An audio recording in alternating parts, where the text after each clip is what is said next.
green and blue is drawn from the national flag of India. The 7 petals in the logo signify the 7 seas and the coming together of 7 continents at G20 India 2023. Sitting above the lotus is a representation of the earth, reflecting India's pro-planet approach to life and seeing the world as one family. From this, we derive the theme for G20 India 2023, Vasudhaiv Kutumbakam, one earth, one family, one future. A theme that brings the G20's focus on shared global growth, while being in harmony with nature. G20 India 2023. One earth, one family, one future. Vasudhaiva Kutumbakam.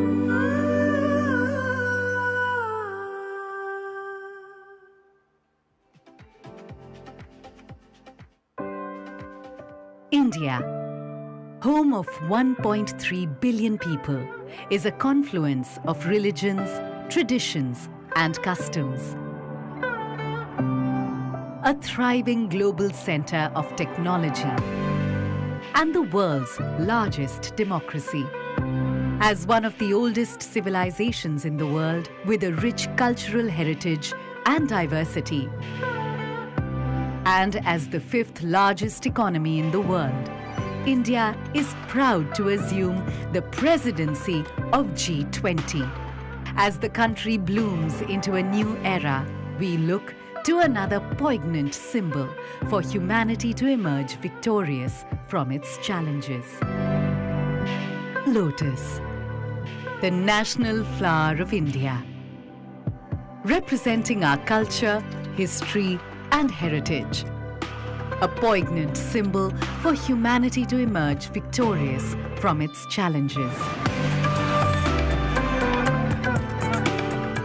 And the inspiration for India's G20 logo design.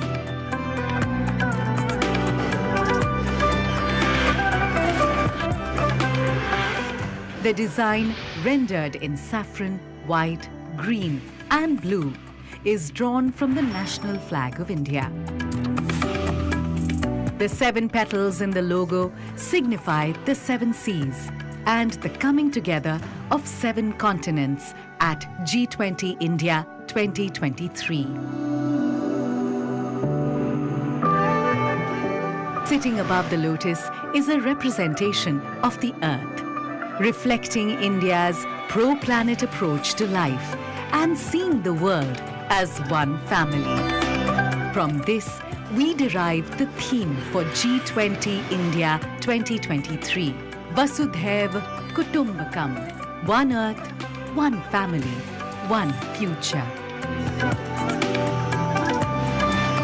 A theme that brings the G20's focus on shared global growth, while being in harmony with nature. G20 India 2023. One earth, one family, one future. Vasudhaiva Kutumbakam.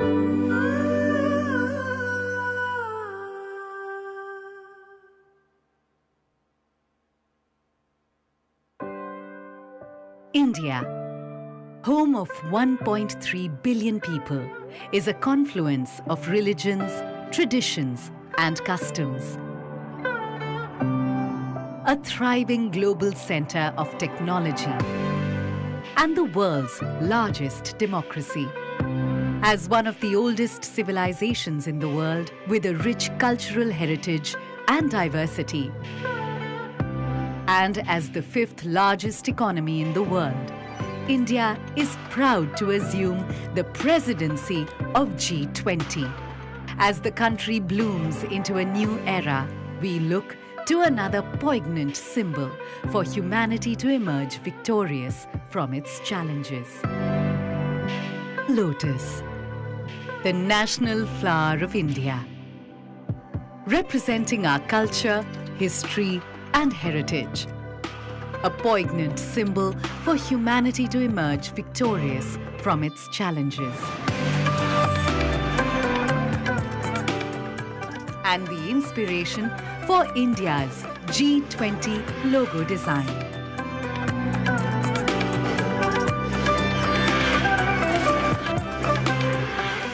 The design, rendered in saffron, white, green, and blue, is drawn from the national flag of India. The 7 petals in the logo signify the 7 seas and the coming together of 7 continents at G20 India 2023. Sitting above the lotus is a representation of the earth, reflecting India's pro-planet approach to life and seeing the world as one family. From this, we derived the theme for G20 India 2023, Vasudhaiva Kutumbakam, one earth, one family, one future. A theme that brings the G20's focus on shared global growth, while being in harmony with nature. G20 India 2023. One earth, one family, one future. Vasudhaiva Kutumbakam.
Testing.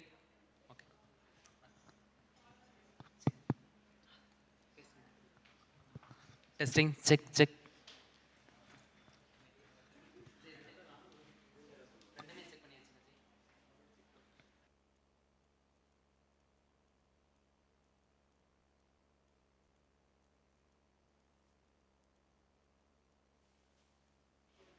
Check, check.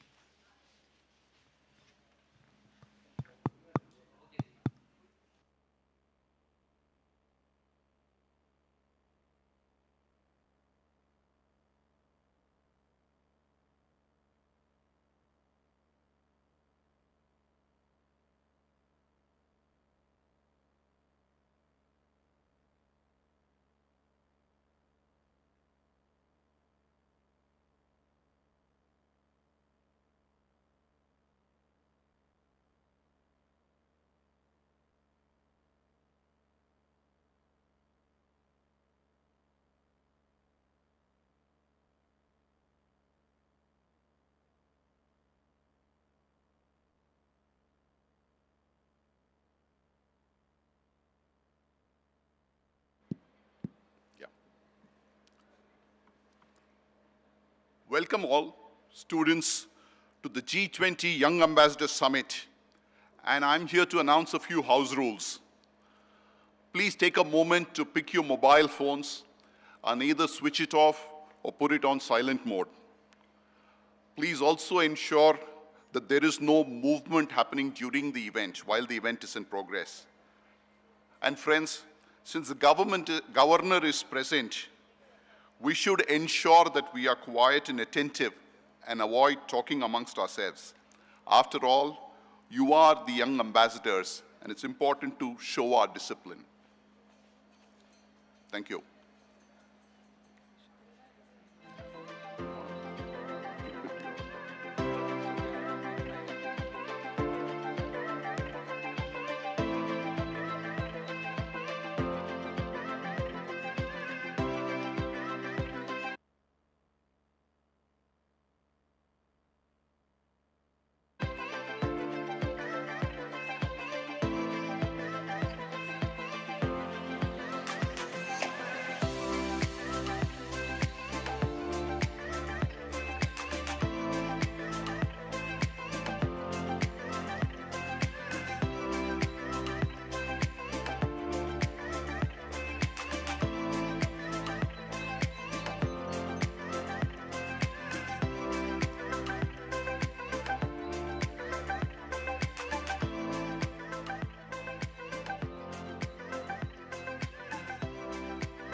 India, home of 1.3 billion people, is a confluence of religions, traditions, and customs.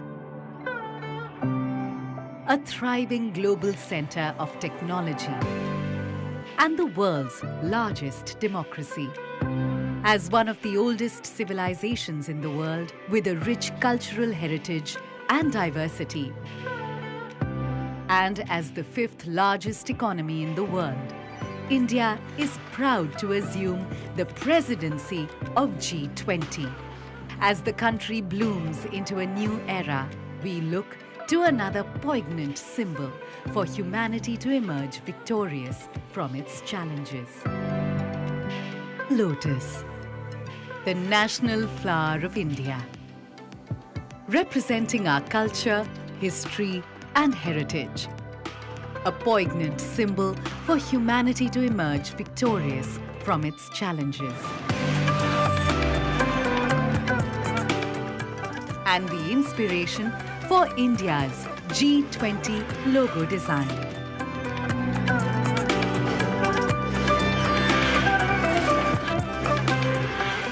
The design, rendered in saffron, white, green, and blue, is drawn from the national flag of India. The 7 petals in the logo signify the 7 seas and the coming together of 7 continents at G20 India 2023. Sitting above the lotus is a representation of the earth, reflecting India's pro-planet approach to life and seeing the world as one family. From this, we derive the theme for G20 India 2023, Vasudhaiva Kutumbakam, one earth, one family, one future. A theme that brings the G20's focus on shared global growth, while being in harmony with nature. G20 India 2023. One earth, one family, one future.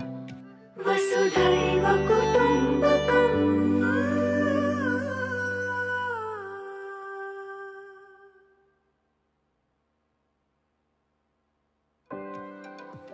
India, home of 1.3 billion people, is a confluence of religions, traditions, and customs.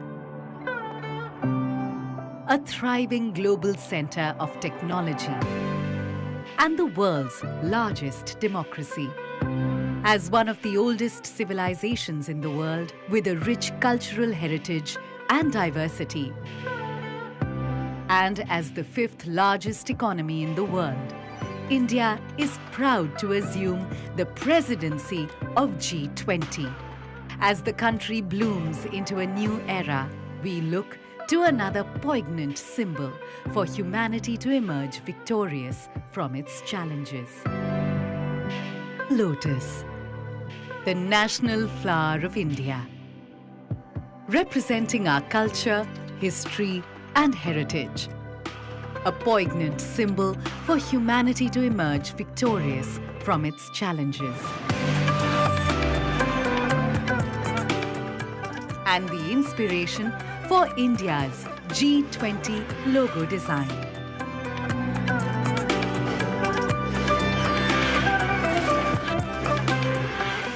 The design, rendered in saffron, white, green, and blue, is drawn from the national flag of India. The 7 petals in the logo signify the 7 seas and the coming together of 7 continents at G20 India 2023. Sitting above the lotus is a representation of the earth, reflecting India's pro-planet approach to life and seeing the world as one family. From this, we derive the theme for G20 India 2023, Vasudhaiva Kutumbakam, one earth, one family, one future. A theme that brings the G20's focus on shared global growth while being in harmony with nature.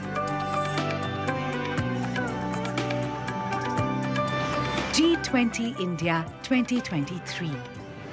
One Earth, one family, one future. वसुधैव कुटुम्बकम्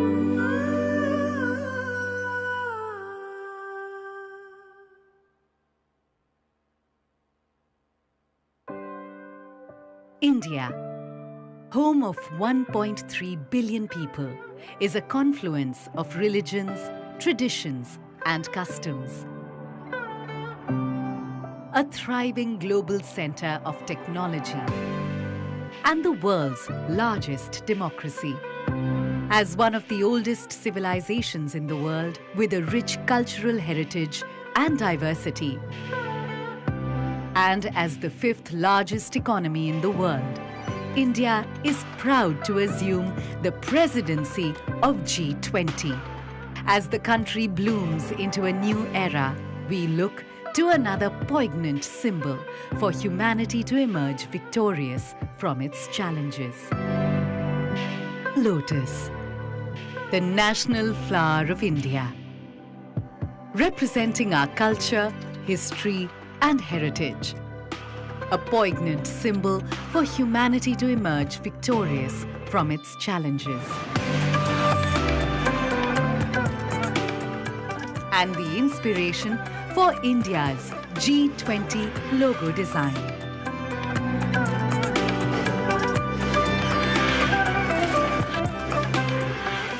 The design, rendered in saffron, white, green, and blue, is drawn from the national flag of India.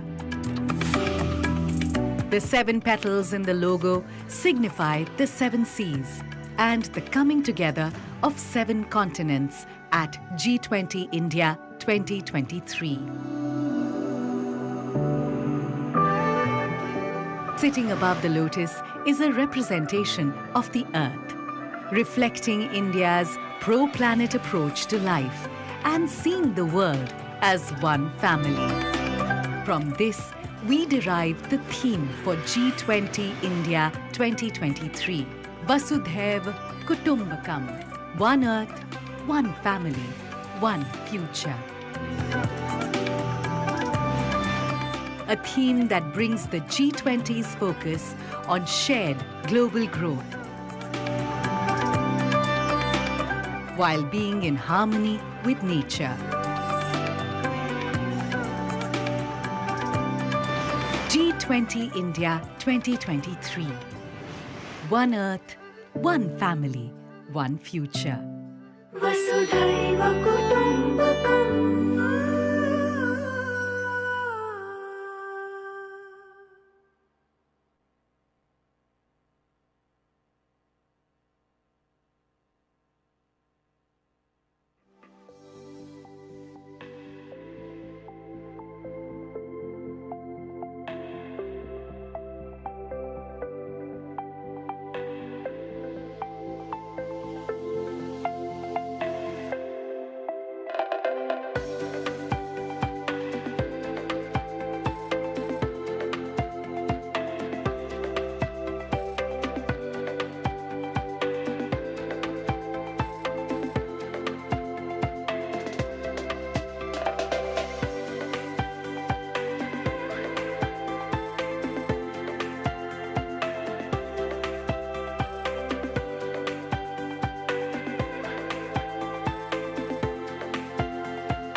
Good morning and vanakkam.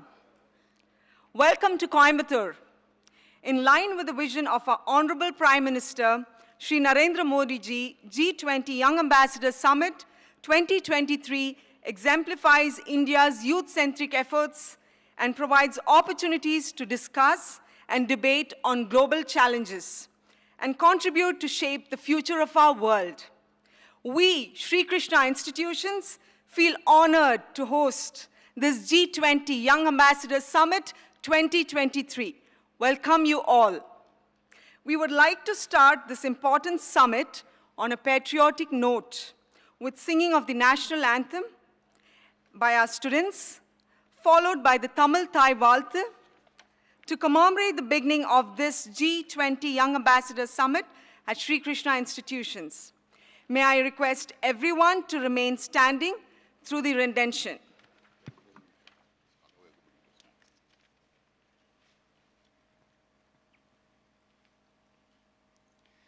जनगण मन अधिनायक जय हे भारत भाग्य विधाता पंजाब सिंध गुजरात मराठा द्राविड उत्कल बंगा विंध्य हिमाचल यमुना गंगा उच्छल जलधि तरंगा तब शुभ नामे जागे तब शुभ आशीष मागे गाए तब जय गाता जनगण मंगलदायक जय हे भारत भाग्य विधाता जय हे जय हे जय हे जय जय जय जय हे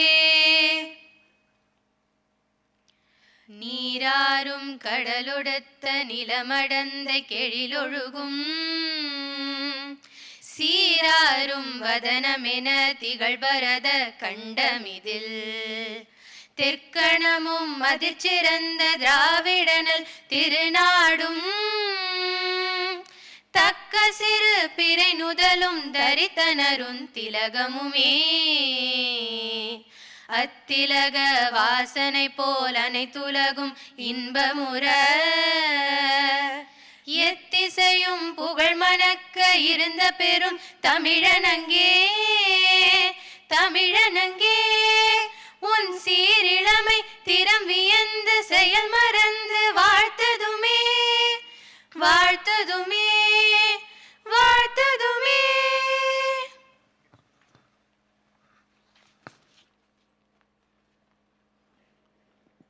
Please be seated. Thank you for the wonderful rendition, Raghavi and Bosha, students of Sri Krishna College of Engineering and Technology. Friends, it's customary to our culture to start any event on a traditional note by lighting of the Kuttu Velakku. May I request the Honorable Governor of Tamil Nadu, Thiru R.N. Ravi, to light the lamp. And may I also request Honorable Minister Thiru L. Murugan and India's G20 Sherpa Thiru Amitabh Kant to join us on this auspicious moment.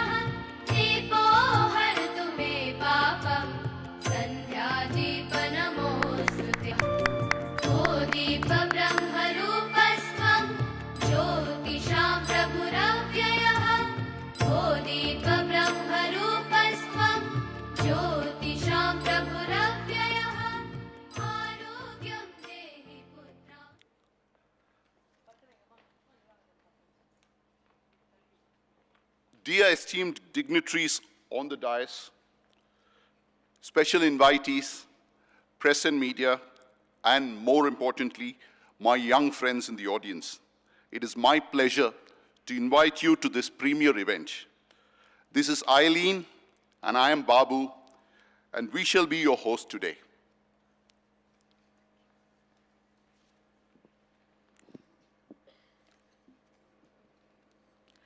You're about to witness a power-packed summit with dignitaries inspiring the youngsters with their insights and an eye-catching cultural event presented by the students of Sri Krishna institutions. Post-lunch, we have lined up coveted speakers in 2 interesting panel discussions. Let us start this summit with a welcome address from Srimati S. Malarvali, our beloved chairperson and managing trustee, Sri Krishna Institutions, Coimbatore. Please, ma'am.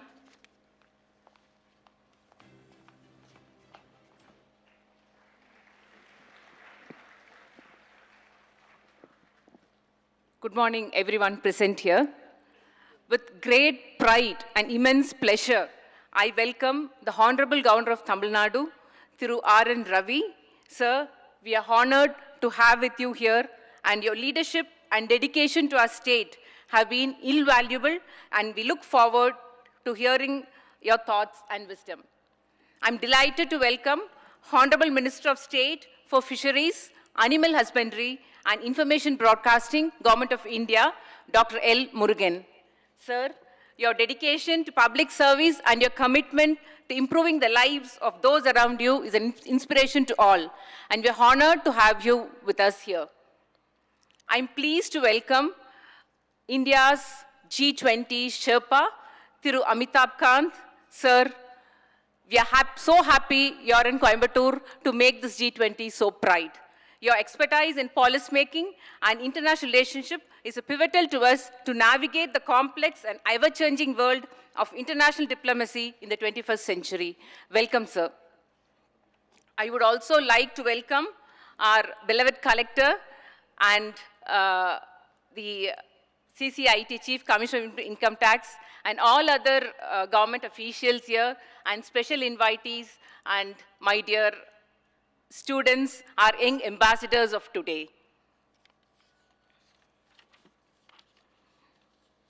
At this G20 summit, we are fortunate to have successful leaders from different fields, including information technology, management, media, medical, social, arts, and music to empower youth with their wisdom. We welcome you all. We at Sri Krishna Institutions are proud to host the summit and be an integral part of G20's efforts to empower young leaders worldwide. Sri Krishna Institutions is a passionate Gurukulam with over 4 decades of experience in pioneering education. Our mission is to empower youth with knowledge, skills, and tools to build a better future for themselves and for nation.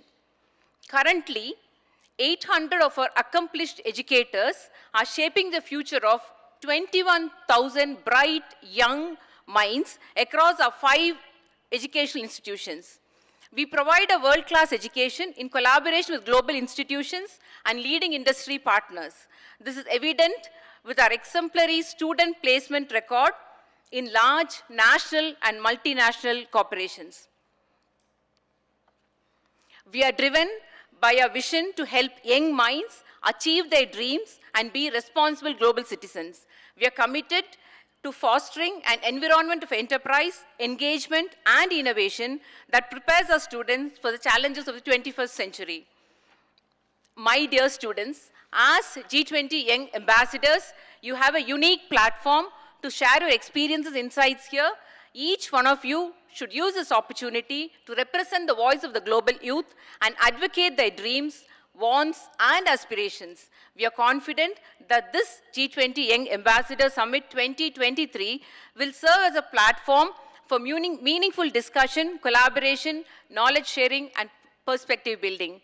I take this opportunity with great pride in hosting the Young Ambassador G20 Summit in the city of Coimbatore, and we Krishna Institutions are so proud to host it. We thank G20 and the Prime Minister of India for this great opportunity. On behalf of Sri Krishna Institutions, I'm happy once again to extend a warm welcome to all of you present here for this great summit. Thanks once again. Thank you.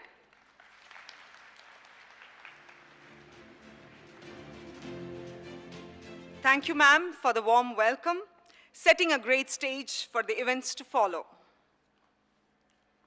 living up to the theme of G20, Vasudhaiva Kutumbakam, one earth, one family, one future.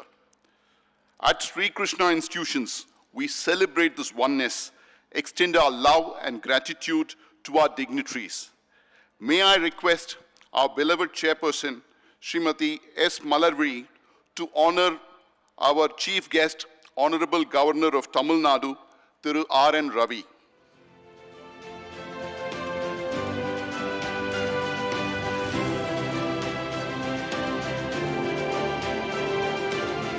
Can we put our hands together, please?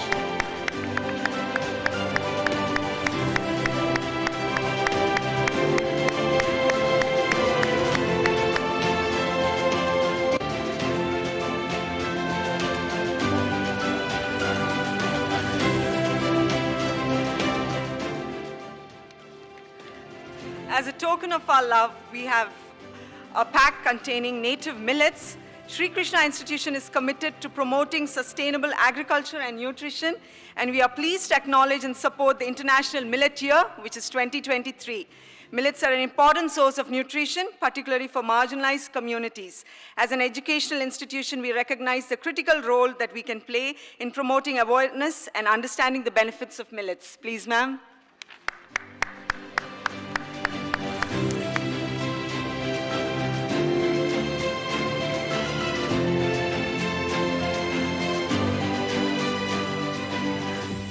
May I now request our beloved chairperson, madam, to honor our Honorable Minister of State Fisheries, Animal Husbandry and Dairying, Information and Broadcasting, Government of India, Thiru Dr. L. Murugan.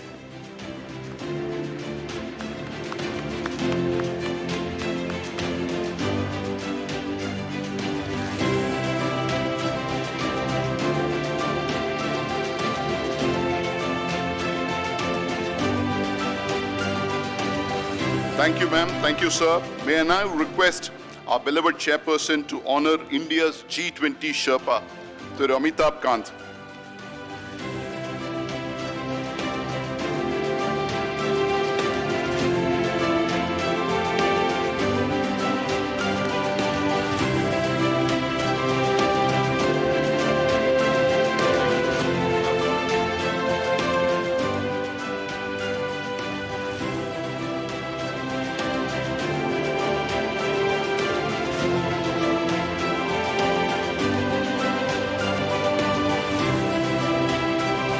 Thank you, ma'am.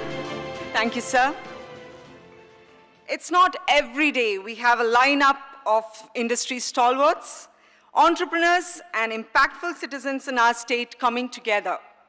We have such accomplished individuals in the audience who graciously accepted our invitation to address the young audience at our campus here at Sri Krishna Institutions.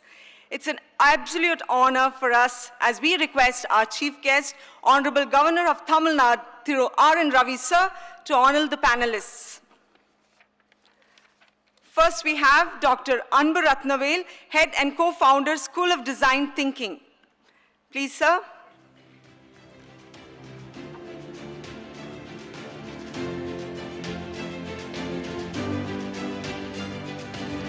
Followed by Mr. Sujit Kumar, AVP and HR, Business Leader in Infosys.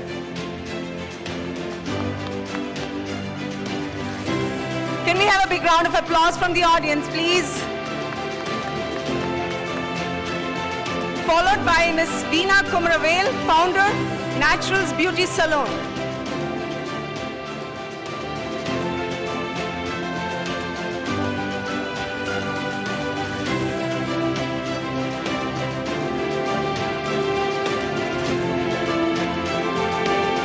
Followed by Dr. P. Shanmugapriya, Head of Dental Department, GKNM Hospital.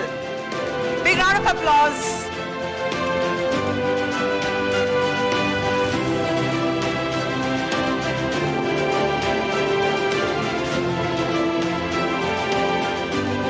Followed by Dr. Kazivino Aram, Director, Shanti Ashram.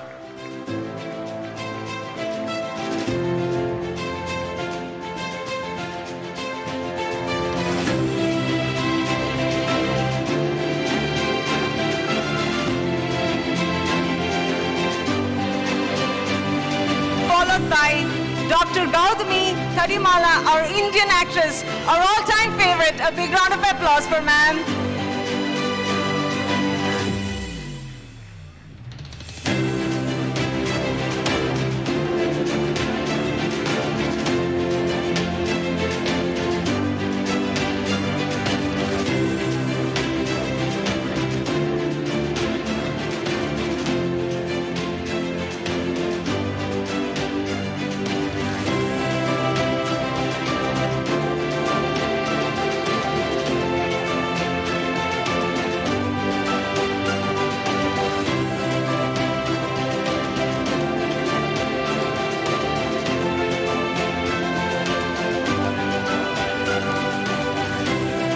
Thank you, dignitaries.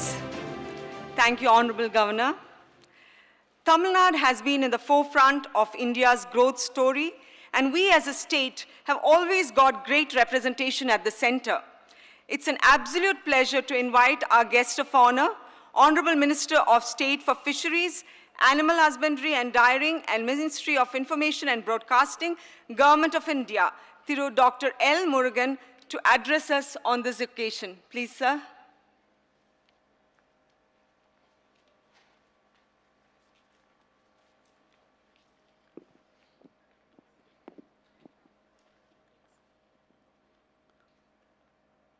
Respected through R.N. Raviji, Honorable Governor of Tamil Nadu, respected through Amitabh Kant, G20 Sherpa, respected Tirumadi S. Malarvili, Chairperson and Managing Trustee of Sri Krishna Institutions, respected Sri Aditya, Trustee, Sri Krishna Institutions, dignitaries, delegates, ladies and gentlemen, and my young friends, young ambassadors, good morning, vanakkam to you all. உங்கள் அனைவருக்கும் என்னுடைய அன்பு கலந்த காலை வணக்கத்தை தெரிவித்துக் கொள்கிறேன். I feel privileged to be here at this prestigious G20 Young Ambassadors Summit with you all. Youth are the future of the country and the world. The vision which the young minds take forward is going to shape the future of the world. That's why in the overall structure of G20, this Young Ambassadors Summit is going to play a crucial role. Ladies and gentlemen, under the dynamic leadership of our Prime Minister Sri Narendra Modi ji, India is proudly playing its role as a president of G20 this year. முன்னாடியெல்லாம் G20னா நம்ம news பேப்பரில் டிவியில் தான் படிப்போம். ஆனால் இன்றைக்கி அந்த G20 நம்மளுடைய பிரதமர் திரு நரேந்திர மோடிஜி அவர்களுடைய தலைமையில் நம்மளுடைய கோயம்புத்தூரில் நடக்குது. நமக்கெல்லாம் மிகப்பெரிய ஒரு பெருமையான விஷயமாக இருக்கிறது. It coincides with the Amrit Kaal, where a confident nation is surely marching towards its destination as a developed country by 2047. India, the fastest developing major economy in the world, is deeply committed to democracy and multilateralism. India's G20 presidency seeks to play an important role by finding global solutions for the well-being of all. And in doing so, it manifests the true spirit of Vasudeva Kudumbakam, or the world is one family. India's G20 presidency will work to promote this universal sense of oneness. Hence the theme is One Earth, One Family, One Future.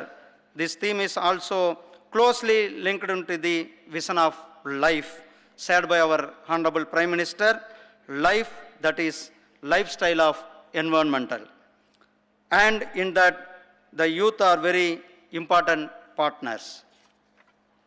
Dear friends, the G20 Young Ambassadors Summit 2023 brings together young leaders across the globe to discuss and debate global challenges. and agree policy recommendations they would like to see G20 leaders take forward. This summit would exemplify India's youth-centric efforts and provide an opportunity to showcase its values and policy messages to the youth across the globe. Dear friends, the world today is facing many challenges like climate change, poverty, destruction of biodiversity, food and nutrition, education, health, women empowerment, and many others, and India can offer a ray of hope to address many of these. India under Prime Minister Shri Narendra Modi's leadership is striving to address these challenges in her own way. When the global pandemic COVID-19 struck, நமக்கெல்லாம் தெரியும் corona வந்தது Covid நேரத்தில். அந்த உலகமே பாதிக்கப்பட்டிருந்த நேரத்தில் கிட்டத்தட்ட 200 கோடி பேருக்கு மேலே நம்மளுடைய வேக்சின் தயாரித்து நம்மளுடைய நாட்டில் கொடுத்து மற்ற நாடுகளுக்கும் கொடுத்தது நம்மளுடைய நாட்டிலே அன்ற ஆத்ம நிர்பர் பாரத் சொந்த முயற்சியில் நாம் வேக்சின் தயாரித்து சொந்தமாக நம்மளுடைய மக்களுக்கு கொடுத்த பெருமை நம்மளுடைய பிரதமர் திரு நரேந்திர மோடிஜி அவர்களை சாரும். Today we will have the panel discussion on the topic of blended education for all using digital technology. இதையும் நானும் தமிழில் சொல்லலான்னு நினைக்கிறேன்.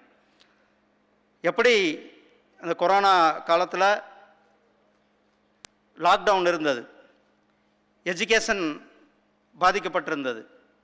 அந்த நேரத்தில் நம்மளுடைய பிரதமர் ஆத்ம நிர்பர் பாரதத்தின் கீழே அது ஒரு மந்திரமாக எடுத்து ஹோல் கவர்மெண்ட் அப்ரோச்சில் ஒரு கீயாக பயன்படுத்தி மிஷன் பிஎம் வித்யா அப்படின்ட்டு கிட்டத்தட்ட 59 எஜுகேஷனல் சேனல்ஸை தூர்தர்ஷனுடைய ஃப்ரீ டிஷ்ஷில் நம்ம கொடுத்தது என்பது ஒரு மிகப்பெரிய ஒரு சாதனை, ஒரு வரலாற்று சாதனையை நாம் படைத்திருக்கிறோம். அதே நேரத்தில் நாம் அந்த ஃப்ரீ இது கொடுத்தது மட்டுமில்லை, ஏன்னா கனெக்டிவிட்டி வேணும். அந்த கனெக்டிவிட்டி கிராமந்தோறும் எடுத்துக்கொண்டு செல்ல வேண்டும் என்பது ஒரு மிகப்பெரிய ஒரு விஷயம். ஏன்னா அந்த எஜுகேஷன் கொரோனா நேரத்தில் கோவிட் பீரியடில் கடைசியில் இருக்கிற அந்தமானில் இருக்கிற ஒரு சிட்டிசனுக்கும் சரி, காஷ்மீரில் இருக்கிற ஒரு சிட்டிசனுக்கும் சரி, லத்தச்சீவில் இருக்கிற அருணாச்சல் பிரதேசில் இருக்கிற கடைசி சிட்டிசனுக்கும் அந்த எஜுகேஷன் ஃபெசிலிட்டிஸ் போகணுன்றது தான் அந்த நம்ம கவர்மெண்ட்டுடைய முக்கிய நோக்கமாக இருந்தது. அதுக்கு electronics communication, I&B department and mission education department அனைவரும் சேர்ந்து வித்யா என்ற போர்ட்டல் அது அந்த பெருமையான கல்வியை நாம் கொடுத்தோம். Friends, there are many challenges for which the world community looks like to India with hope.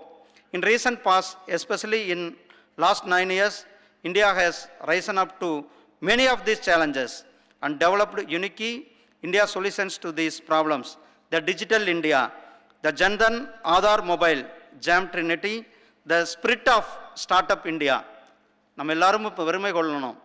2014க்கு முன்னாடி வெறும் கைவிட்டு என்ற அளவுக்கு ஸ்டார்ட் அப் கம்பெனிஸில் இருந்தது.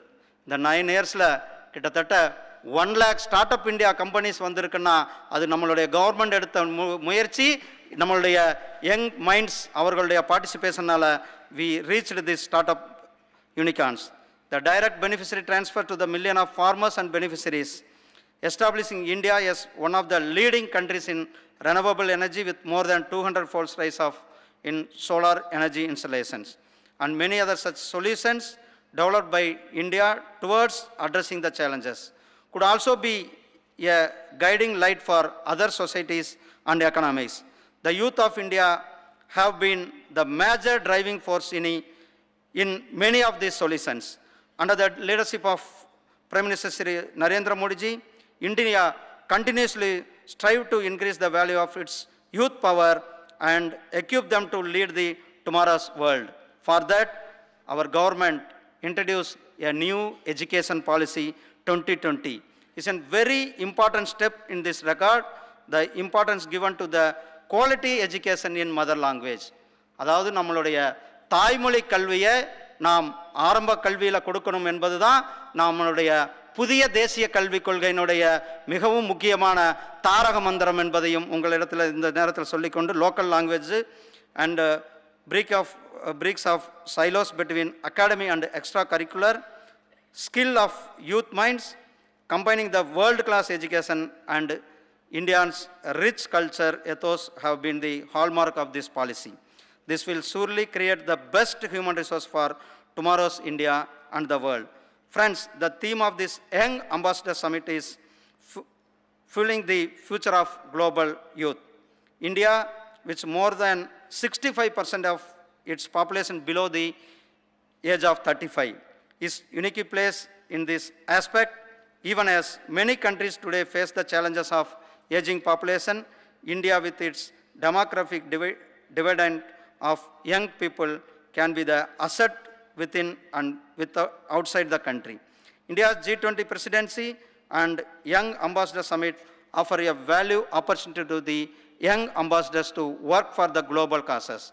And I'm sure the young ambassadors will surely grab this opportunity. Friends, before I concluding, I wish to appreciate the enormous efforts put in by Sri Krishna College of Engineering and Technology, Coimbatore, in holding this grand event very gracefully. I also take this opportunity to welcome all of you to this great land of Tamil Nadu, Coimbatore, which in its own way have given many young global ambassadors, from the great mathematician Srinivasa Ramanujam to the chess champion Vishwanath Anand also. Enjoy the Tamil hospitality of Coimbatore and get immersed in Tamil art and culture. I am sure that the young ambassadors will use this opportunity to discuss and raise awareness on global issues, exchanges ideas and sharing experiences. This experience will definitely help in their future course of directions, which will directly impact the course of global development. I wish this summit a huge success. Thank you. Thank you very much. Jai Hind, Jai Bharat.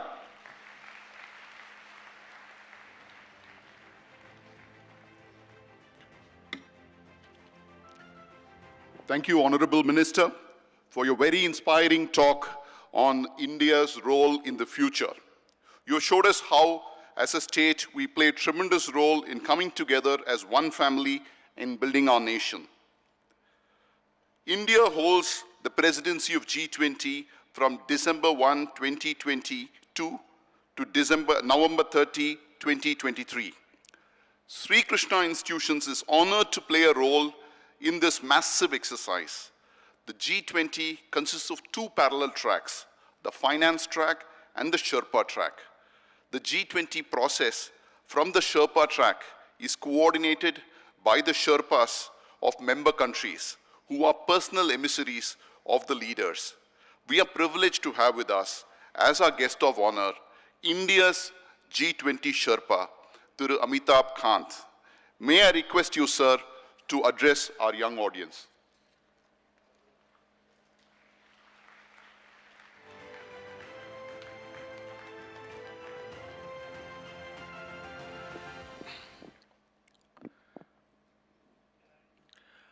Honorable Thiru Shri R.N. Ravi, the Honorable Governor of Tamil Nadu, Honorable Minister for Animal Husbandry, Fisheries and Information Broadcasting, Mr. Thiru Shri Murugan, Honorable Chairperson and Managing Trustee of the Sri Krishna Institution, Srimati Maldravi, Mr. Aditya, distinguished guests, ladies and gentlemen, I am truly delighted to be in the midst of this very august gathering, and particularly young G20 ambassadors who've assembled here from different parts of India and different parts of Tamil Nadu. Let me first say that I've had the pleasure of working with the Honorable Governor of Tamil Nadu as a very young officer in my first posting. When I joined as sub-collector, he was then the SP. He was a very daring and a very dynamic officer, and who's gone on to do very legendary things in Kerala. But since then, people like me have aged with times, and he has gone only younger and younger and younger. So the Honorable Governor, Tamil Nadu is very fortunate to have a very dynamic governor like Mr. Ravi. Ladies and gentlemen, I'm truly delighted that Sri Krishna Institution has taken this initiative of holding the G20 Young Ambassadors Summit, because we are in the midst of several challenges across the world. The post-COVID era has seen about 200 million people fall below the poverty line. Almost 100 million people have lost their jobs. There is a global recession going on. 1/3 of the world is under recession, according to IMF. 75 countries of the world are facing a global debt crisis. There's a crisis of climate action and climate finance. And if we are not able to accelerate the pace of climate action to 1.5 degrees centigrade by 2050, we'll all be extinct. And therefore, this is one of the biggest challenges before us.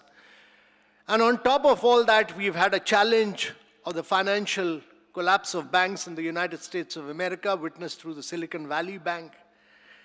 And we are seeing a war going on in Europe for the last over a year and a half, and bringing in huge geopolitical tensions impacting food, fuel, fertilizer, breaking down global value chains.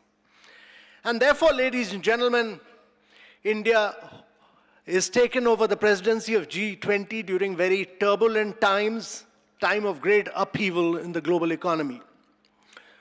But every challenge is an opportunity. And to our mind, this is a huge opportunity for India. In the past, India has always responded to an agenda set by the developed world. This is the first time that India is setting an agenda for the entire world. G20 is important because it accounts for about 85% of the global GDP. It accounts for about 75% of the global trade. It accounts for 90% of the patents, and it accounts for 2/3 of the world's population. And as the Honorable Prime Minister, Mr. Modi, has said, that India's presidency will be very inclusive, will be very decisive, will be very ambitious and action-oriented. And therefore, ladies and gentlemen, during the last 3.5 months, we've held almost about 40 different meetings, and each one of them, we've tried to be ambitious and decisive and set a trend for setting a new discourse in the world. Ladies and gentlemen, India's presidency is critical because a good presidency is incumbent upon 3 critical factors. And let me dwell on some of them. The 3 critical factors is the political and the developmental narrative that we set out for the rest of the world, which I'll dwell on. Secondly, it is the kind of priorities that we spell out. And thirdly, how well we organize this, and I'll briefly dwell on each one of them. The development and the political narrative is that we are a democracy, we are the motherhood of all democracy. The democracy has existed in India from the time of the Gitas. We've seen this embedded during each one of our periods and regimes. And when actually Alexander came from Greek, and though Europe's talk about Greece as a great democracy, but when Alexander came to India, he discovered that actually democracy had existed in India from before, and that it had a very vibrant form of institutions of democracy. Ladies and gentlemen, it's important because of the development narrative that even in a democracy, we elect through a very vast electoral system where over 1 billion people vote, and voting takes place even in Gir Wildlife Sanctuary, where there are 40 tigers but only 2 voters, or going to Siachen, where there are, for a few javans, electronic machines are taken, and therefore it's a very vibrant, lively democracy, and that we have a leader who's been elected through a democratic process, and very few democracies have a leader who's got elected twice and still has a very high approval rating of over 70%. So when the leaders of the world meet on September 9th and 10th, you'll be led by a leader who has a very mass support. But the development narrative is very important. And that development narrative is that India has been able to digitize its economy in a very big way. It built identity for over 1 billion people. It has 1.4 billion people have a digital identity. During 2015 and 17, we were able to create 500 million bank accounts. And during that period, 55% of the bank accounts across the world were opened in India. Every second bank account was opened in India. And then we ensured that there were 900 to 1 billion mobile phones, and everybody uses a mobile phone to do his digital fast payments within seconds. So today we do about 11x more fast payments than what Europe and USA do together, and 4x of what China does. So India has actually been a state which is #1 in data usage. India is the #1 mobile user. Its cost of lowest data is the cheapest in the world, and it has made the biggest digital transformation in the world, ladies and gentlemen. But India's development agenda is because in the last 8 years, we've built about 30 million houses. And 30 million houses is like providing a house to every single Australian. We've provided about 110 million toilets, which is like providing a toilet to every single person in Germany, the entire population of Germany. And we've been able to provide piped water to 243 million citizens of India, which is like providing piped water to every single citizen of Brazil. And we've been able to build 55,000 kilometers of roads, which is like providing the earth with 1.5 times of the earth, the full diameter of the earth, the road across it. And therefore, if you look at India's transformation during the COVID period, we were able to give vaccines to 2.2 billion people of India, which was totally paperless, cashless, and was entirely digital. And therefore, we've ensured that we build up digital public infrastructure, which is totally digital in nature. And that is why we provide a health insurance to 500 million people of India. 500 million people means twice the size of America. And that is that I can be from Tamil Nadu traveling to Bihar, or I can be from UP and traveling to Kerala. I'll take my health insurance with me. So what you see is a massive transformation in terms of size and scale. And as the Bank of International Settlement has said, that what India has achieved in 8 years would have taken normally India 50 years to achieve. We've achieved in 8 years what would have taken 50 years to achieve. And that is because of the vast amount of digital transformation and the infrastructure that we've built. So that is the developmental and the political narrative for G20. And when India hosts the G20 presidency.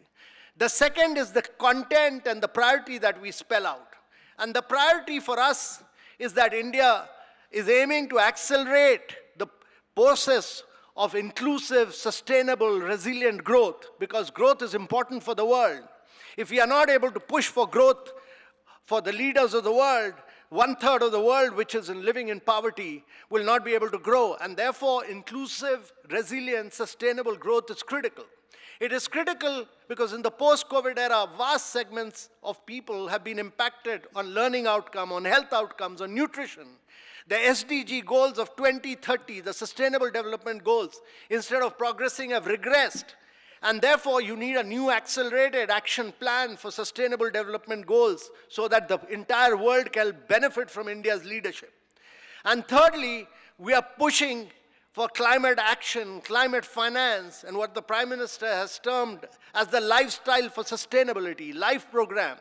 And all this means that the developed world, which had committed to $100 billion a year in 2009 at Copenhagen and has not lived up to it, should provide that financial support. But more than that, large sums of monies are available with private finance, which is not able to flow in because the World Bank and IMF were designed for another era.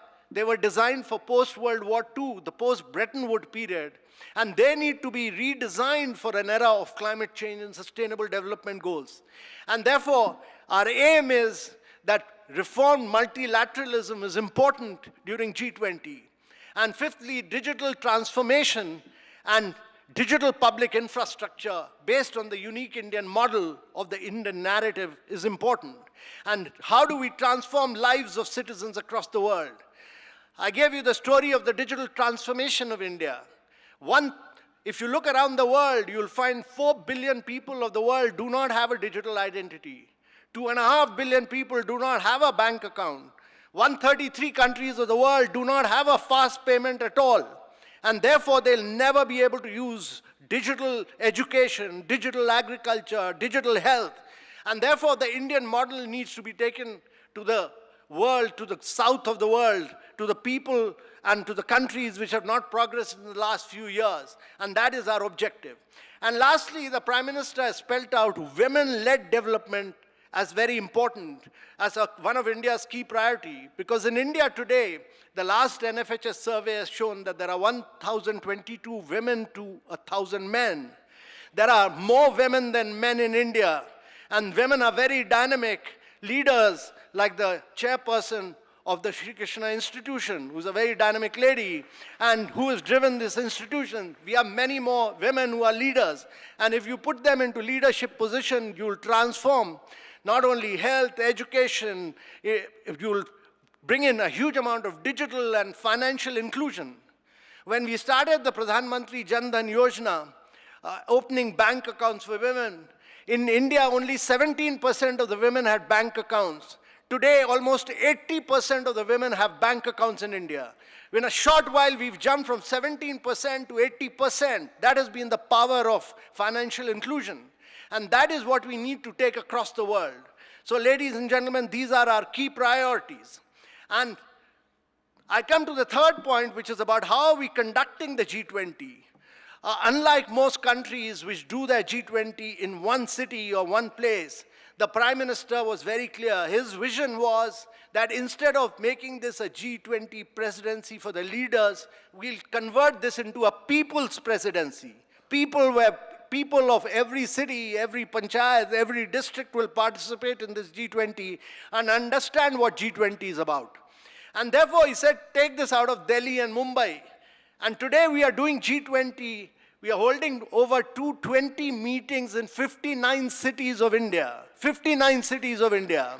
And our objective is that each one of these cities get transformed through better drainage, sewage, solid waste. We are involving the states so that these states can then push their culture, their handicraft, their one district, one product, many other things. And also we are pushing for millets as an alternative crop to rice and wheat. And because millets have great iron, calcium, protein, are less water consuming. And therefore, during this period, we want states to emerge as great brands. We want districts to transform themselves. And I'm truly glad that Sri Krishna Institution has used this opportunity to make this into a young global brand ambassadors movement. This is a remarkable feat by the Sri Krishna Institution, so that to assemble so many young people. Young people are important because they are going to change the destiny of the world. Ladies and gentlemen, we are a young nation. If you look at India's population, over 1 billion people are less than the age of 35. And even in 2047, by the time we become 100, India's average age will still be 29. We'll still be the youngest nation in the world. We will be supplying almost 35% of the workforce to the world. The youngest nation supplying 35% of the workforce to the world. And therefore, if India is to transform and grow at rapid rates, very high rates, to become a $5 trillion or a $10 trillion economy, it can only be on the back of young people like all of you. And therefore, I'm truly glad that this is a G20 Young Brand Ambassador Summit. And that's why I really thought that this would be a great opportunity to meet, interact, and actually tell you what the objectives of G20 are. G20 is unique for India. G20 is a great people's movement, and G20 is really an opportunity for young people to benefit out of this movement. And therefore, I really congratulate Sri Krishna Institution, its chairperson, its young trustee, Mr. Aditya, and all the other trustees who have assembled here. And I congratulate the city of Coimbatore for hosting this G20 Young Brand Ambassadors Meet. Thank you very much, ladies and gentlemen.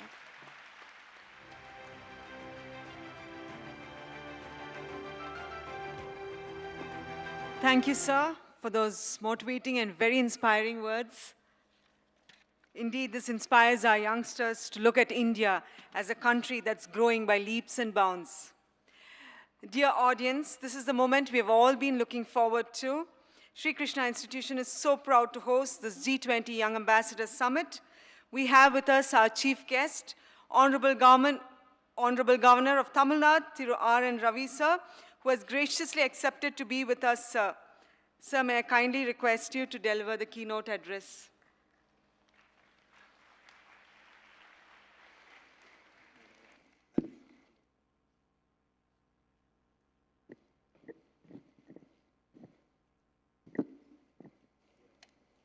Respected Dr. L. Murugan, Minister of State for Fisheries, Animal Husbandry, Dairy, Ministry of Information and Broadcasting, Government of India, my over 40 years of dear friend through Amitav Kant, who happens to be holding currently the responsibility of G20 Sherpa for our country. His dynamism I have witnessed right from my younger days. We have grown older together in age, in calendar, but perhaps he is far more dynamic than I am.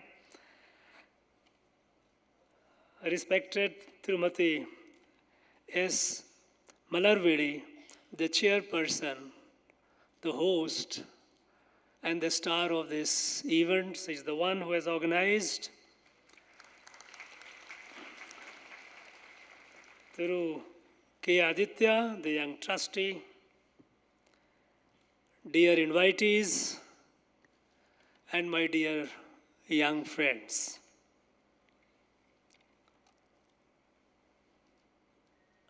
This institution, I had the privilege of visiting about a year and a half back, and I was truly impressed by the performance of the institution, the initiatives taken by the chairperson and the team of trustees, especially in the field of innovation, in the field of research, in the field of doing something new. It doesn't follow the beaten track, and that is the secret of its success, its achievement, and that should be the secret for the success of all of us. Don't follow the beaten track, do something new, do something innovative.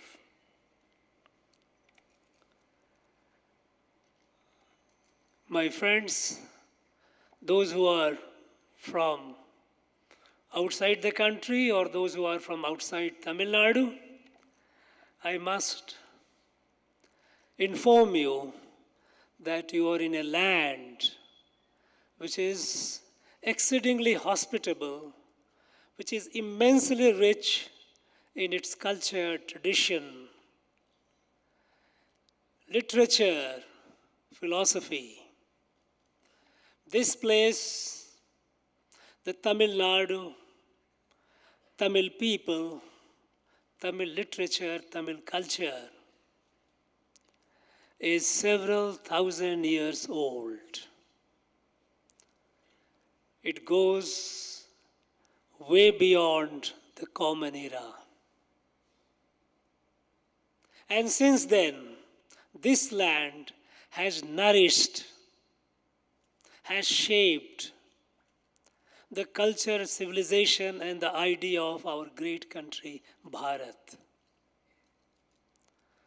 Right from the great work of great Tiruvalluvar, Tirukural, a stunning, unique blend of Dharma Shastra and Niti Shastra, unique combination of spirituality and ethics. In the 1330 Kurals, it has practically put things, it's like putting a ocean into a basket. It happened several thousand years ago. And we continue to derive inspiration and strength from that. Our literature of the Sangam period, a great Silpadikaram, Manimekhalai, Purnanuru, Tolkapiyam, so many. Endless. So this is the land of sages, saints, intellectuals, poets, philosophers. And here, those of you who have come from outside, I'm not sure how much time you have because unfortunately I'm told that your programs are all very tight. But I wish whenever you have time, in between or beyond, move around, feel it. Feel it in the air. It's the hospitality, the nature of the people and the place. Friends, we all know that today the world is facing numerous existential crises.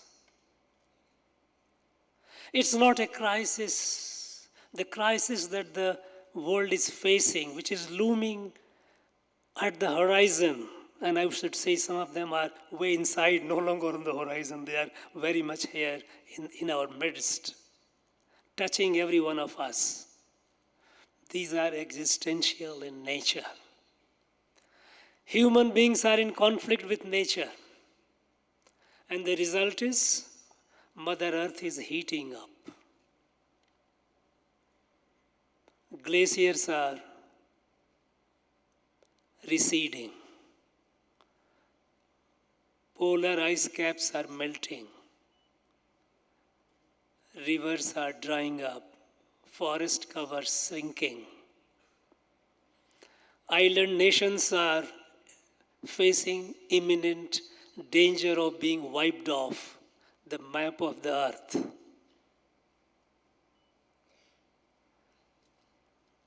Huge problem. Man, human being versus nature. Then we are in conflict with ourselves, human being with human being. And we are witnessing wars, numerous wars, some visible and many more invisible. The conflict of conflicting ideologies, conflicting interests. Today, there are several countries in the world which have amassed such a large number of weapons of mass destruction that each of them can destroy the world many times over. We are on a very, very fragile balance. Anyone going crazy and we have nothing else but total devastation. It's not only we are in conflict with each other, we are in conflict with ourselves. Each individual today, despite all the new means, new gadgets for easy and comfortable living, is not at peace. The number of suicide, number of depressions, number of cases of abnormal behavior, abnormal change in the human personality is manifest all around. We are at conflict with ourselves. All this panorama of conflict, each one of them is an existential threat to humanity. We have far many other problems as well, not less important. Gender. Even in the most advanced countries in the world, the women there will tell you that environment there is not very, very friendly.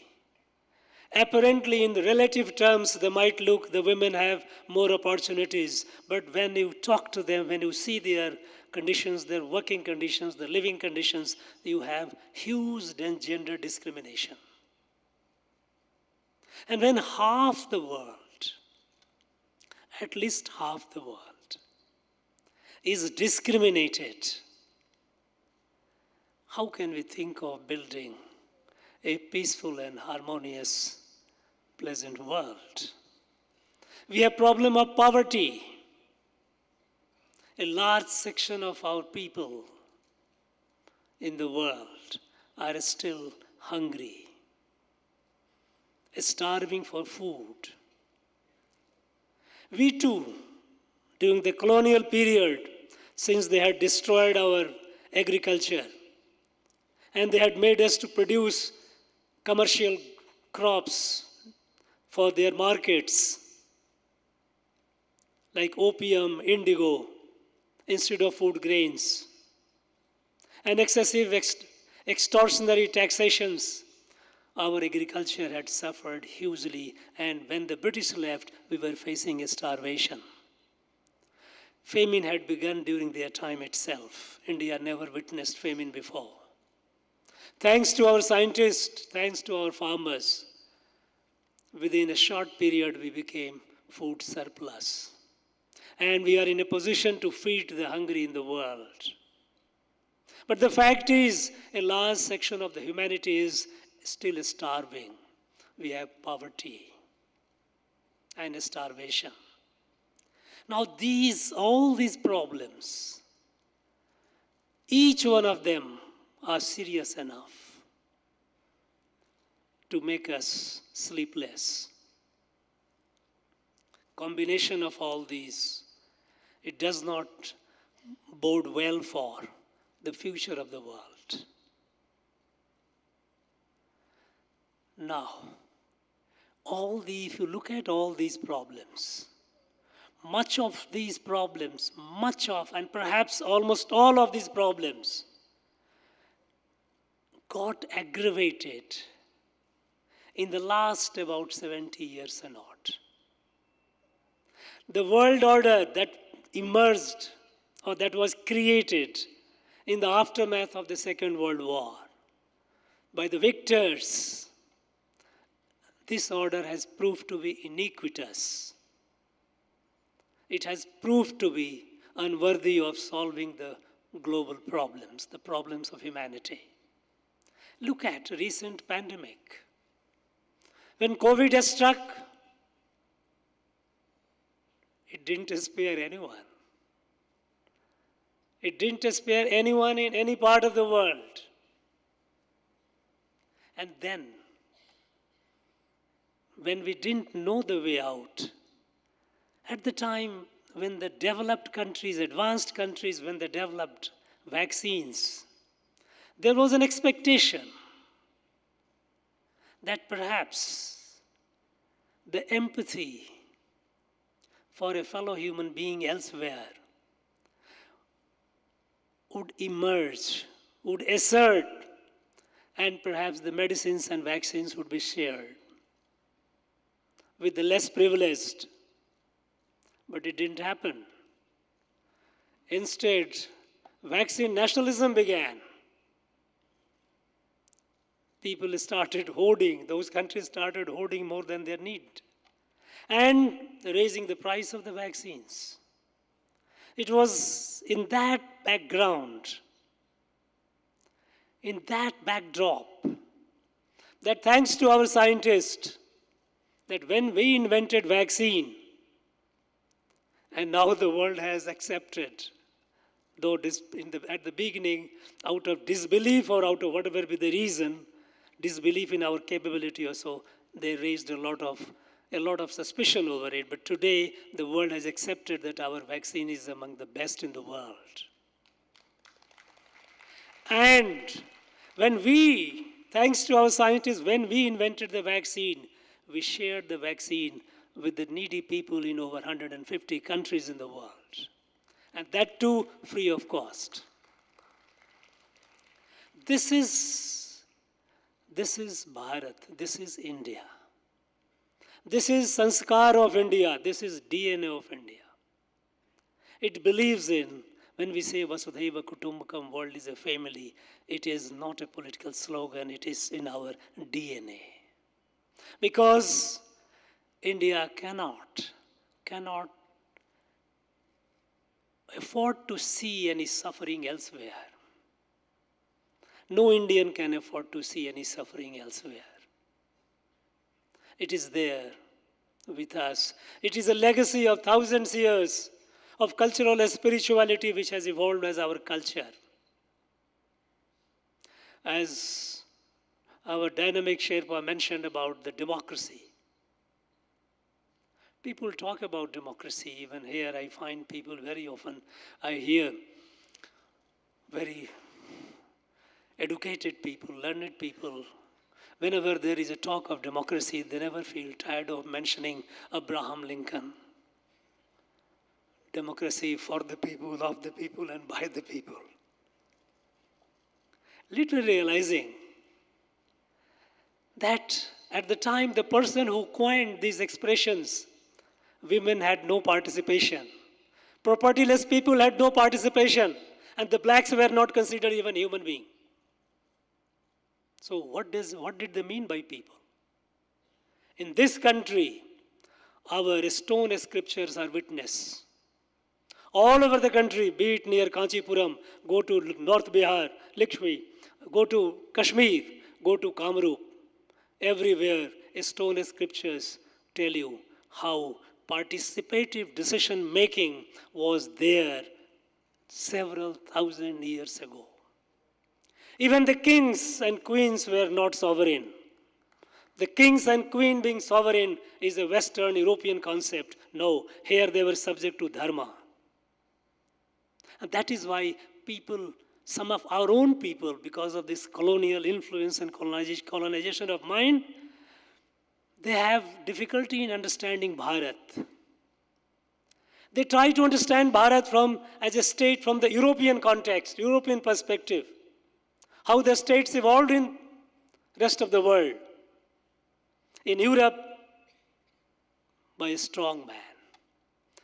Ruler with a strong army captured a territory, consolidated, a state emerged. And many countries which we call very developed today, they were built out of bloodshed, killing the indigenous people.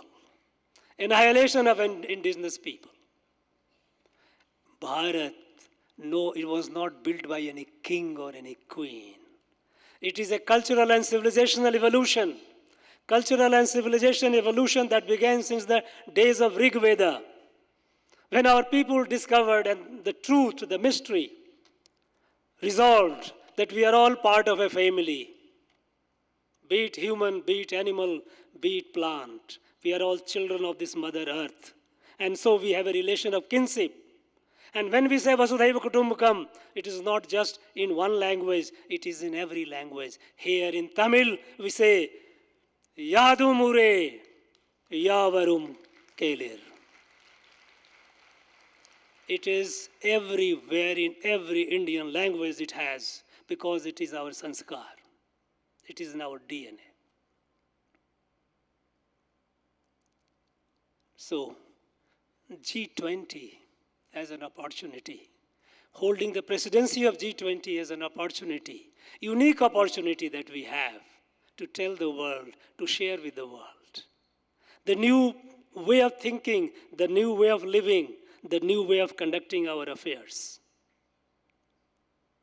And sharing the magical transformation that our country, India, is going through. In the last about 9 years, our country has witnessed and is witnessing multiple transformations at multiple levels. We see our Sherpa, Amitabh Kanji mentioned, he gave a number of data. It tells you the changes that are happening. at the root of it, if you look at, how come, if we say that we have opened over 500 million bank accounts, if we are doing direct benefit transfer to over 500 million people, if 110 million farmers are receiving direct benefit transfer thrice a year, and all the recipients are getting, if we have built more than 30 million houses, as you mentioned, in the span of last few years, how could it be possible? Could it be possible by the government? No, certainly not. Government alone cannot do. And this is a lesson which India has to share with the rest of the world. Which Prime Minister, the Prime Minister Modi, an incredible person, incredible thoughts. The notion that we are talking about, which is the motto of G20, is the Vasudhaiva Kutumbakam, the world is a family, is applied here in our country. He is the one, because before colonization, our outlook was different. But during colonization, there was a lot of perversions. But even after the British left, we continued pursuing our policies, policy of development, policy of growth, through the imagination of the Europe, through the imagination of the British. We started looking at the country the way they looked at it in terms of geography, different geographies. South, north, east, west, northeast, and further divisions, subdivisions, even in the region. We started with solving the problems. Each problem, incremental solution. Whether it's health, whether it's education, whether it's infrastructure. Not that we didn't do, we did a lot. We built hospitals, we built schools, we built roads, rails, we built airports, but we built it incrementally. That this 5 year, this much resource, this much money. So states would negotiate with the planning commission, and a smarter one will get larger share, not so smart, the left behind. A Darwinian model of development and growth. As a result, it caused a lot of regional imbalances. Some areas got developed more, some areas did not develop much. And even in the areas which developed, there are a lot of sub-regional imbalances. We have in our own state. South, north, east, west, differences are there. So, what the change that the Prime Minister brought about? He looked at the country as a kutumbam, as a family. And when you have a kutumbam, when you have Bharat, India as a family, then sickness is not the problem of an individual, or one set of people, it is a problem of the entire family.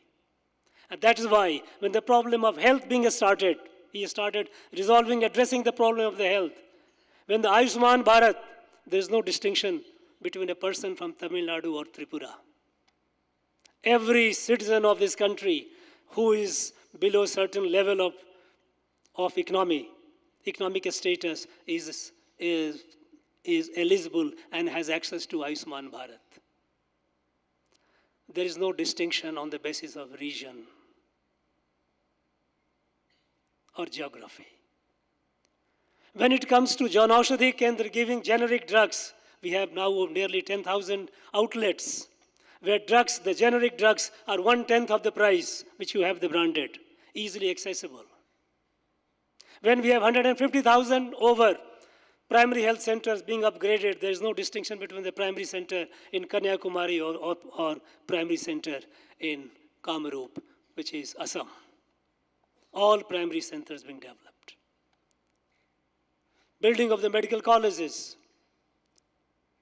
Every district to have a medical college.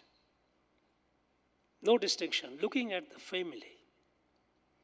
Kutumbam, when we say Vasudhaiva Kutumbakam, we have experimented successfully Bharat as a Kutumbam.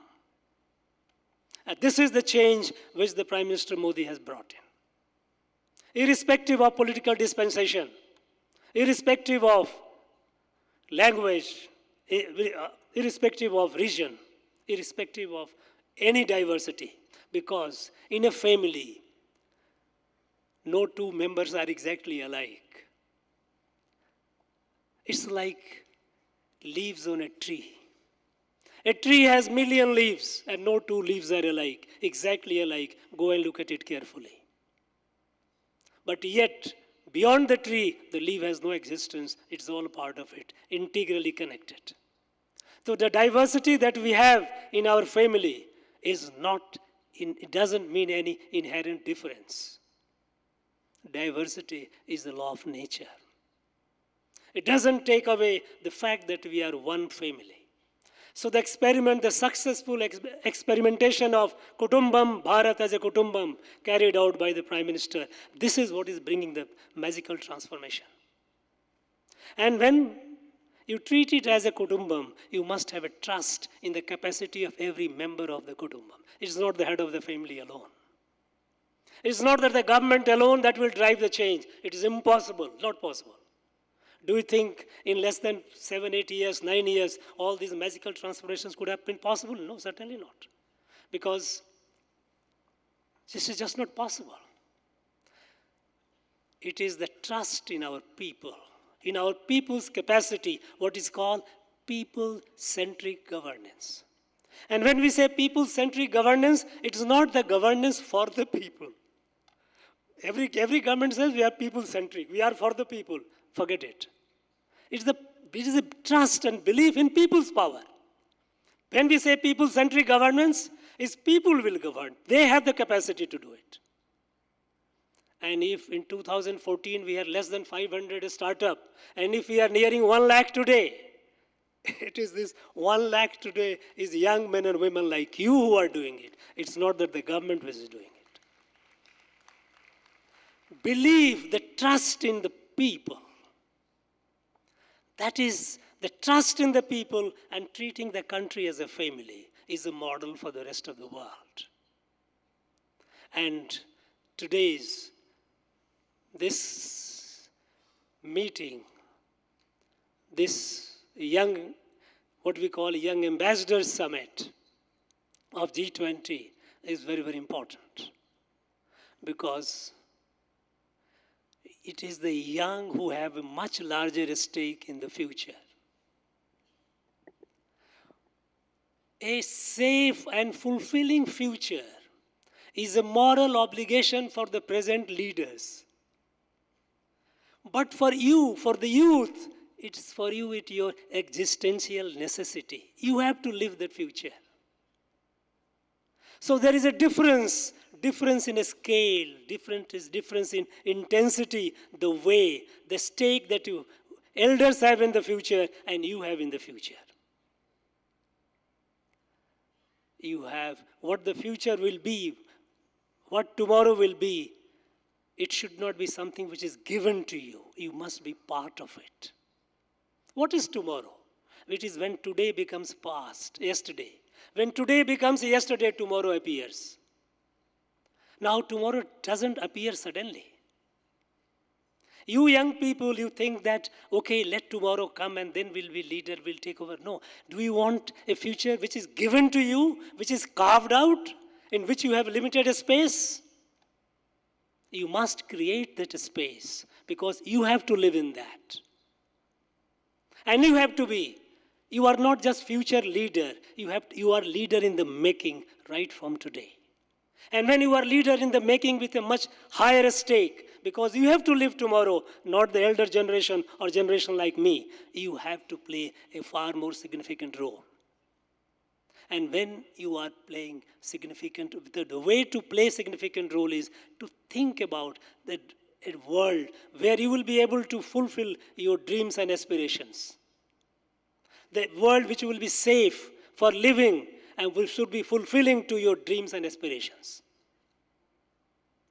And what could be a better forum than G20?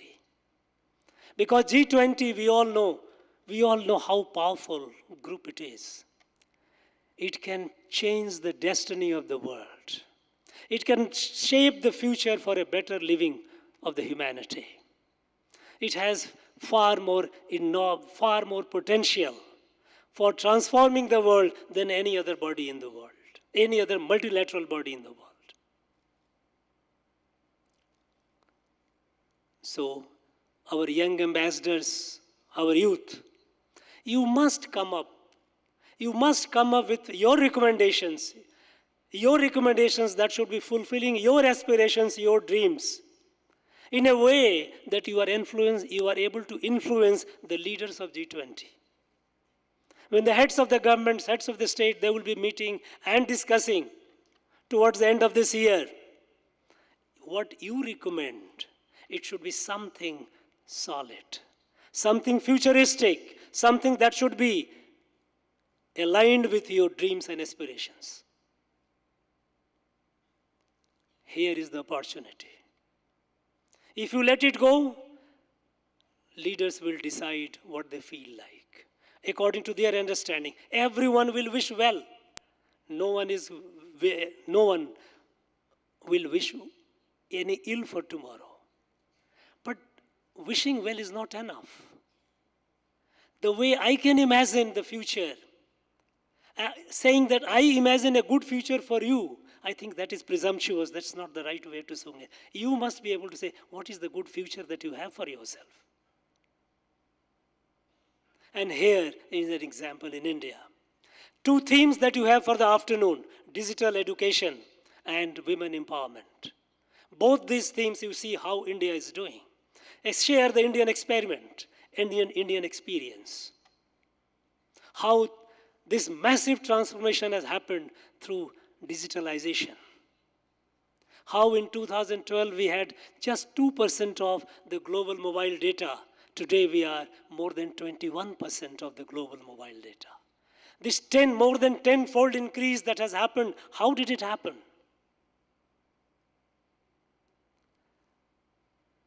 This is something to understand and appreciate. This transformation, this has happened, our young Sherpa said, that in normal course it would have taken 50 years, but it happened in 7-8 years. Because you cannot wait. The way the problems are looming, the problems are coming, you have no option to go slow.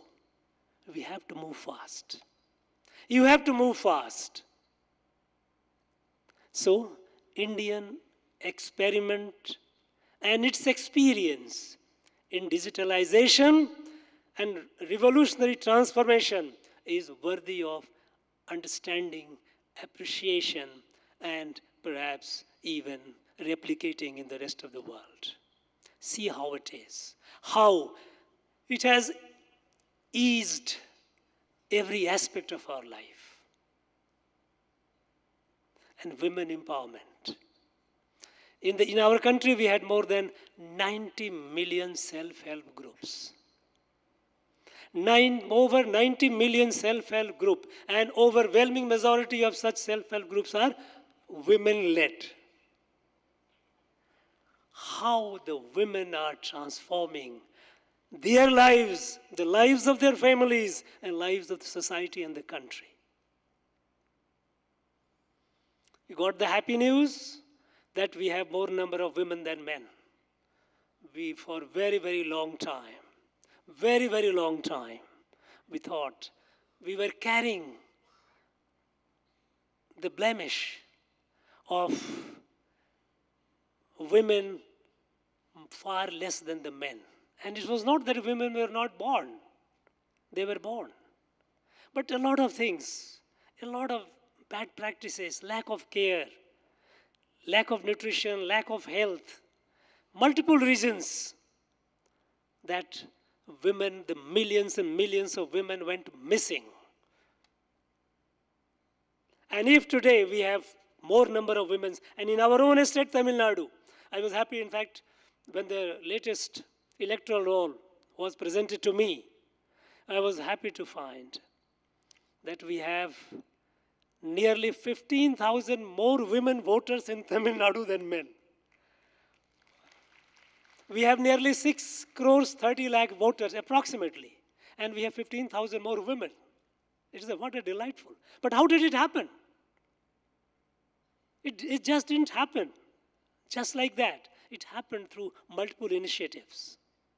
Right from a Prime Minister initiative of Beti Bachao, Beti Padhao, providing toilets in every household, providing toilets in every institution, every school for the women, nutrition, prenatal, postnatal, incentives and facilities for the girl children education, for their entrepreneurship. Today, our women are doing incredible, achieving incredible feats in the field of entrepreneurship. This experiment of India, experiment and experience of India in the last 8-9 years is worth understanding in detail. And I would urge the delegates and those who have come with them to understand it deeply, to understand and appreciate its nuances, how this magic happened. This magic happened in less than a decade.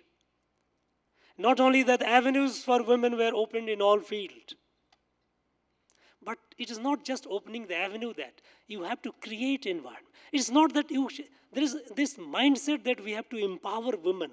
It is again a very, very, very, very paternalistic, or I won't like to use the word, more a strong word. It's the way as if you're empowering. No, they have.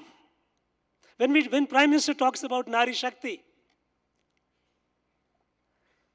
it is the power, potential power which is lying in each of our women as sleeping Kundalini. Kundalini is something you understand in yoga. The Indian people, they understand it. When it wakes up, the revolutionary transformation happens.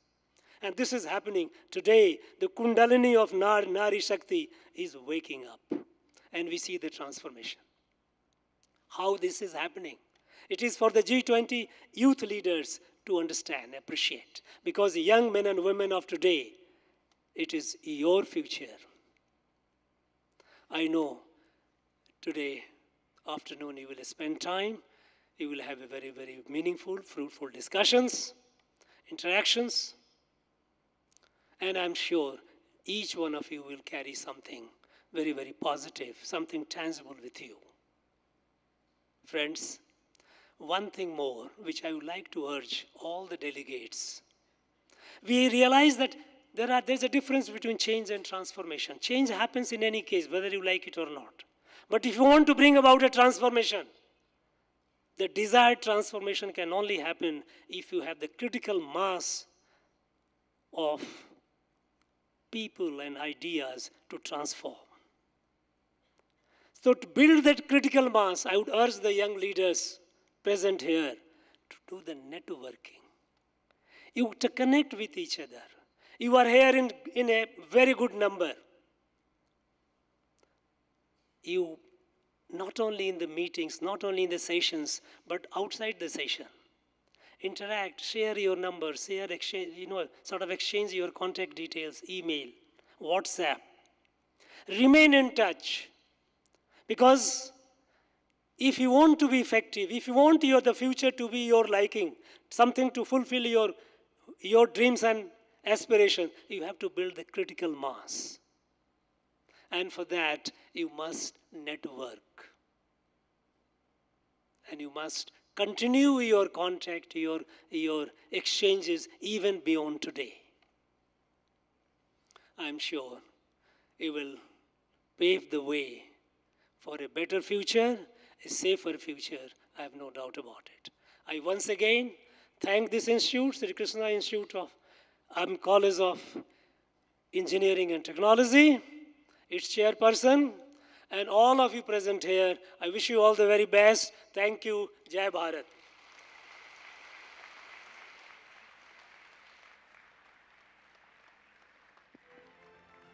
Thank you, sir. Youngsters are indeed inspired by your talk, and I'm sure it has opened their mind to think big.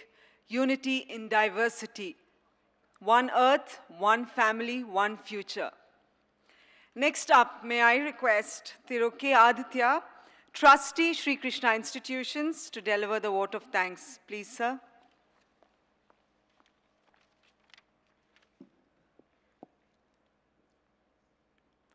Distinguished guests, esteemed dignitaries, respected members of the media, and my young friends.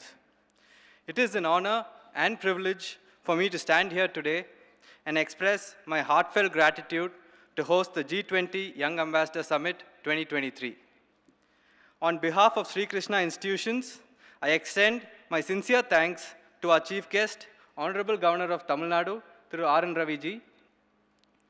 I would also like to extend our sincerest gratitude to our guests of honor, Honorable Minister of State for Fisheries, Animal Husbandry, Dairying, Information and Broadcasting, Government of India, Dr. L. Muruganji, and our G20 Sherpa, Thiru Amitabh Kanji, officials from the government, and all other dignitaries present here today. We are truly humbled by your presence. We are eternally grateful for your valuable time, insights, and inspiring words that has left a lasting impression on all of us. I would also like to record our thanks to our young ambassadors, student volunteers, faculty, support staff, and media personnel for their tireless efforts in making this event a grand success. Once again, a big thank you to everyone present here today. Your presence and your participation has made this event a global celebration of togetherness. We hope to continue this journey of learning, growth, and empowerment with your continued support and encouragement. Thank you, and Jai Hind.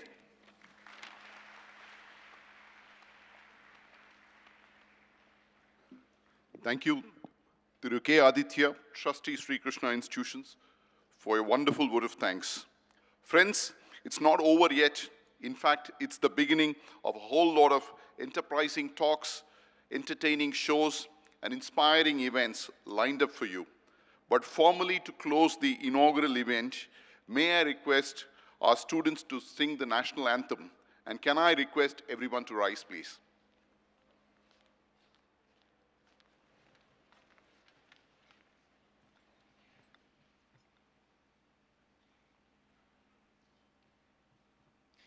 जनगण मन अधिनायक जय हे भारत भाग्य विधाता पंजाब सिंध गुजरात मराठा द्राविड उत्कल बंगा विंध्य हिमाचल यमुना गंगा उच्चल जलधि तरंगा तव शुभ नामे जागे तव शुभ आशीष मांगे गाए तव जय गाता जनगण मंगलदायक जय हे भारत भाग्य विधाता जय हे जय हे जय हे जय जय जय जय हे.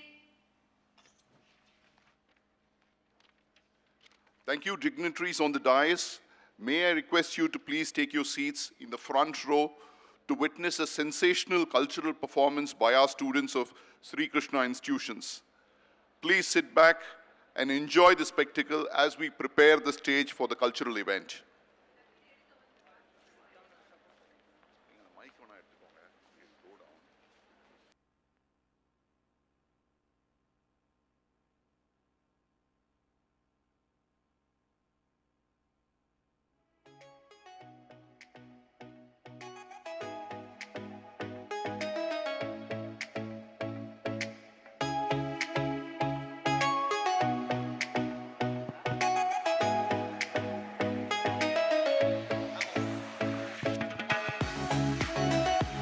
We kindly request the dignitaries to sit back and enjoy the spectacle.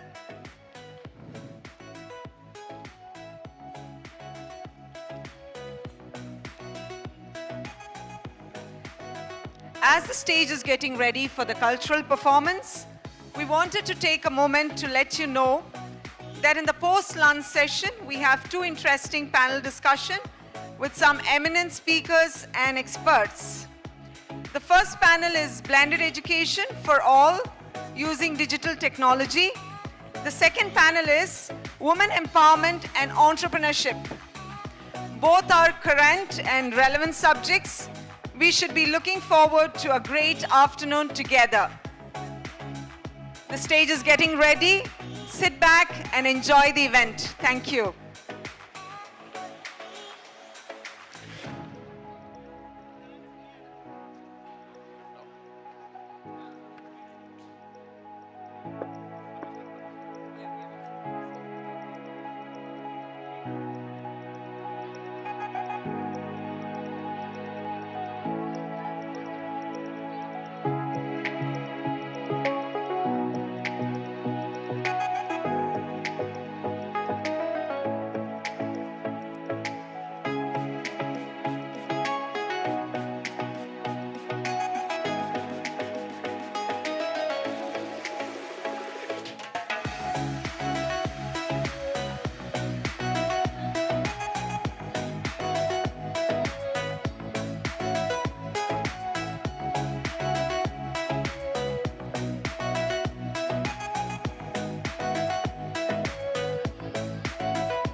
जगदीश्वर देवी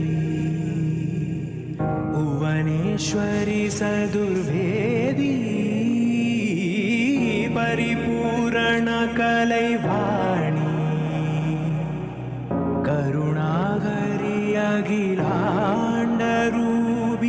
धीम्तना धीम्तना निरन्तरी नानीलं काकुण्यङ्गल तुरन्तरी आदिनी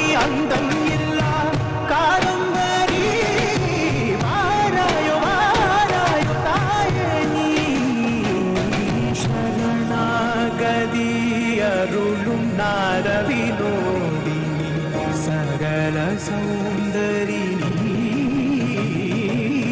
സാപങ്ങൾ സൂര്യത്തെ കാത്തിടു കൈകൊടു ഉണയன்றி വേറില്ലയേ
സകല സൗന്ദരിണീ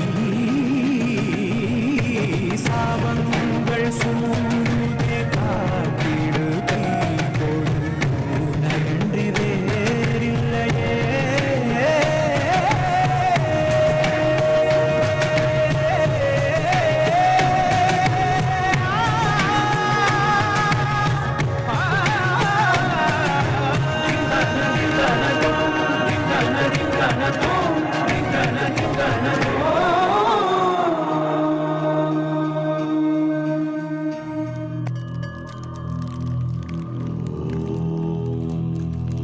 अग्निं दूतं पुरोदधे हव्यवाहम् उपब्रुवे देवागुम् आसादयादिः त्रिपादं सप्तहस्तं च द्विमूर्धानम् अग्निम्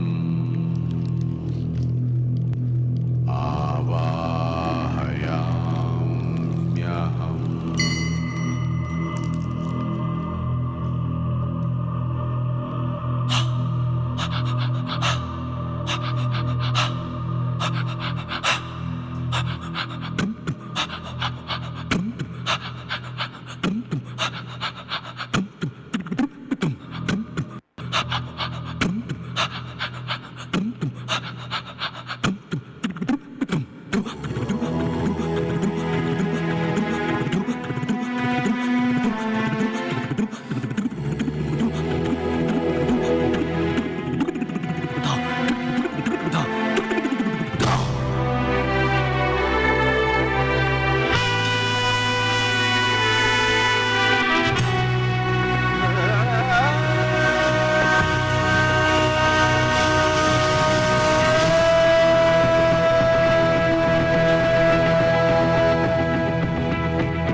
sagani sagama sagamada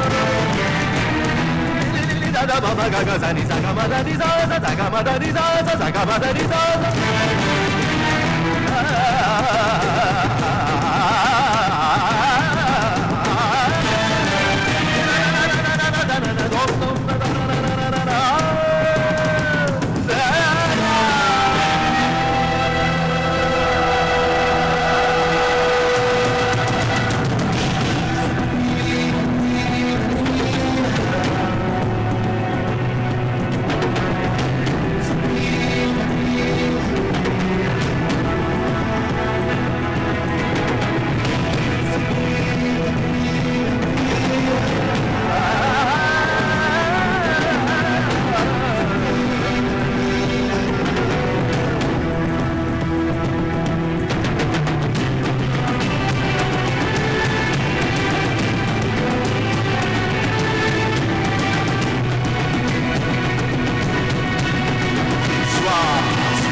Janana janana tanana tanana tom janana janana tanana tanana tom janana janana tanana tanana janana janana tanana tanana tom tom janana janana tanana tanana tom tom janana janana tanana tanana tom tom janana janana tanana tanana geeta dhuni ko takadhim nadra keeta tom naach rahe gori taaj dai dai tom phir tom geeta dhuni ko takadhim nadra keeta tom naach rahe gori taaj dai dai tom phir tom geeta dhuni ko takadhim nadra keeta tom naach rahe gori taaj dai dai tom phir tom geeta dhuni ko takadhim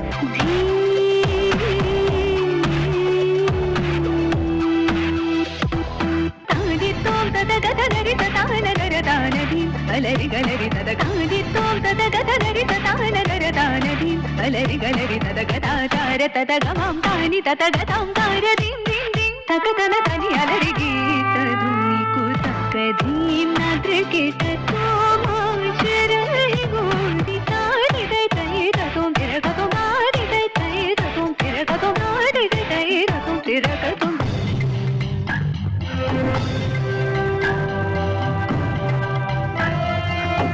Tagadajjam, tagadajjam, tagadigadajjam, tam tamidadajjam, tagadajjam, tagadigadajjam, tam neela manohara jala vibhushana nirada jalandhara bhujanga nartana neeraja tataka adika mrudla bada nikata taranga tunga taranga nirdaka nirdaka tam tagadai takadadim diyatatak tagida taga jaga taga nandam taga jaga taga jaga taga nandam tagida taga jaga taga nandam taga jaga taga nandam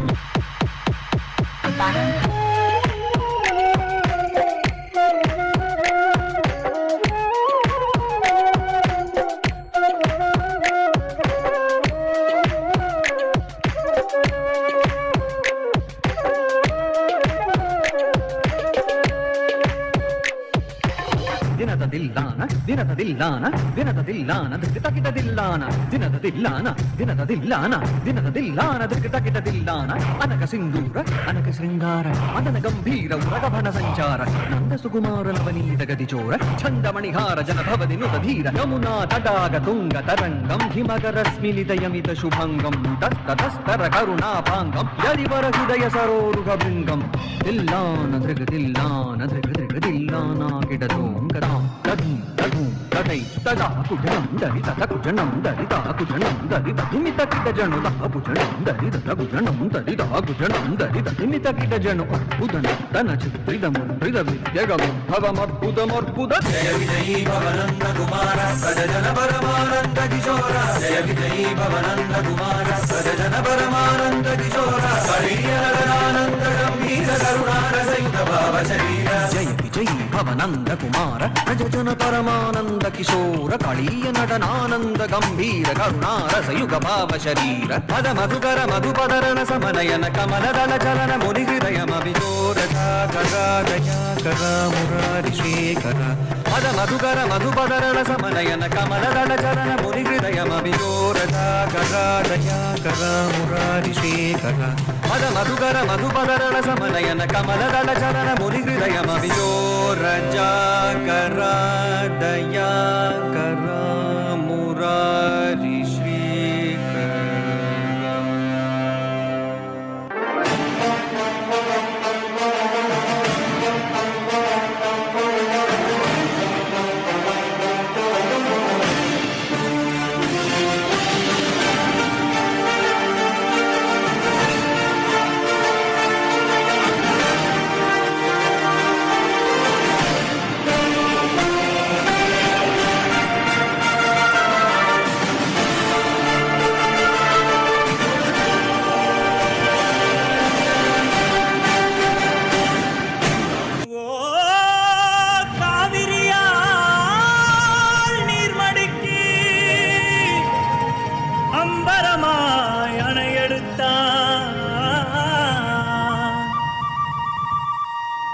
சத்தம் கெட்டதுமே நெல் பூத்து நிற்கும், புலி சத்தம் கெட்டதுமே கல் பூத்து நிற்கும், பகை சத்தம் கெட்டதுமே வில் பூத்து நிற்கும், சோழத்தின் பெருமை கூற சொல் பூத்து நிற்கும்.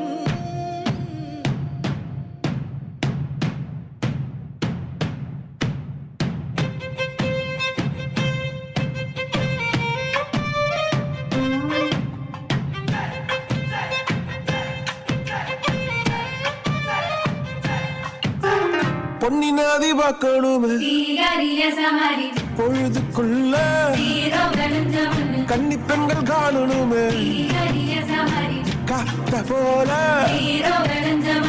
பொட்டல் கடந்து புழுதி கடந்து தரிச கடந்து கருச கடந்து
வடு வடு இருக்க ஒடுக்கி தந்த வடு மட்டும் உயிர் துடிக்க வருத்தம் என்ன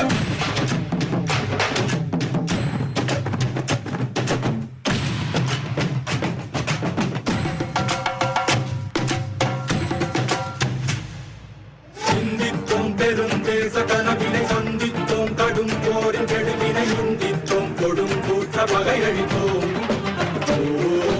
மன்னித்தோம் அடி வீழ்ந்த பகைவரை கண்டித்தோம் எதிர் நின்ற கயவரை கண்டித்தோம் அடங்கார சிறையெடுத்தோம் கற்பித்தோம் உயிர் சோழம் என ஒப்பித்தோம் அதை வேதம் என வேதம் தொட்டு வானம் எட்டு வெங்கை புலி மயம் நாட்டு படி படி படி பறக்க நட நடத்து பறி பறி பறி குடிக்க நடுமனத்தில் பெரி பெரி பெரி பிறக்க அடிமனத்தில் பொறி பொறி பொறி பறக்க எதிரிகளை படு சோமரசம் புகடா பரடா இவர் பயணம் இனி ஓயாதே எடு வாழை எடு நடடா நடடா வெறி இந்த புலி ஓயாது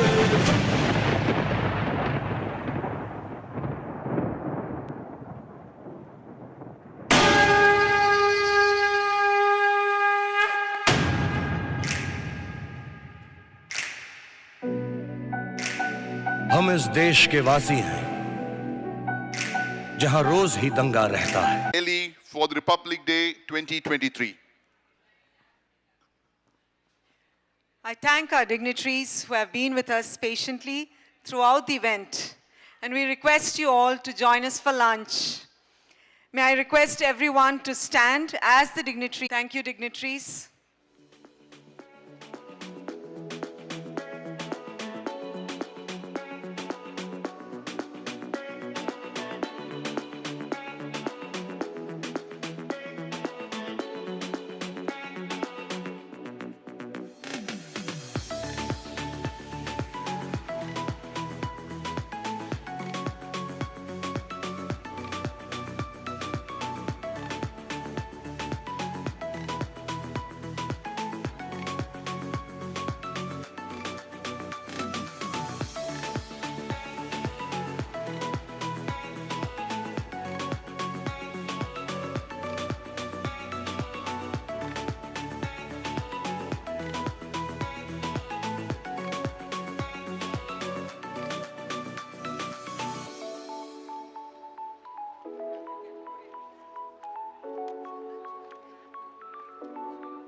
We kindly request students to move to the right-hand side of the auditorium where the food is being served. Please enjoy your lunch. You can all move to the right-hand side of the convention center, SK Hall. Lunch is being served. Right-hand side of the hall. All of you can move for your lunch. Thank you.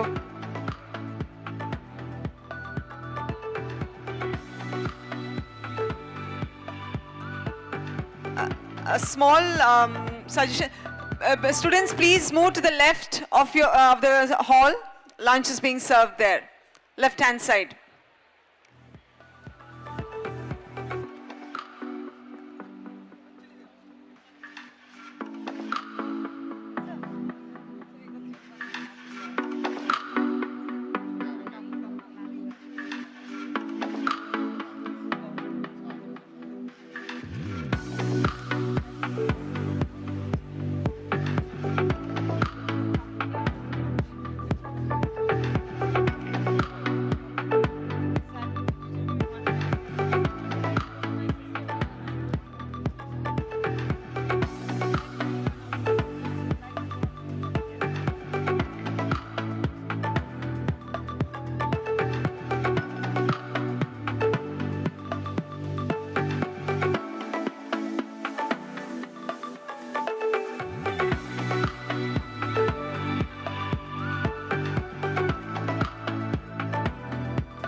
enjoy your lunch.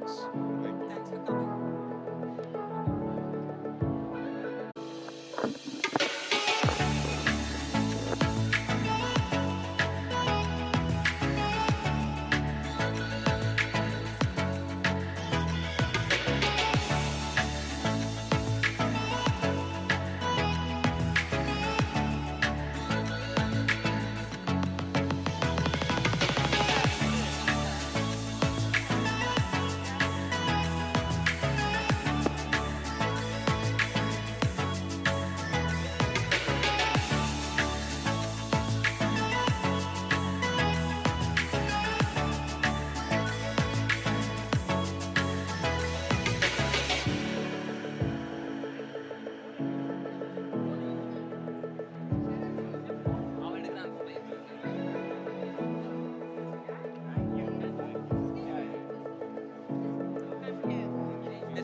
a poignant symbol for humanity to emerge victorious from its challenges.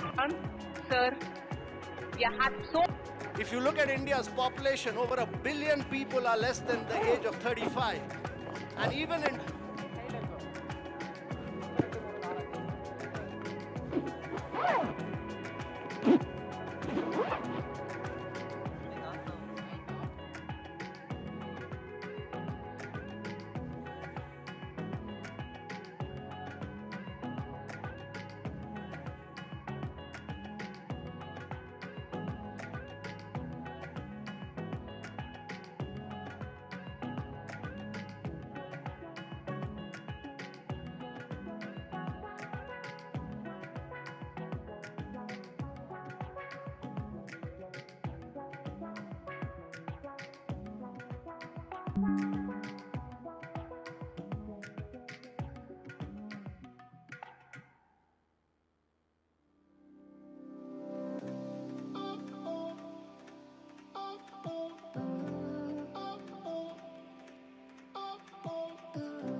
We kindly request all the students to assemble within this hall.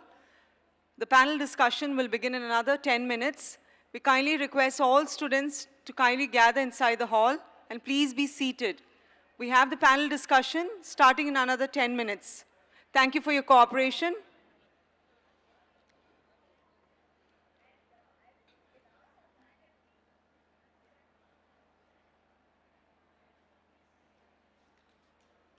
We request the faculty to please send in the students who are standing outside the hall.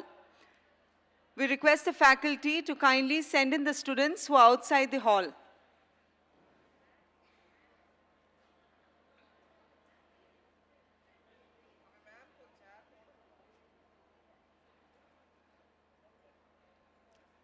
Students, kindly assemble yourself and please be seated.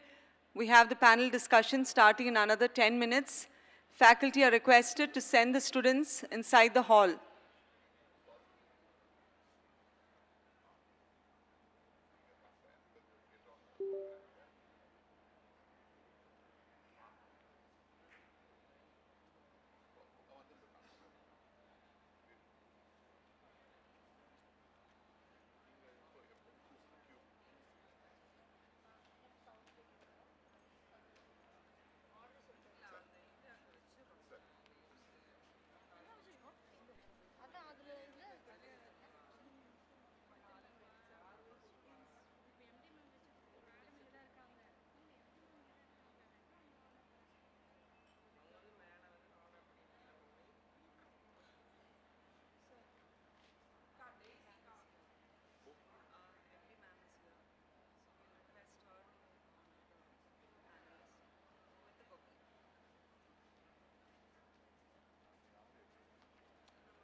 We are indeed happy to work under. No, first we have to tell no. We have amidst us, no, we at Sri Krishna institutions have one such. Actually, we have written this.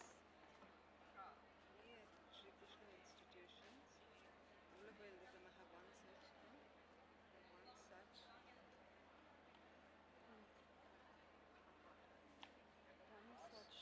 strong and powerful.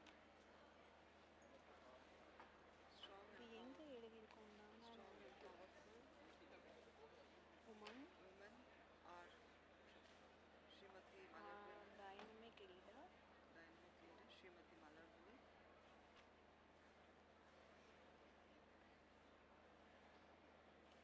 who has taken Krishna institutions by leaps and bounds over Malarvuli, who has taken Krishna, who has taken Sri Krishna institutions by leaps and bounds over the past few decades. Sri Krishna institutions leaps and bounds Over the past 4 decades.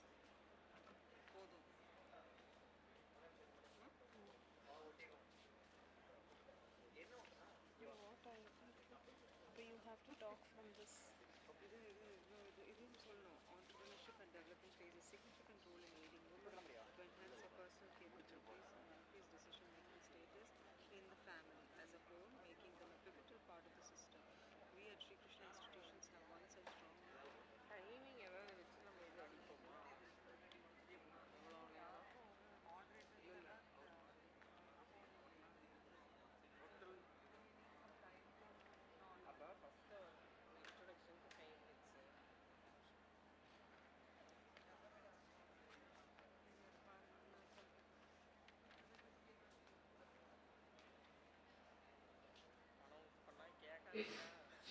check, check, check, check this, check.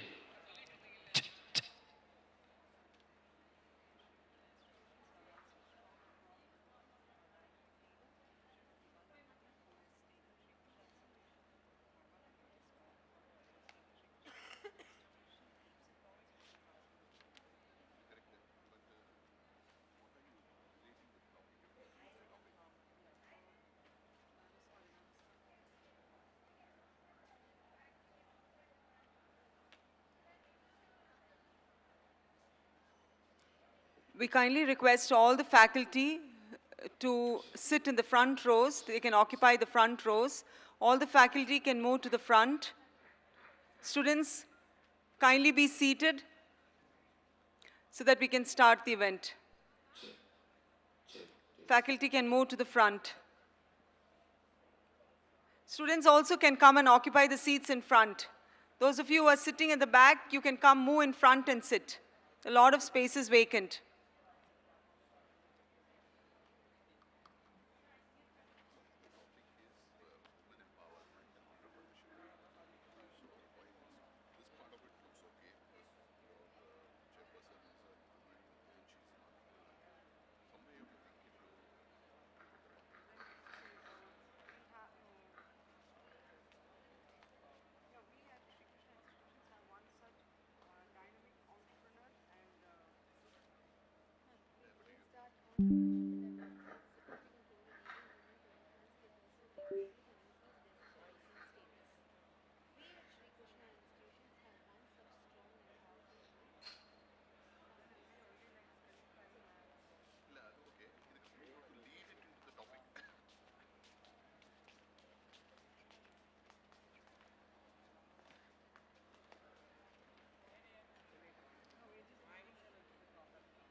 We kindly request all those who are sitting at the back to come and occupy the front seats. We are good to start in another 5 minutes. Please, we request everyone to take up your seats in front.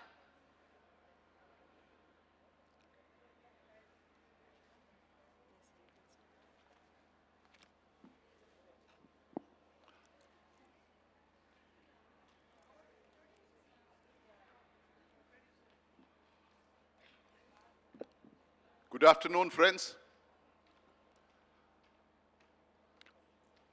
Fueling the future of global youth is the theme of this Young Ambassador Summit. I hope you fueled yourself well for the post-lunch session that is to follow. Welcome back. We have a very, very exciting lineup of speakers and events post-lunch, and it's my pleasure to introduce the first panel. And the topic is blended education for all using digital technologies. What is blended education? Friends, while COVID had many, many negative connotations, it's undeniable that COVID has brought on a measure of digitalization, especially in the field of education, that's undeniable. And I think it has also made education very, very democratic from that perspective.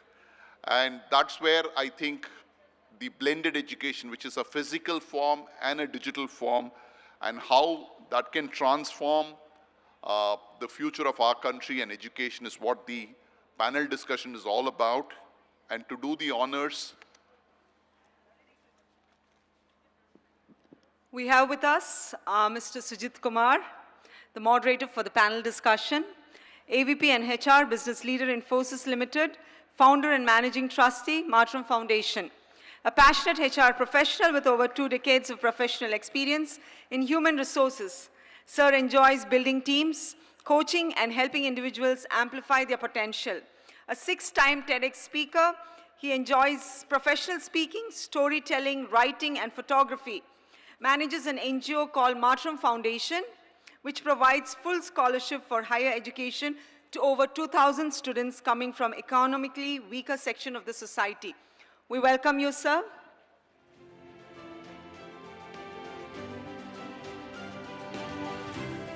next, Mr. Kalpati Suresh. May I request Mr. Suresh to please join us?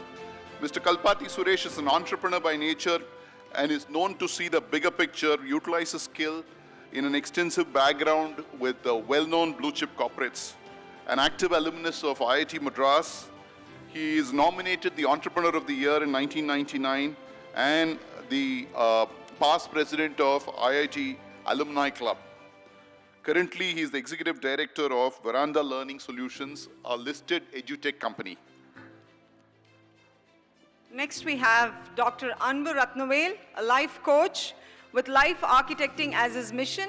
Anbu has played a breakthrough role in coaching on the design mind, engaging learning culture, mindfulness, leadership development, and transforming OD.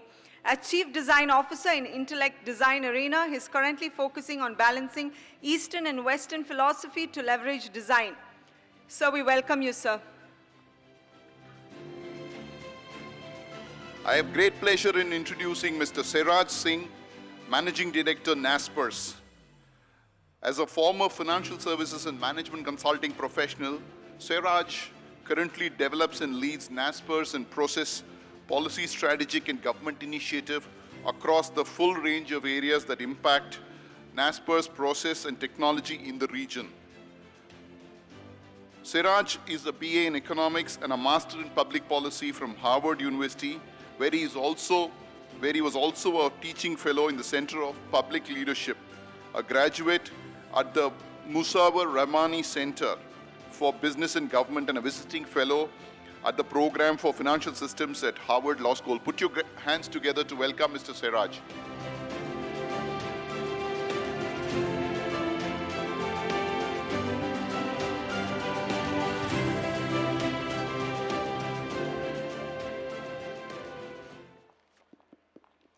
Good afternoon.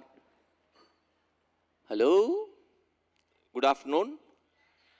Yeah, great. I know you are coming after lunch, and somehow I have this knack of picking up post-lunch sessions, whether as an individual speaker. So I thought at least as a moderator, I'll get a better chance, but bad luck, I'm here. So apologies to my fellow panelists. It's a curse that I carry. Wherever I go, I get post-lunch session.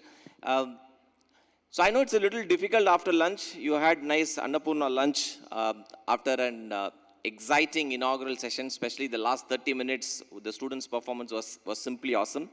But this topic is going to be of very, very significantly relevant to each one of the students sitting here. And that's because of the kind of illustrious panel that we have today. I hope you paid attention to the intro. Some of these stalwarts sitting here are phenomenal achievers in their respective field.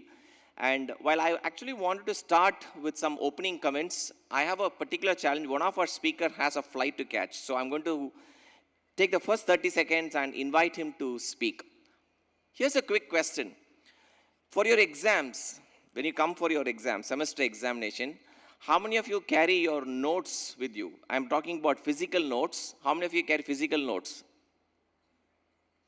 And how many of you carry your mobile phone? Okay, the third category I don't have anything, which means you don't carry anything, right? So we are not really bothered. But I think it's a very significant statistic that says worldwide 60% of the students don't rely on physical notes. For example, everything for them is online. So this topic is all about blended education for all using digital technology. I don't think we can even think about education without technology in these times. And thanks to COVID, because it is the digital transformation in each of our homes started with COVID, right? Overnight, our teachers became online. They came on the online mode. And the classes were interesting, isn't it? When your teacher came on class, you also had your grandmother, father, mother, everybody sitting and watching how they were doing. Oh, this is how the maths teacher teaches classes. This is how your computer science teacher is teaching you coding and so on and so forth. But this topic is much beyond all that, right? So I'm going to invite Mr. Kalpati Suresh, who is a pioneer in the EdTech sector. And if you are preparing for a competitive exam today, I don't think you will 100% be using one of his services, one of his company that provides phenomenal amount of the courses and some fantastic work that he's doing. So my first question to you, and which I'll come and sit right next to you, is what do you think, in your mind, what is blended education is all about? And what are some of the challenges that you see? If you can start with those opening comments, I'll shoot some questions to you post that, sir.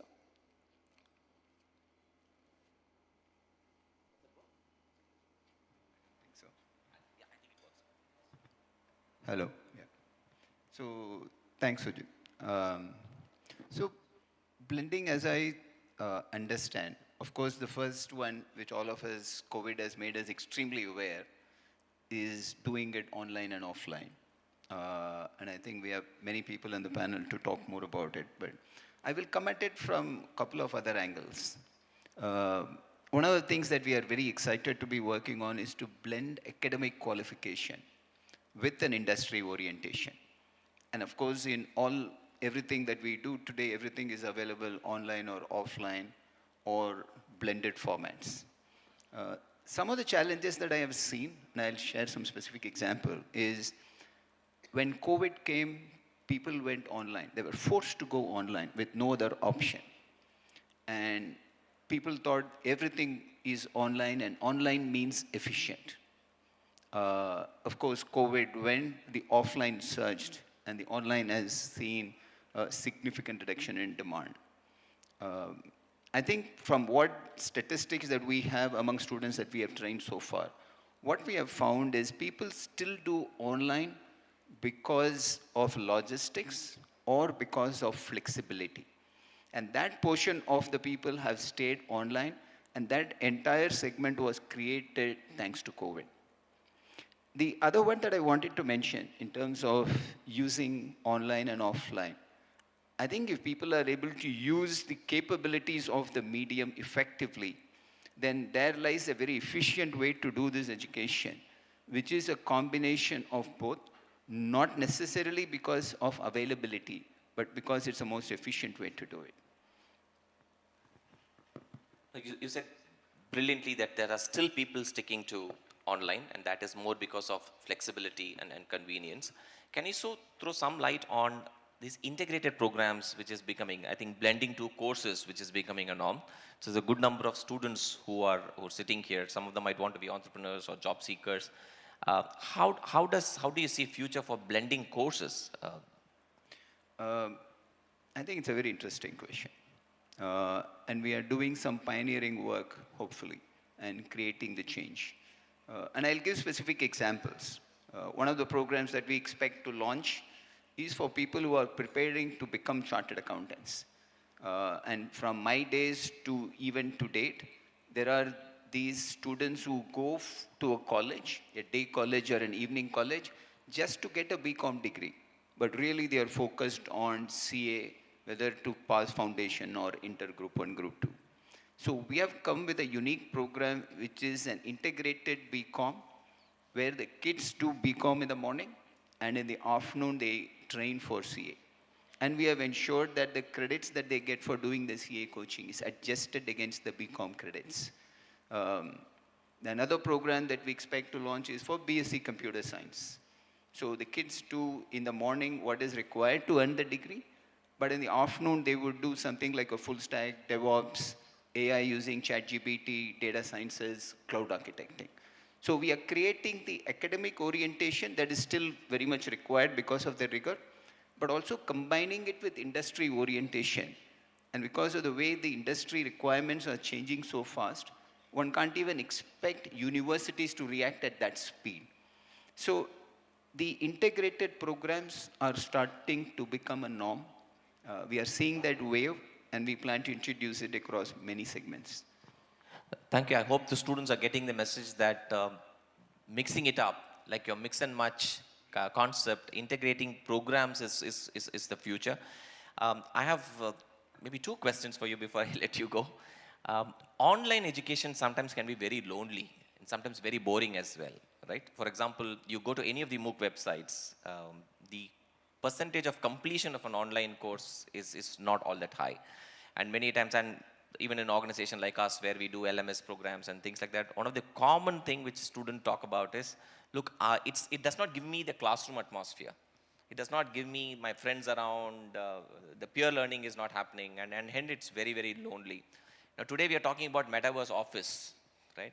I know you are somebody who picks technology much, much faster.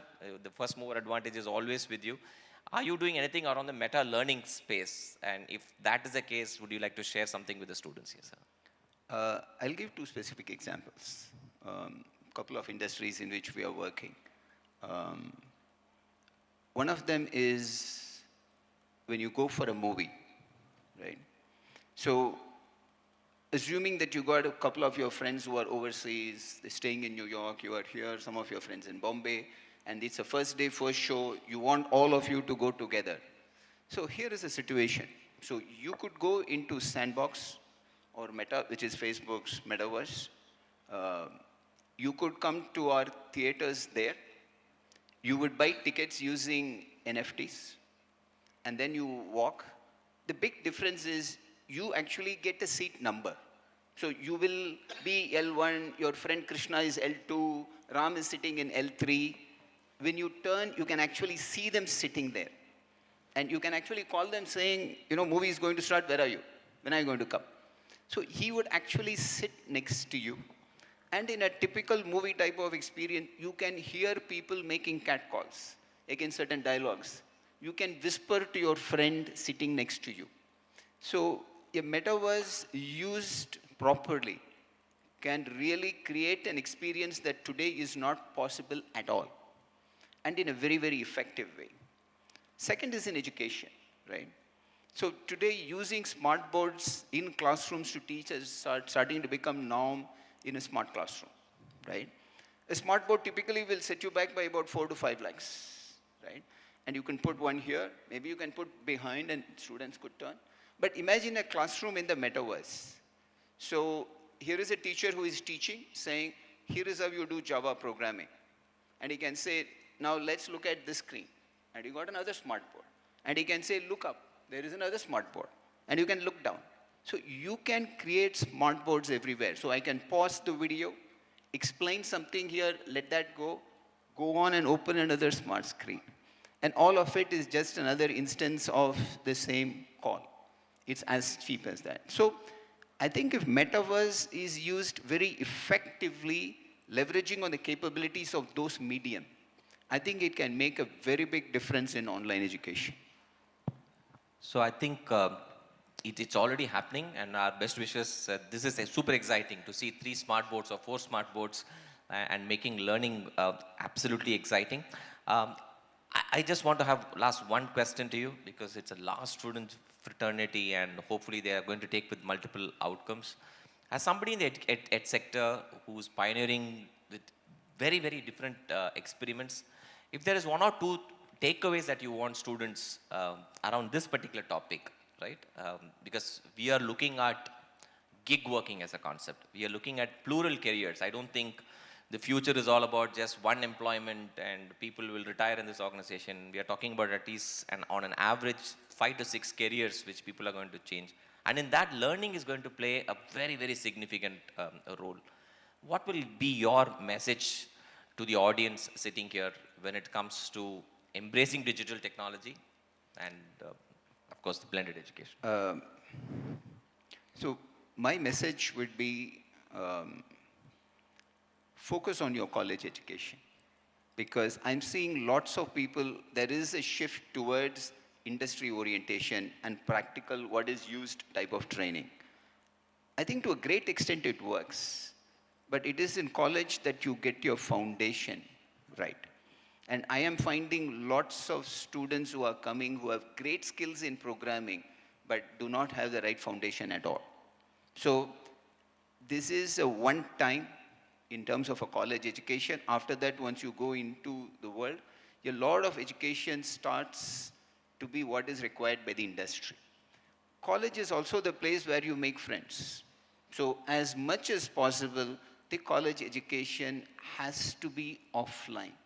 This is where you make your best friends. This is where you learn life, apart from whatever subject that you're working on.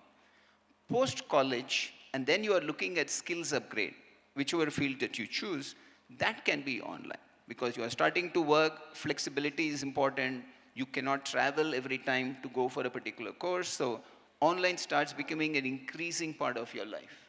So I keep telling people in terms of online, offline usage, when you go from kindergarten all the way up, your percentage of usage of online also has to grade up. So in school, you want to be completely offline, make the best friends who are your friends for life. Same thing, enjoy your college days. This is something that you will cherish and recall. And then progressively, an online becomes an increasing part of your life. I think it's brilliant, sane advice, because normally I thought you will ask people to embrace more online, but I think very sane advice to stay offline as much as possible, and as you move up, pick up the online skills. I wish I could continue this discussion longer, and I wish to. And seriously hope your flight is delayed by 10-15 minutes, but keeping your busy schedule, I would let you go, sir. Thank you so very much for your time. Thank you, Sujit. My dear audience, please put your hands together to Kalpati Suresh. I think we can do a lot better. Yeah. Thank you so very much.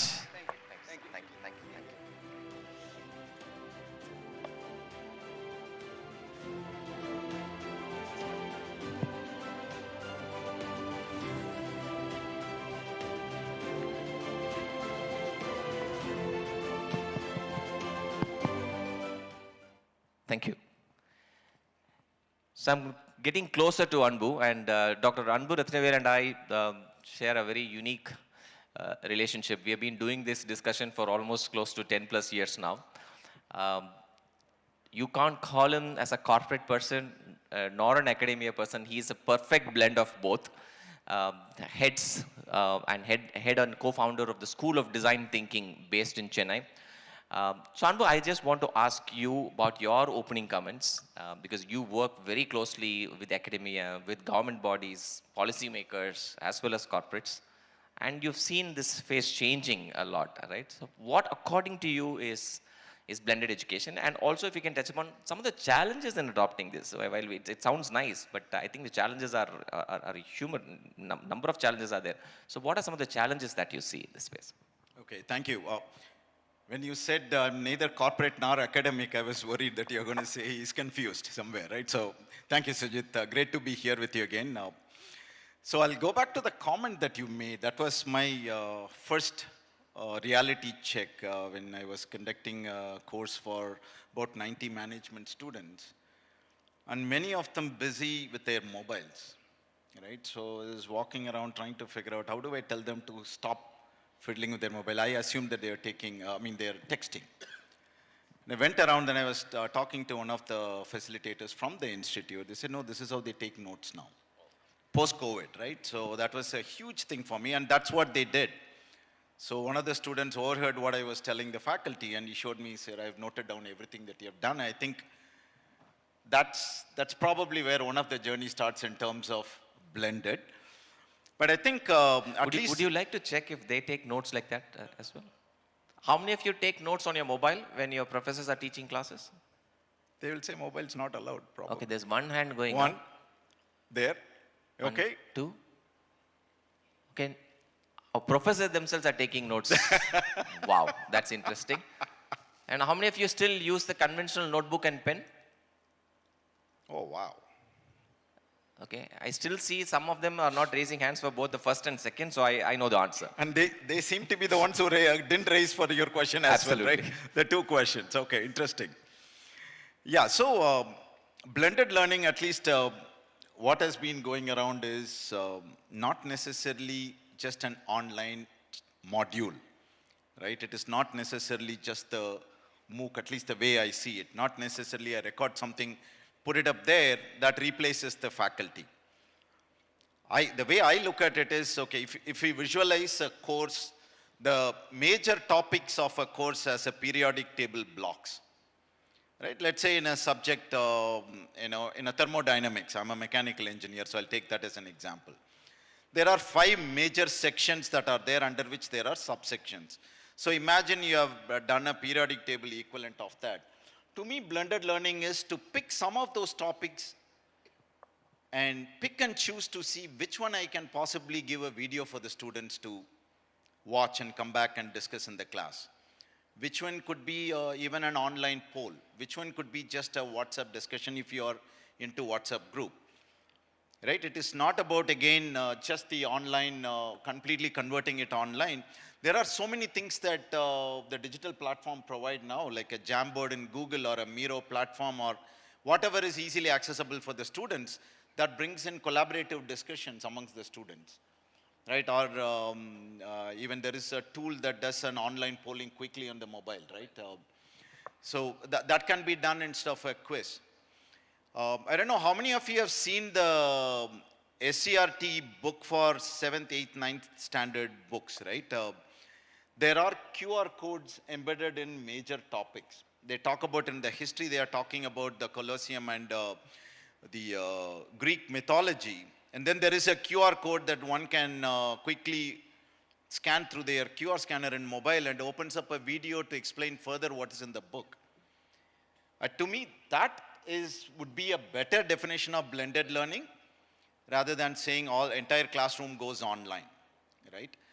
And coming back to your second question of challenges, I'm going to take a bit of a different unpopular take on this, is probably faculties not wanting to move out of the comfort zone, right? Where I have to be physically teaching this, flipping through my notes, either writing it or reading it out. Right, and that's one of the biggest challenges that I feel. And the other one is also keeping in mind the learning styles of students. I'm sure some of you folks would have seen, right? One of your friends didn't show up for the class. They take your notes, right? Prepare from that and probably score better. Or the day before the exam, you sit and teach your close friend.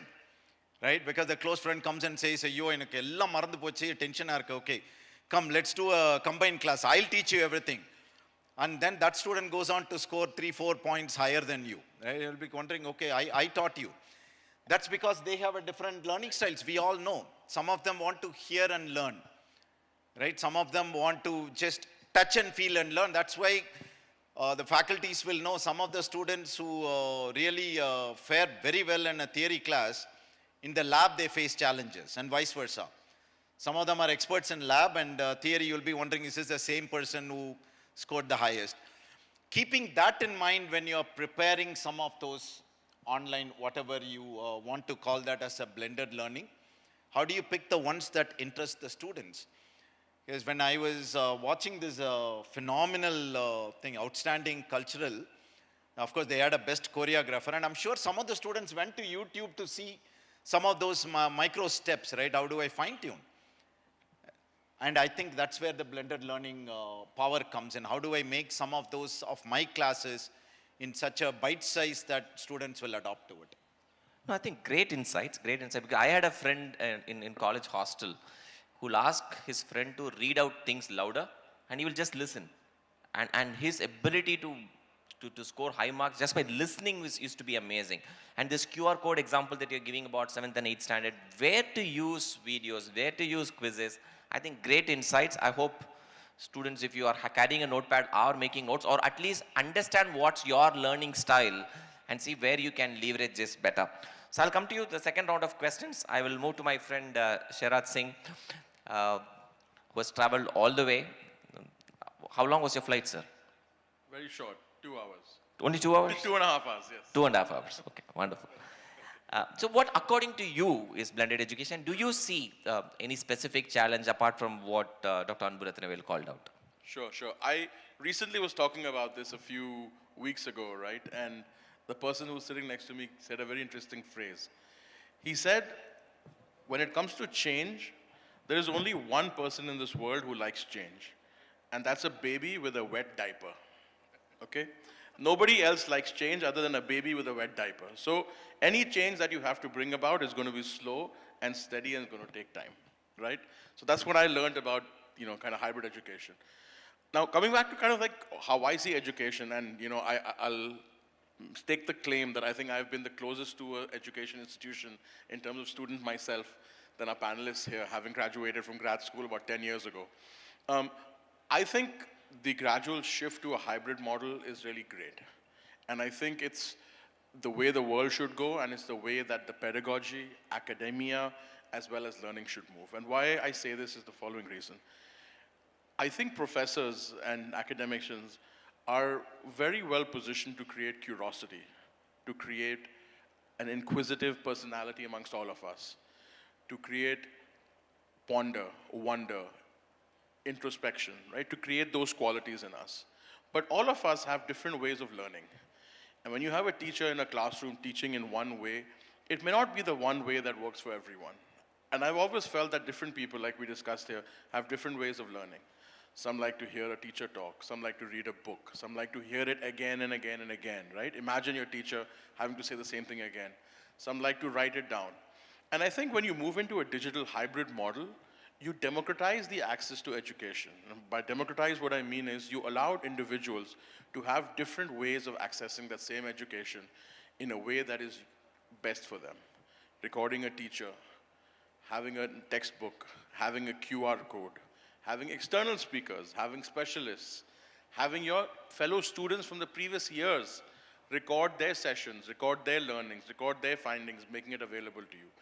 And how you bring all of this together for different people in different parts of the world, in different languages, in different cultures, different backgrounds, different parts of the world, it really makes the difference. And for me, the blended education is going to be very transformative when we are able to put this together in a bite-sized, in a product-wise, for every single student. So who has the best? A teacher who creates that curiosity, who wants to make them learn, who wants to make them understand what is larger in this world, who pushes their quest for knowledge. And then the answers to that knowledge comes from a hybrid model, a digital model, media, content, QR codes, recordings, etc. That's how I look at it. Thank you. So, Dr. Anbu, my next question is to you from what you do, right? I'm a huge fan of design thinking. and what you do is phenomenal. Design thinking is not just for problem solving and not just for prototype. I think you are taking a different step, that it is a mindset. If you can just share as to why something like design thinking is not just relevant to product companies and companies trying to solve problems, and how that can be an individual mindset for a student from a learning pedagogy perspective. I'm sure you're teaching in different premier B schools, etc. If any of this experience or case study that you can share, I think that'll be very helpful. Okay, good. So the way we approach design thinking is, as you said, it's a mindset. So we were looking at, can we even design the thinking of people? So what we do now is our work of design the thinking. Then comes the rest of the problem solving process. What happens is, if I take a step back, right, picking up from what Sairaj was saying here, what does it take, first of all, for the faculty to allow students to ask different types of questions, not necessarily questions directly from the subjects, right? One of the focus areas when we work on design the thinking is questioning assumptions. We have world over so many examples, from Airbnb to Netflix to Uber, right? Everybody questioned the assumption, right? Otherwise, for example, Cafe Coffee Day, right? CCD, it was all because of the assumptions. Why should somebody come and in a hurry drink coffee and go? Why can't they come and actually sit and have a chat? That was a question somebody asked. And that transformed to whatever, not only CCD, but so many things. So when we work with faculty or students, the idea is, how do we get them, into that mindset of asking questions? So it is not about faculties allowing as well. It's about the students getting into this thing of asking that right question, right? The approach is, when we see a problem, our mind is always trained to immediately ask for a solution. When I see a problem, what is the solution, right? Interestingly, the corporate world also carries that, right? Don't come to me with a problem, come to me with a solution. So if we create the mindset of staying with the problem a little longer, instead of asking what is the right answer, what is the next right question for a problem, right?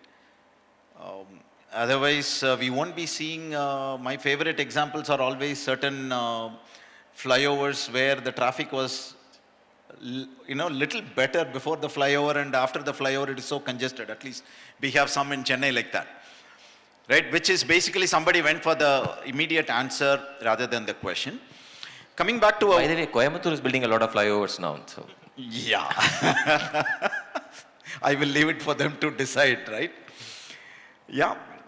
So coming back to one of the classic situations where a group of management students had gone to a hospital to study, why is there a lot of traffic in the OPD, right? And so they were invited to just see if they can solve some of the problems.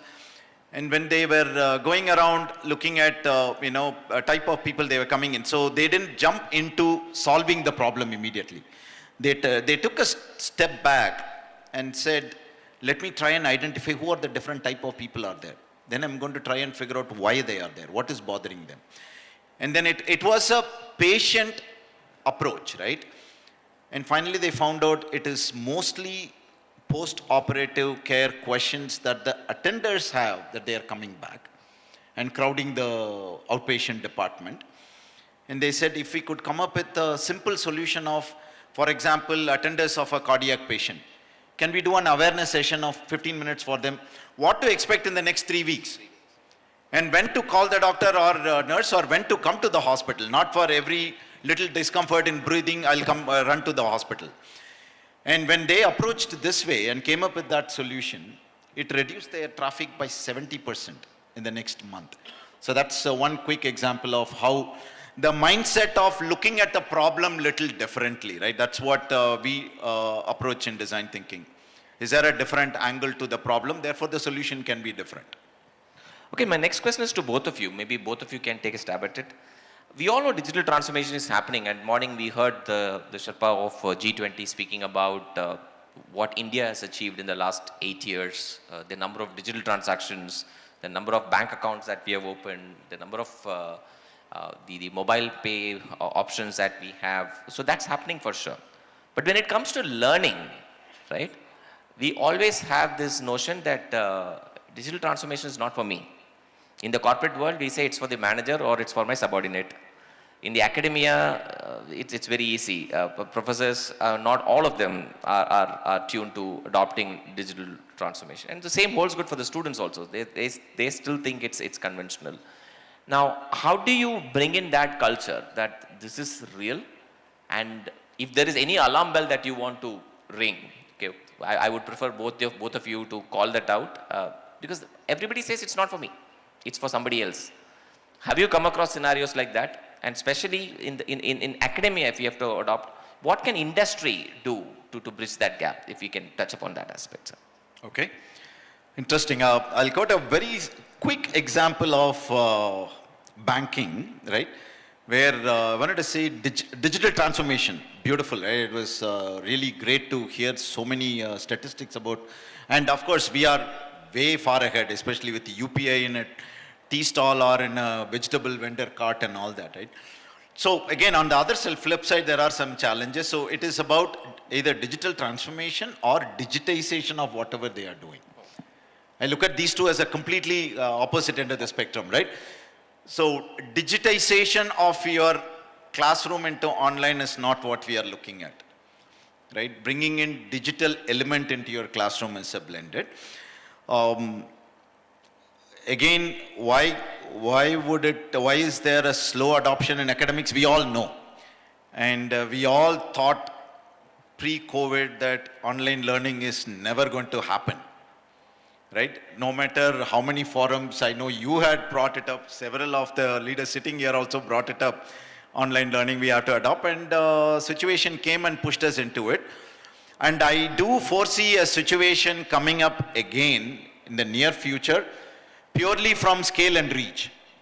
There are universities that has multiple campuses, right? And in a matter of time, they're going to say one professor is going to take care of their classes across these campuses, which only online is the only way, right? Or the blended is the only way. One of the things, at least purely based on our experience from School of Design Thinking, having working with so many faculties, is there is this mindset of existential crisis or dilemma, right? If my course goes online, what happens to me? No, nothing wrong is going to happen to any of the faculties, even if it is ChatGPT coming in or whatever, right? The human intervention is a must.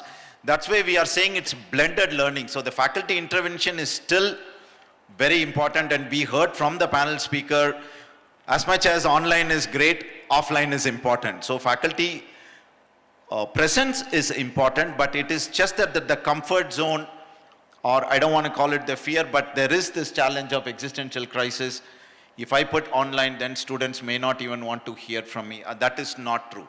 But what you choose to put online and what you still hold to yourself as a teaching model, I think that's where you're going to create a lot of impact. I know a professor in Stanford who teaches physics by taking the students to a soccer game. And now I heard he's playing the soccer live in the classroom. And after that, he is asking all of those critical questions. Okay, in a penalty shot, the kicker was here, the goalie is there, and he kicks, and how does the ball go in and curve? Let's sit and sort out the physics behind it, right?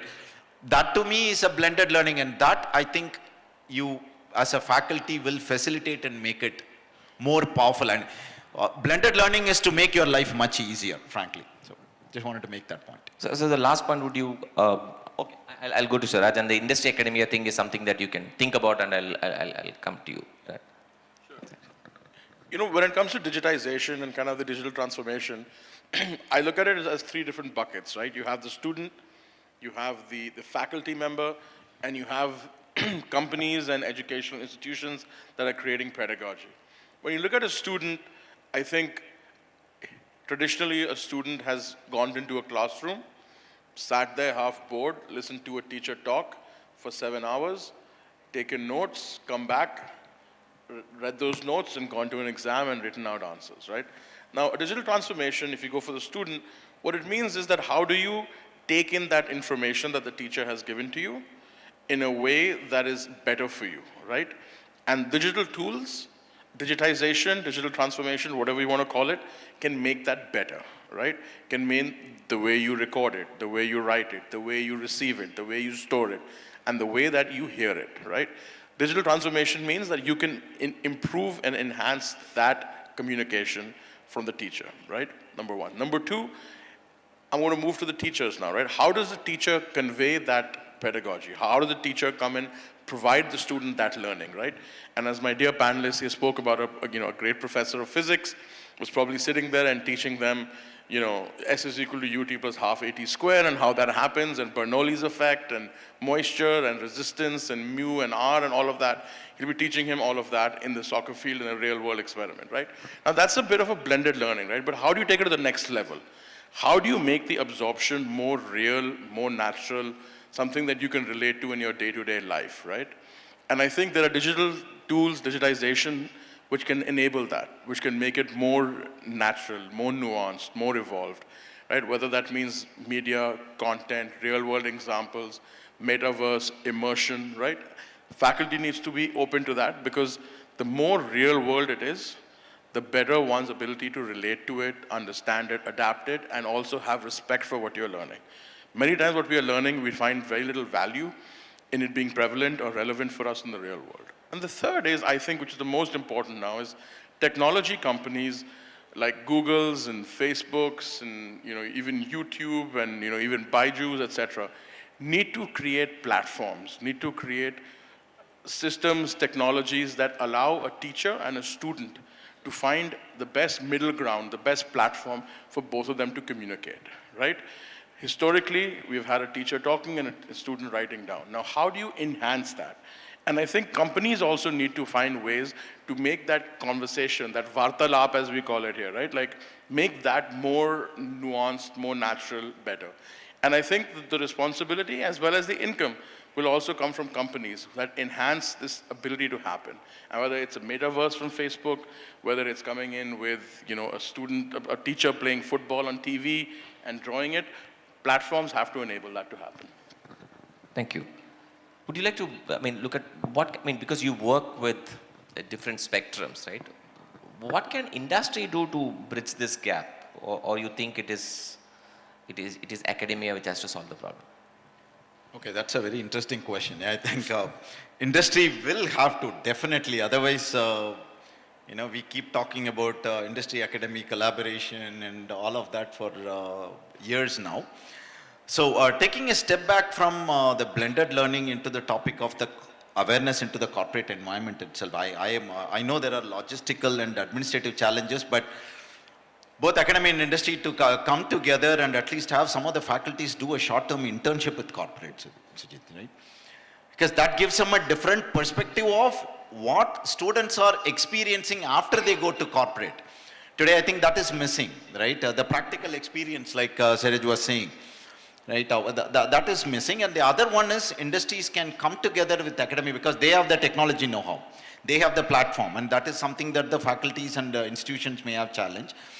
I bumped into this, maybe some of the faculties already know, spoken tutorial by IIT Bombay professor, where he has for about 70 plus courses on Python, C, C++, and some mind-boggling number of students who have gone through that. 70 lakh students have accessed that course.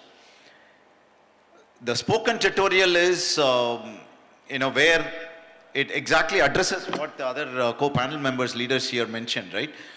And you brought up the point about loneliness in online learning. So there are voiceovers on some of the topics in programming, and then he stops and says, now you go and try this on another window. Come back and enter that answer here. So it kind of brings in that interactiveness and also gets that interest level. I think they have done it in collaboration with a couple of the corporates who are guiding it. I think that's the other place where corporate can really play a role. It cannot be because the good part of consumer for all the output of academic institution is a corporate. They have to come in much early in this. Absolutely. So I have one last question, and I don't know if the audience, you have any questions? Just want to quickly check if audience, you have any questions for the panel. Otherwise, I want to close with one question. All right. So we spoke about some very, very fancy stuff, which is of course happening in our country. A good number of institutions are adopting it. But the reality is that our gross enrollment ratio, after a lot of effort, has moved to about 28%, okay, which means a whopping 72% still do not have access to higher education, right? So I know the obvious answer, but I just want to hear it from you. Is going digital the way forward to bridge this gap, okay, of increasing the GER? Okay. I don't know how much of our children, but these, I mean, even if I look at it, these children sitting in this hall are the privileged set of people, right? Getting access to high quality education in a premier institution like this. But of the same age group with good academics, but for want of money, somebody's working elsewhere, right? So do you think going digital is a way forward where we can bridge this digital gap? Yeah, I think you touched upon a huge thing, especially now that we are talking about youth ambassadors. So about 2 years ago, looking at the youth engagement index from Niti Aayog, right? And some of the things when we interviewed some of the students who dropped out for the very reason, right? If only they had access to education in different means, right? It may not be completely digital, but at least digital definitely is going to help them keep in touch with education, and probably the typical good old model of distance learning where digital plus once in a while they come into a classroom to rehash that learning. But digital will definitely bridge that huge gap that we have today. Anything that you want to add, Mr. Shah? Yeah, I have a bit of a philosophical view on this, right? The future of education, the future of technology is no longer going to be the conventional way that we know it about getting a BA or a BTech or an MTech or a BSc, right? I think the world is transitioning and quite rapidly into a skills-based learning and a skills-based employment platform, something that the German kind of ecosystem has had for a while. And I think what that means is that a person can come out of class 10 or class 12, go online and learn coding, can go online and learn certain stuff on media, social media, digital media, online, and can get a job which can be quite fulfilling. And I think the world has never seen this before. And that is where I think that people who otherwise may not have access to means of coming to an educational institution, but have a tablet, right? And thanks to Android and thanks to all of these domestic manufacturing, we're able to access digital products quite reasonably priced. Data has come down, become very cheap. That has allowed another avenue for people to gain education, right? And education now, that the definition is going to change and become virtual. And I think that will help them gain economic opportunity and employment. So your numbers may not go up beyond 28, 29, right? And that's a whole different problem where you need, more infrastructure and social infrastructure and schools and, educational institutions. But I believe that the economic opportunity and economic gains and employment, those numbers that are historically, traditionally linked to graduation and academic and degrees will go up. And I think that we as practitioners need to do more to allow more content to come out so that people can get skills-based employment and access economic opportunity, putting them at a level that their peers who may go to an educational institution and graduate and may have the same livelihood. And I think that's where the world is going to go. And the next 10 years, we'll see that quite a bit. I think it's a very, very brilliant perspective. Thank you so very much. So I'm just going to take about 2-3 minutes to summarize the discussion before I hand it over to the next interesting panel discussion on women empowerment and entrepreneurship. You heard Mr. Suresh speak about what's happening about blending courses today. I don't think you need to do a B, computer science, artificial intelligence, and machine learning to get into an IT organization. I have representatives from companies like Zoho sitting here who hire from very, very unconventional sources, BCom with Python, 10 standard with Python, and you can just pick it up and get as good employment as an IT engineer would get. Second, the concept of meta learning, which is becoming the order of the day. I think these are terminologies which we thought is going to take at least 5-10 years to come in, but he's talking about right from movies to education, how meta is the way forward. Dr. Anbu Ratanavel brought in some brilliant insights from, it's not design thinking, he's looking at design your thinking, design the thinking, that's what he's speaking about.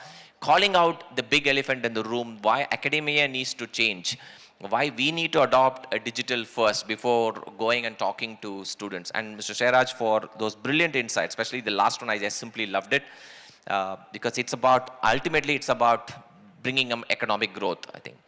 Now, I just want to ask you a very simple question, because this summit is called Youth Ambassadors, right? So we hope that this is not an ordinary event, right? This is not an ordinary event, and you folks sitting here are youth ambassadors, right? So let me ask you this simple question.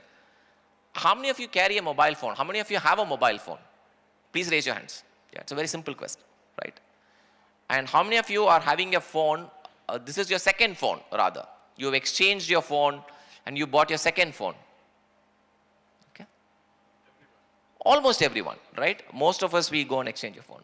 So let me give you an example, and this is a very local example of a student from Sri Krishna College, right?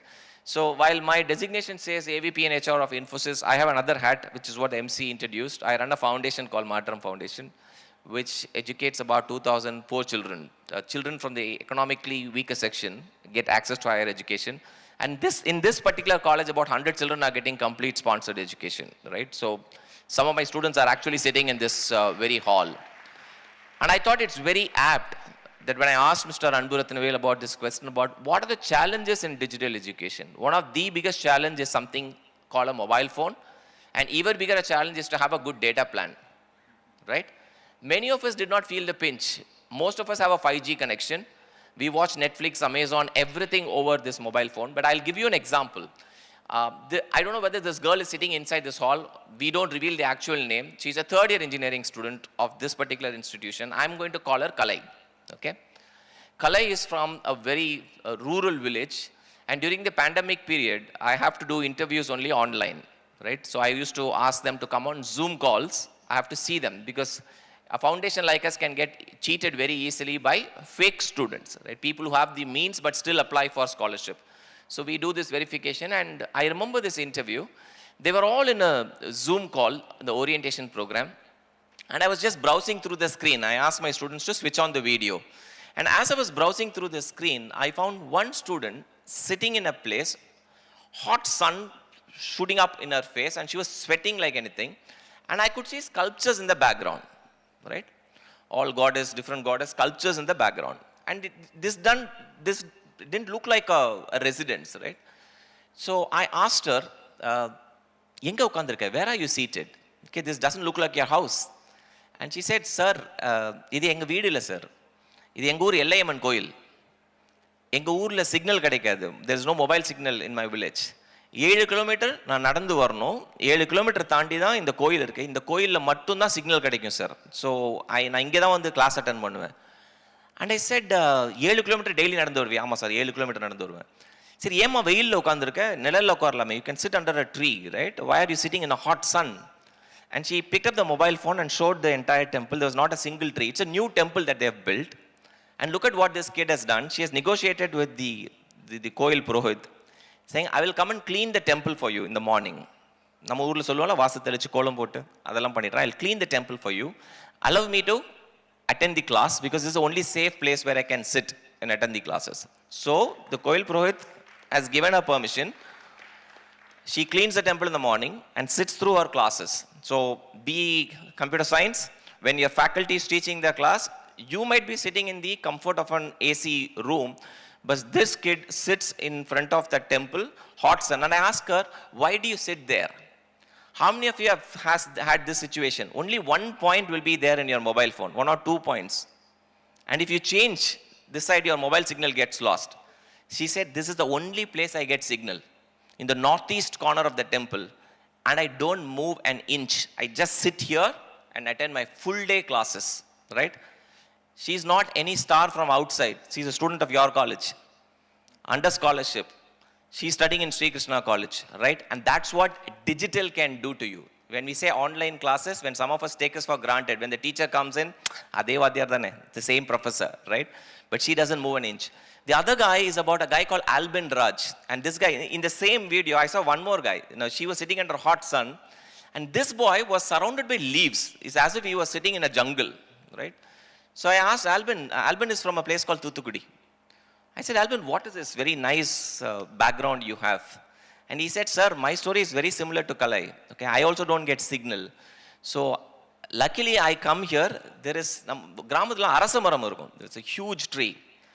இந்த அரச மரத்துக்கிட்ட வந்துருவேன் sir. இங்கே வந்து நான் மரத்து மேலே ஏறி உட்காந்துப்பேன் கிளாஸ் அட்டென்ட் பண்ணுறதுக்கு. So every day he brings his lunch box, gets up on the tree, okay, climbs the tree and sits and attend classes.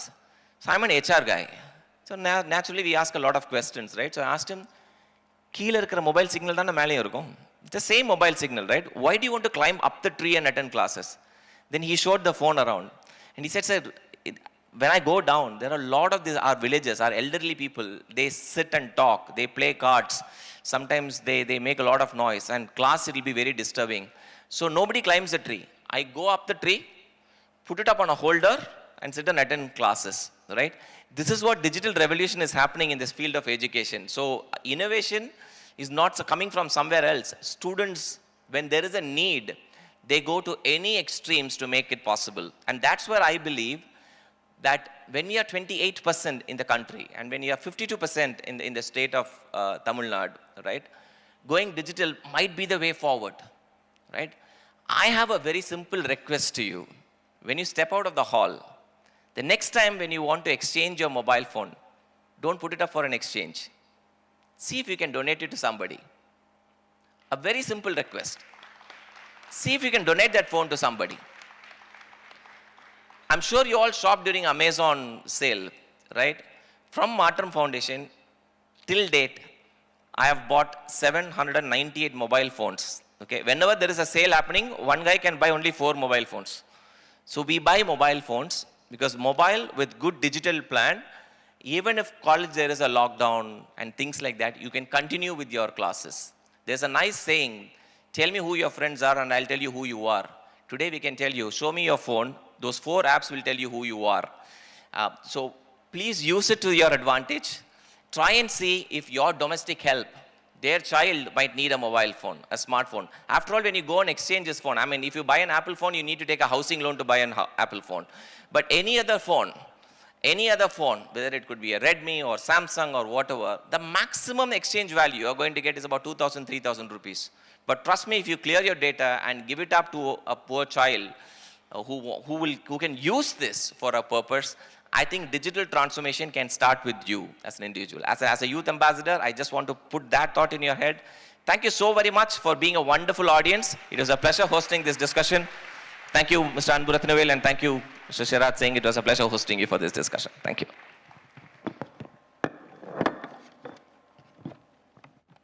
Thank you, gentlemen. Thank you, Sujit. That was mind-boggling discussion on blended learning.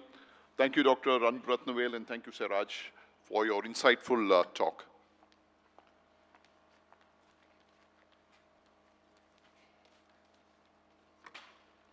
Our next panel discussion is on women empowerment and entrepreneurship. Women empowerment and entrepreneurship plays a significant role in aiding women to enhance their personal capabilities and increase decision-making status in the family as a whole, making them a pivotal part of the system.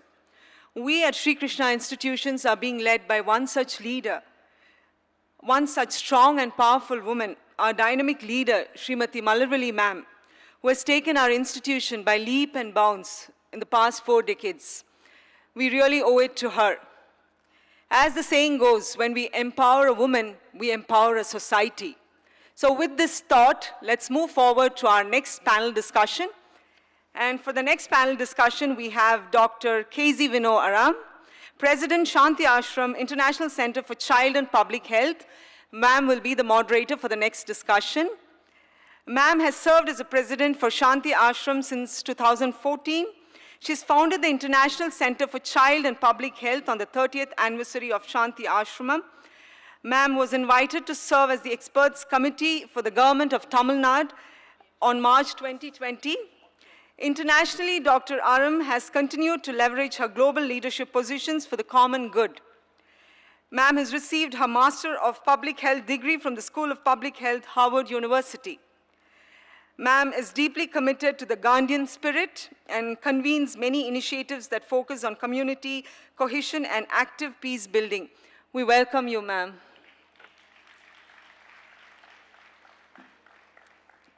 It's my pleasure to invite the next panelist, Mahati, who is a Carnatic musician and playback singer. Hailing from a family of musicians, Mahati is a child prodigy. Her smash hit in the famous movie Sami, with the duet song with Sri Hariharan, composed by Haris Jairaj, really became popular and made her a star among music lovers.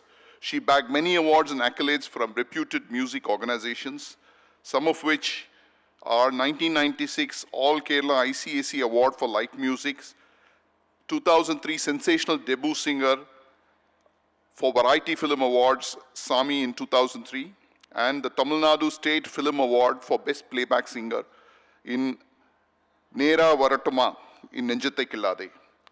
Welcome, ma'am. Please join us.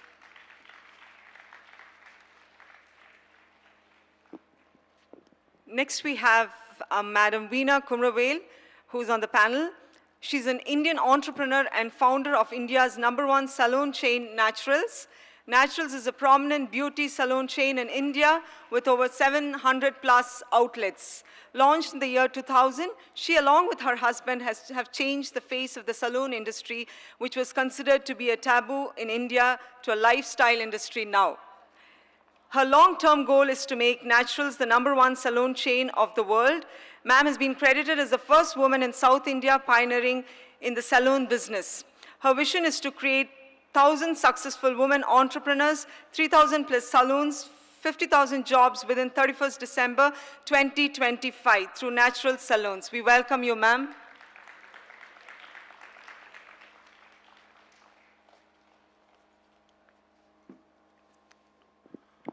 Next up, it's my pleasure to welcome Dr. P. Shanmuga Priya, who is a surgeon for critical dental care, currently the head of dental department of GKNM Hospitals. She's been a consultant there for over 14 years and has a private practice for over 20 years under the name of Charaka Dental Clinic. But that's not all about her. She is into fashion designing and accessories, and she runs a very famous boutique under the name of Kadambari, where she gives vent to her creative aspects in terms of designing, designer clothes and other things. With no more ado, over to Dr. Shanmuga Priya.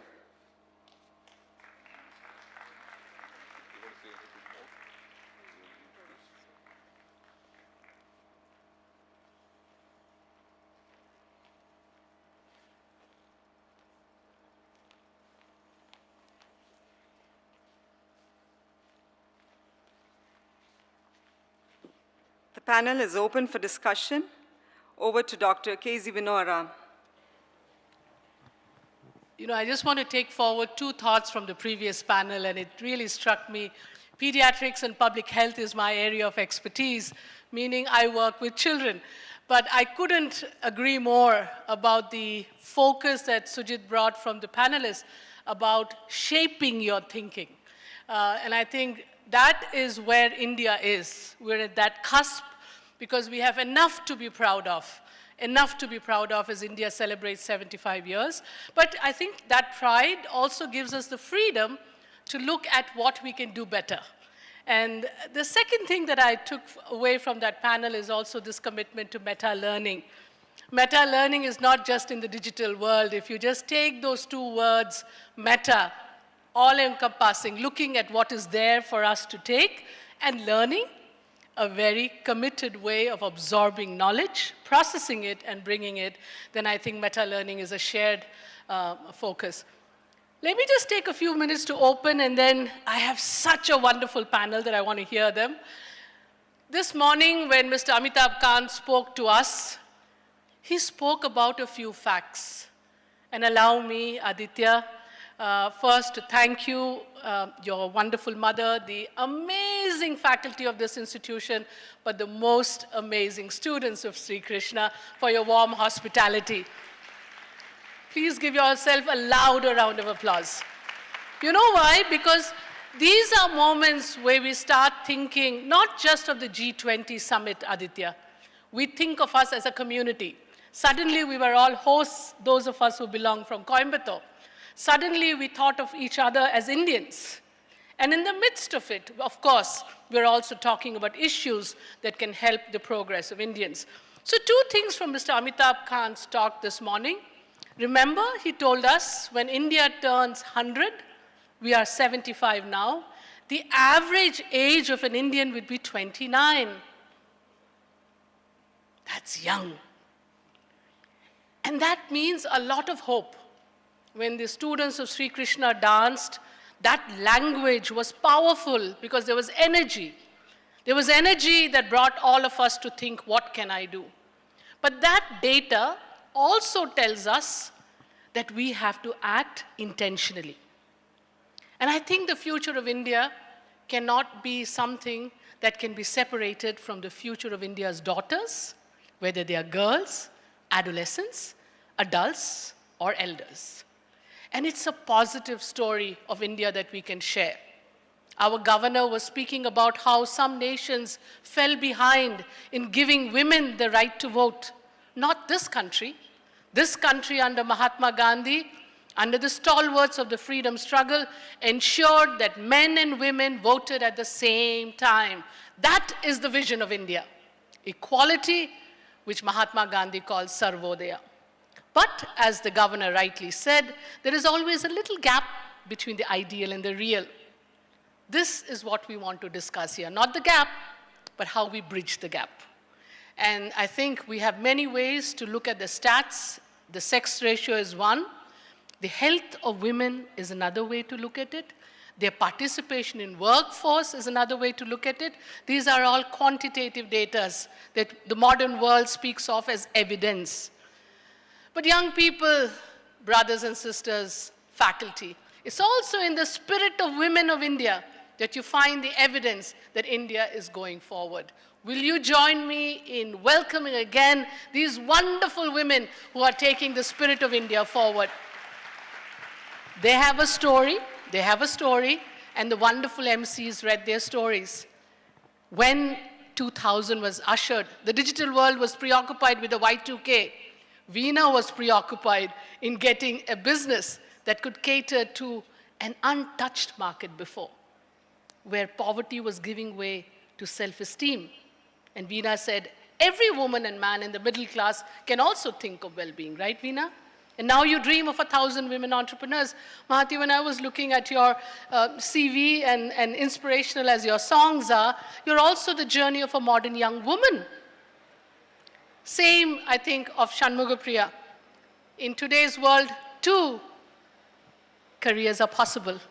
Lifelong learning is the theme. So may I ask you, Mahati, first, what was that transition? What gifts did you take forward from being the little child prodigy to being the wonderful playback singer that you are? The mic is right in front of you. Check. Namaste. A very good afternoon to all of you present here. My sincere thanks to Malavari ma'am, Managing Trustee and Chairperson of Sri Krishna College and Group of Institutions, and the G20 Summit team for having invited me to be a panelist for the G20 Youth Ambassador Summit today. This is my 3rd visit to SKCC today.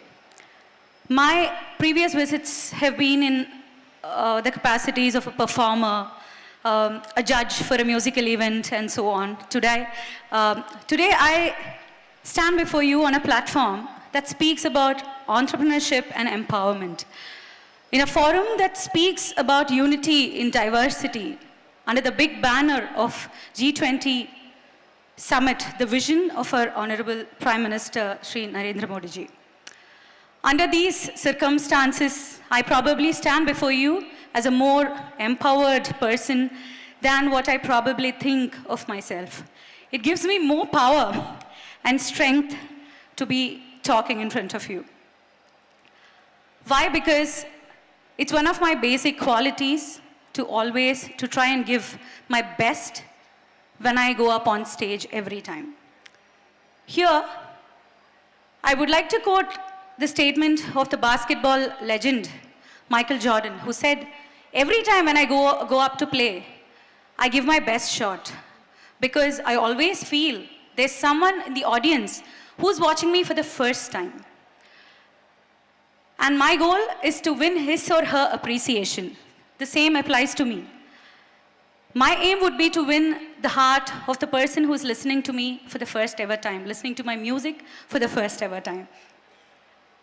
So, like ma'am asked me about my journey and my transformation from being that little prodigy and to whatever I am here today. It has never been an easy journey. I hail from a family of musicians. My great-grandfather is Sangeeta Kalanidhi Paramaneri Swaminatha Iyer, who was a renowned violinist. And my father, Triviyar P. Shekhar, he is a disciple of Dr. M. Balamurali Krishna, a vocalist, and my mother, Srimati Vasanti Shekhar, is a flautist.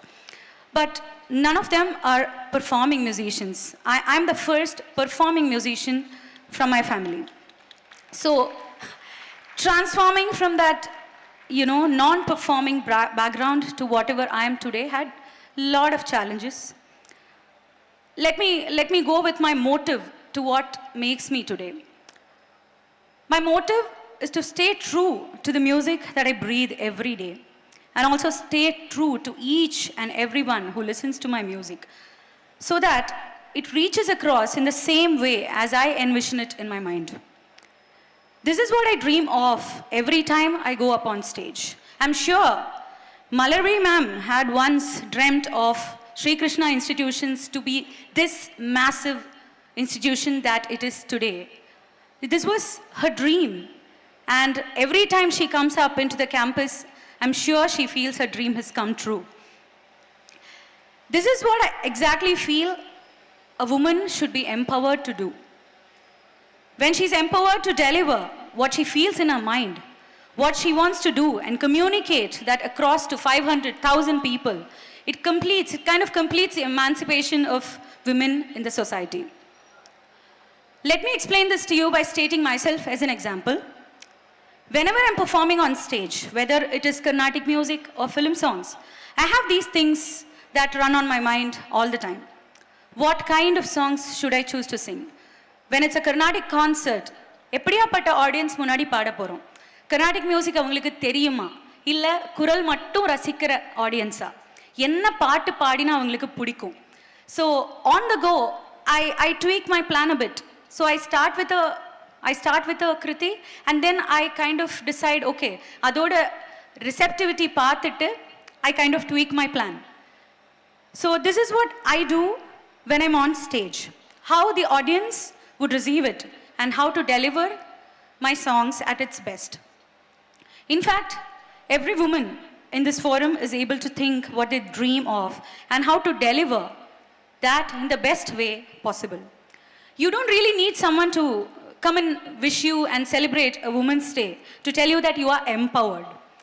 Wish to tell you that you are empowered. You be what you are. Live your dream. Give your best. That's empowerment. Many times, as women, we look for acknowledgement. It is normal human tendency to expect accolades and appreciation from people around us. So, when I talk to my husband or my son, I come to understand that they expect the same. If my son is wearing a new t-shirt, it's like, Amma, eppadi irukku? Nanna irukka? So it's the same thing. So when I wear a new sari, it's like, husband vandu sollalanna konjam varutham dhaan paduvom illaya, but sonnarna romba sandoshapaduvom. We expect. I can see that reaction out there. So it is a natural human tendency to appreciate and acknowledge each other. So we are on this together, traveling towards a better future. If I were to think what I'm doing here about Vasudeva Kudumpakam, which says that the world is one big family. In fact, I was thinking, in a first Sri Krishna College, in the call vandapodhu, இந்த டாப்பிக்கை கொடுத்து ஒரு 4 பாட்டு பாட சொன்னால் நான் நிம்மதியாக பாடிட்டு போயிருப்பேனே, என்னை கூப்பிட்டு பேச வச்சுட்டாங்களே, இப்போ என்ன பண்ண போகிறோம்? பாட சொன்னால் நல்லா பாட முடியும். அதனால தான் ஃபுல் என்னோடய ஸ்பீச் நான் என்ன பேசணுங்கிறத நான் எழுதிட்டு வந்தேன். இங்கே இருக்கிறவங்க யார்கிட்டையும் எந்த பேப்பரும் நான் பார்க்கல. அதுவே வந்து started giving me a cold feet anyhow. So ஆனால் நம்மளை பேச கூப்பிட்டுருக்காங்க. So standing in front of you without singing was my biggest challenge. How did I overcome it? So I was thinking, what would I sing if I were to sing here? So I would sing Endaru Mahanubhavulu, Andariki Vandanamulu. What does that mean? I salute all the greats in front of me. That's exactly what I'm doing in prose. I would do it in poetry while I'm singing. There's this saying, Yadum Ure Yavarum Kelir. What does that mean? Technically, it means wherever you are, the whole place is yours. This is Sangagalatha Tamil. People like Kaniyan Pungunarar had way back envisaged the whole world as one. These borders, as you see, are on the maps, and all those things are for me to teach my son in geography. This is physical demarcation, boundary, this is the state, this is country, appdin solradhukku. So as humans, we don't need any boundaries.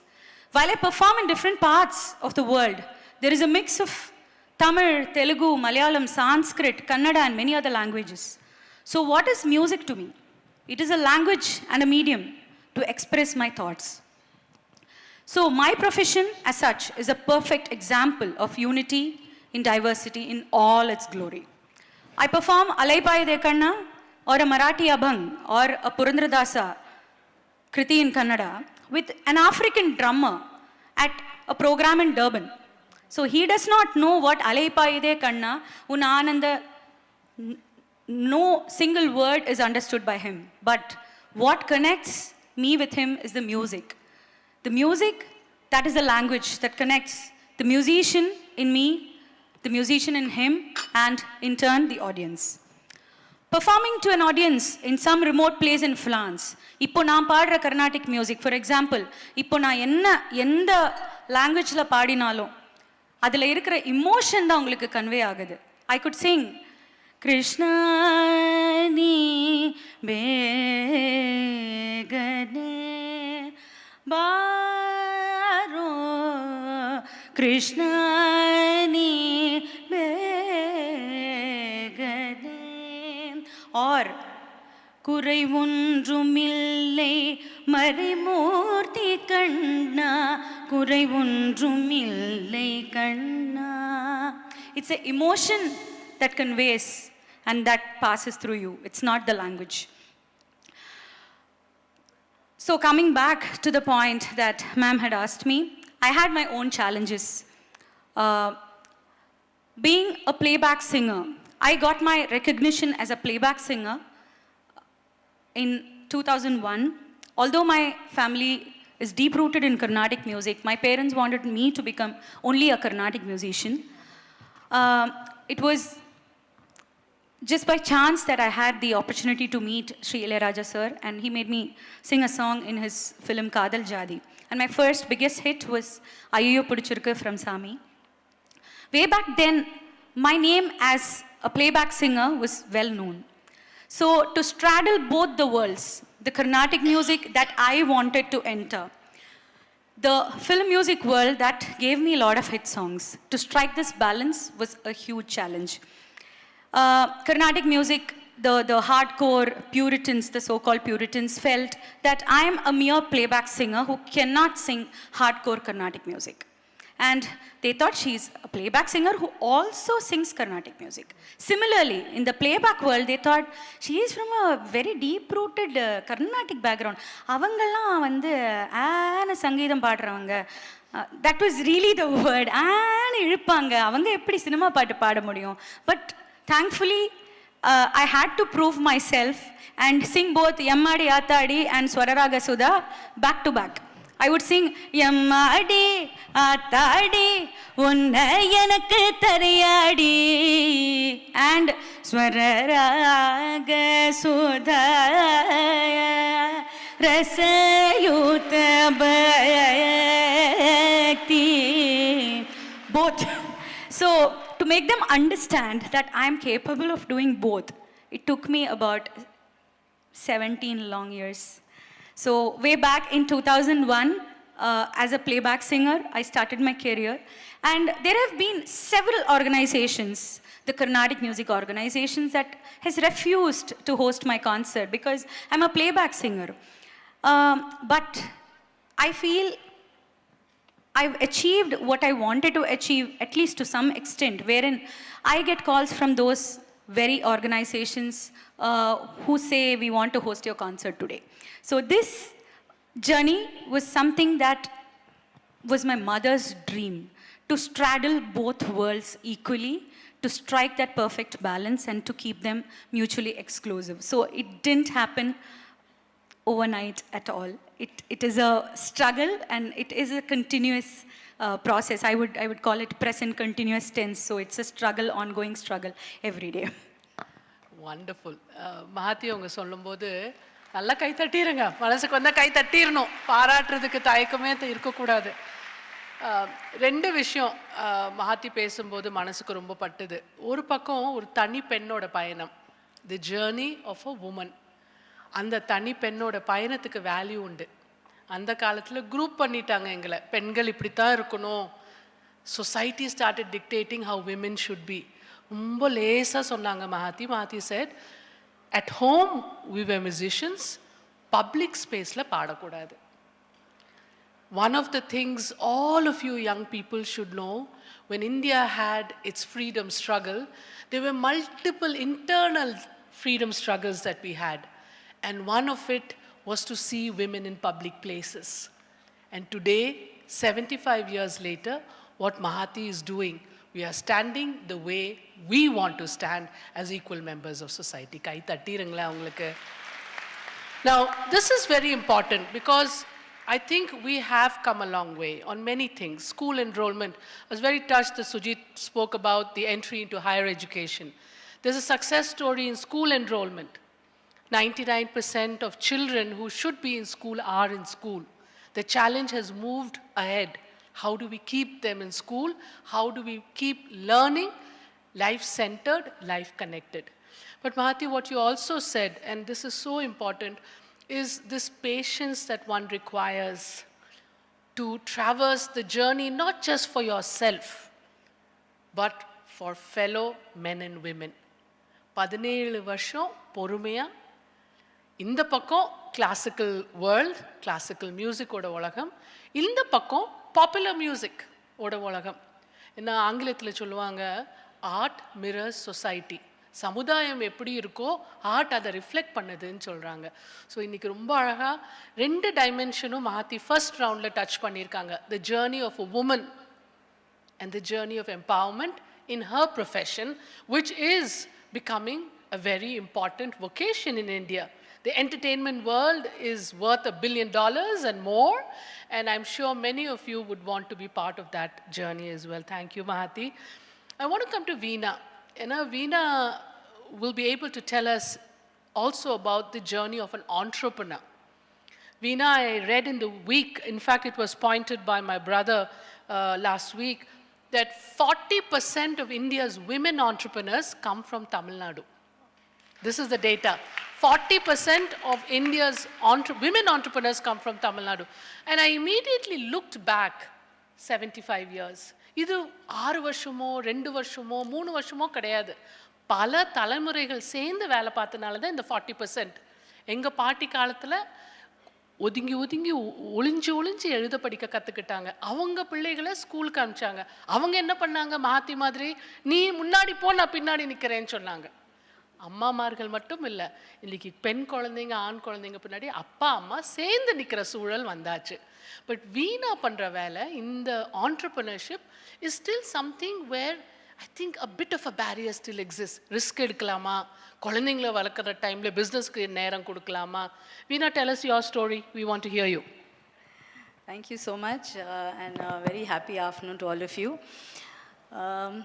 So when you say my story, I think basically when I'm a commerce student, and after I finished college, I mean, I knew being a BCom student, I wouldn't be, couldn't get a job anywhere, basically only as an accountant probably. So I had to do something more. Also from the family, all of them, I mean, my dad's family, they were in business. They were in type foundry business. I mean, it's a big family business. And so there's always been a thought that I wanted to become an entrepreneur. So that was, has been there from childhood.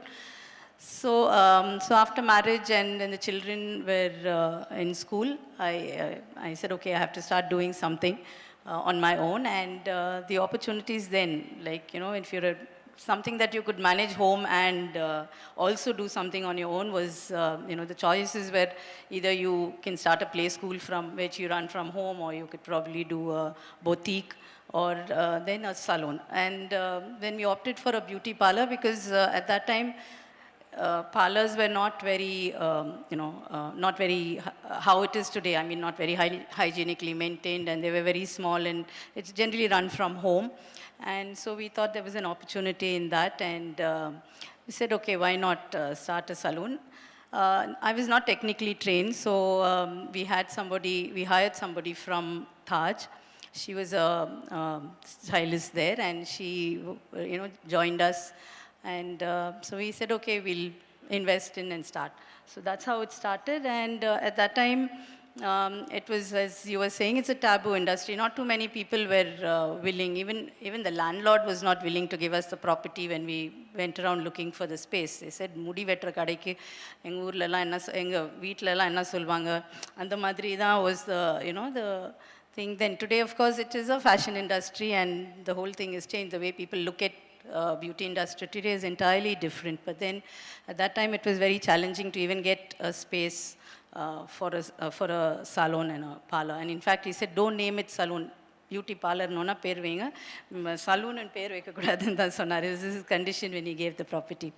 And so we went on, we chose a place on Kadar Navaskan Road. In Chennai, it is a high street and very close to Taj, because this lady said, I will have my customers coming there, so you set up a place close by. And the investment was huge then, about 35 lakhs.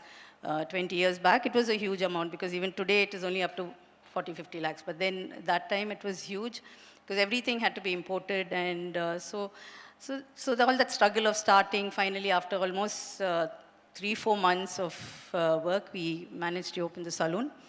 And then a few months later, this lady walked out. She just walked out one day saying, I want to see, why should I work for you? I'll start something on my own. So that's what, she left us high and dry there on the floor, and one morning she was not there. So then that's when the real, this thing of being an entrepreneur struck us, because you have to find somebody to run the business. I'm not a hairdresser, I couldn't do anything on the floor. And I had a few girls who were beauticians, they were not heading the salon basically. So that's the first challenge we face. So then they step by step learned, found somebody from the market, got them, and then the journey went on. So that's how it was. And initially when, after a couple of salons, we wanted to expand, and we found that, once banks were not very willing to, fund us, and also people were not too interested in investing in a salon business, because they were not sure how that will, how it will work, because we've just got about 2 salons and they were just watching us. But a few years later, yes, we then got a bank to invest in us, and we managed to open about 5 salons and started looking for partners, or franchisees rather. But again, at that point, nobody was interested. It was a brand, just Naturals was a small brand then, and a homegrown brand. Nobody knew much about it. So then that's when we thought, what next? How do we go about this? So we said, okay, let's look at partners. So where we also invest and they also put in their money, so at least the trust is there that somebody, we are there to support them if something doesn't happen or it doesn't go well. So that was the next step, and we had my friends and relatives, mostly my relatives who were women, and when seeing me doing, so they said, why not, we'll also invest, so we'll start something. And so that's how we started the next few salons. In fact, even Coimbatore, the first salon we started was with my cousin. She invested, and we partnered with her and started the first salon here in Coimbatore. So slowly the trust grew, and then people started watching, and a lot of them, in fact, a lot of my other partners who came into the business were, or franchisees were, the customers who used to come to the salon. So they saw the salon, and then, wanted to do something. They said, why not? It's an interesting, and beauty, of course, and hospitality comes very well for women. So a lot of them got interested. And the model that is in front of them is, everything is in the framework, everything is given to them. So all that they had to do is, invest and also run the business on a daily basis. So they found it very convenient to do it. So that's the journey. Today we are at 700 plus saloons, and more than 300 plus or 400 are women entrepreneurs with us. Guy தட்டிருங்க 700 salons 2000 ஆரம்பிச்சாங்க. This is 2023. I want to take a few seconds, Veena, because just like Mahati, what you've done is the journey of a young woman. Mahati, unga kudumbathila eppadi they were a group of musicians, but coming into the public foray was the first for you. Similarly, Veena சொன்னது நம்ம குடும்பங்கள்ல நிறைய குடும்பங்கள்ல இது இருக்கும். ஆரம்பத்துல படிக்கணுமா, கல்யாணம், குடும்பம், படிக்கணுமாங்கிற கேள்வி. Veena அதை தாண்டி, because she was a daughter of modern India, படிச்சிட்டாங்க.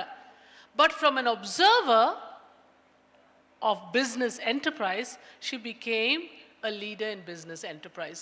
So on the personal journey, paranga, personal space in the public space, I think for all young ambassadors, that journey is very valuable. And we don't stop with this journey, as Mahati and Veena have told us. There will be many, many, many more girls wanting to cross the early barriers. In fact, just 10 days ago, I was in Benares, Kasi Lirna, and the trustees took me around the temple. And then I traveled to Bodh Gaya. I was always interested to see Bodh Gaya. Anga or koil irukku Gayala. And I work with children. Pediatrics is my area. My colleagues from Shanti Ashram are here. One of the areas we work in is early marriage of girl children. Because underage girls kalyanam pannangana, not only are their lives at risk, they can die early, their babies are also unhealthy. இந்த இடத்துல இந்த கோயில்ல நின்னுட்டே இருந்தேன் நான். It was about 8:30 in the evening. 2 பேர் கல்யாணம்னு கூட்டிட்டு வந்தாங்க. I'm not exaggerating, Veena. அந்த பொண்ணுக்கு 12 வயசுக்கு மேலே இருக்காது. பொண்ணு மாதிரி கூட்டிட்டு வந்தாங்க. பையனுக்கு 15. ஒழுங்கா மீசை கூட வரல. அப்போ நான் பக்கத்துல இருக்கவங்க கிட்ட கேட்டேன், isn't child marriage illegal அப்படின்னா. பழசுக்கு இப்போ பரவாயில்ல. அப்போ 9 வயசு 12 வயசுல ஆயிட்டு இருந்தது. இப்போ 13 14ன்னு. So for all of you young people, the positive stories, we have come a long way. But it is not the life of every woman. And that is why what Veena said, அந்த வார்த்தை அவங்க சொன்னாங்க பாருங்க, அந்த empowermentல என்ன சொன்னாங்க? Trust. When people trust you, when institutions are trusted, when people see that working together works, more women join in. Individual women became investors, co-investors in Veena's case, and many more women are working. Today, Veena has not only created with her husband 700 outlets, but employs a significant number of men and women. She, being an entrepreneur, is able to help first generation people coming out of poverty. But அவங்க CV படிக்கும்போது இன்னொன்று மனசுக்கு எனக்கு பட்டது. I want to share this with you. That's the India that we are dreaming of. That no boy or no girl will feel that if I am a girl or if I am a boy, I can't do this. Social conditioning and stereotyping will not come in the way. Veena oடைய dream என்ன தெரியுமா? Not only to have 1,000 women entrepreneurs incubated with her, but she brings to the society the unisex model of providing beauty and well-being services. Kai tattirunga. That equal society is being represented. பயம் இல்லாம, தயக்கம் இல்லாம ஆணும் பெண்ணும் சேர்ந்து நிக்கலாம். இங்கிறது அவங்களோட என்டர்பிரைஸ்ல ஒரு எடுத்துக்காட்டா இருக்கு. All of these are not stories just to be heard. I hope when you become a professional working, these journeys will inspire you. An equal place, connecting the personal challenges that a woman faces, but also giving what the world has to offer. And therefore I come to you, Shanmugapriya. We also, in some ways, the world of medicine and public health, We don't see ourselves as industry yet, even though the private sector is growing, but almost every healthcare provider who's in private practice is an entrepreneur, right? It's a startup. You start somewhere. You've had 20 years as a private practitioner. You've had 14 years as someone who's looked at critical dental medicine. Tell us about your journey and a little bit about how you moved from one profession that you trained and adored to another profession that you always dreamt about. Good afternoon, everyone. Already, truly, I feel empowered. Being part of this G20 summit, organized by Malavali ma'am, this prestigious institution, such a graceful way, and sharing the stage with these wonderful, empowered women. Truly, I am empowered already. So, yeah, empowered women has the strength, resilience, empathy, and emotional intelligence, and they know to connect very well. It's all inherent. We all have this. So there is, when there is a potential, when there is an opportunity, automatically you will become empowered. When my dad wanted me to do medicine, he said, the first thing, you have to go on night duties. So we will choose a line where you won't have emergencies and night duties. Okay, I was allowed. Then I got my bachelor's in dentistry. I was trained under 3 eminent women dental surgeons at Coimbatore. Actually, my mom wasn't okay. It was like, you can pursue some arts degree. We belong to a privileged agriculture family. And you can take care of home and you can take care of children, because women need to be at home to bring up the children. When the women is at home only, the home flourishes. That's my mom's idea. But till date, whenever I'm busy, whenever I don't have time for my children or my parents, my mom used to blame my dad. See, you put her in a profession where she doesn't have time to talk to us. That's the scenario. After 47 years and after into practice for 22 years, still my mom doesn't approve this as a big achievement. But I'm from a village called Naikarapatti near Palani. So when I traveled from Palani, as soon as I got my graduation, I told my parents I'm moving to the city where I want good exposure. So I worked in the eminent institutions, I got trained. This was dream, working in a corporate hospital, not a corporate hospital, working in an institution where you can work with the other faculties too. So I got the opportunity. I had my private practice too, where critical dental care is pre and post surgical patients or medically compromised patients, you give dental care.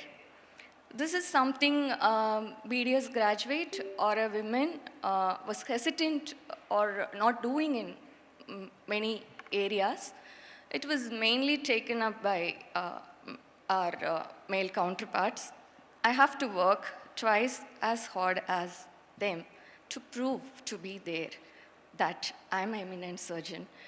So it took me around 10 years. Now I'm the HOD at GKNM Hospital for dental care, critical dental care. And my colleagues are MDS counterparts. 4 male counterparts are working, and we have one more doctor with me. But there was a small, it is a stressful job, of course. When we are treating the patients, they are on monitor and we are also on monitor. So we don't have to tell how stressful we are. So there was a small part, a small girl's dream. When I was young, my grandma used to host the sari person in a courtyard. She used to bring her friends, relatives, and she used to They used to show the saris, and all the women who gathered in the courtyard, they used to share their stories. They will first greet the person, we call it as Gookalandu in our native language. So there was no WhatsApp, no Facebook, no social medias.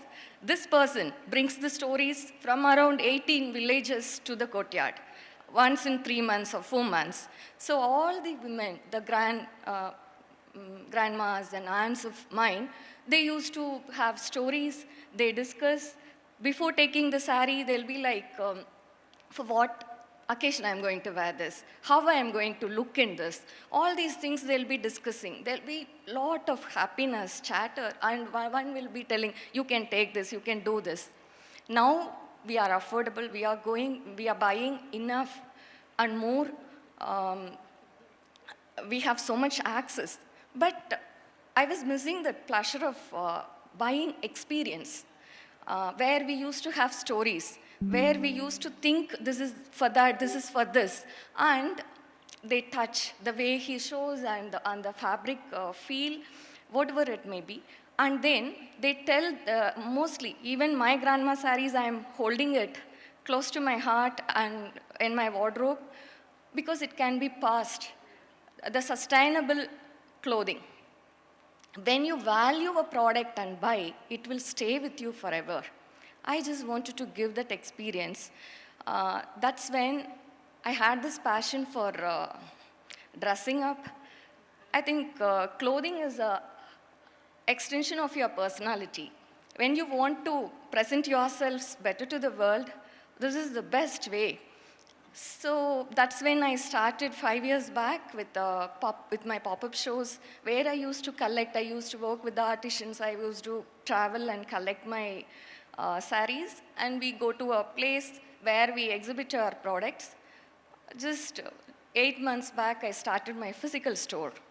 This physical store, again, I have a vision, like how Veena ma'am have done personal grooming, affordable to everyone.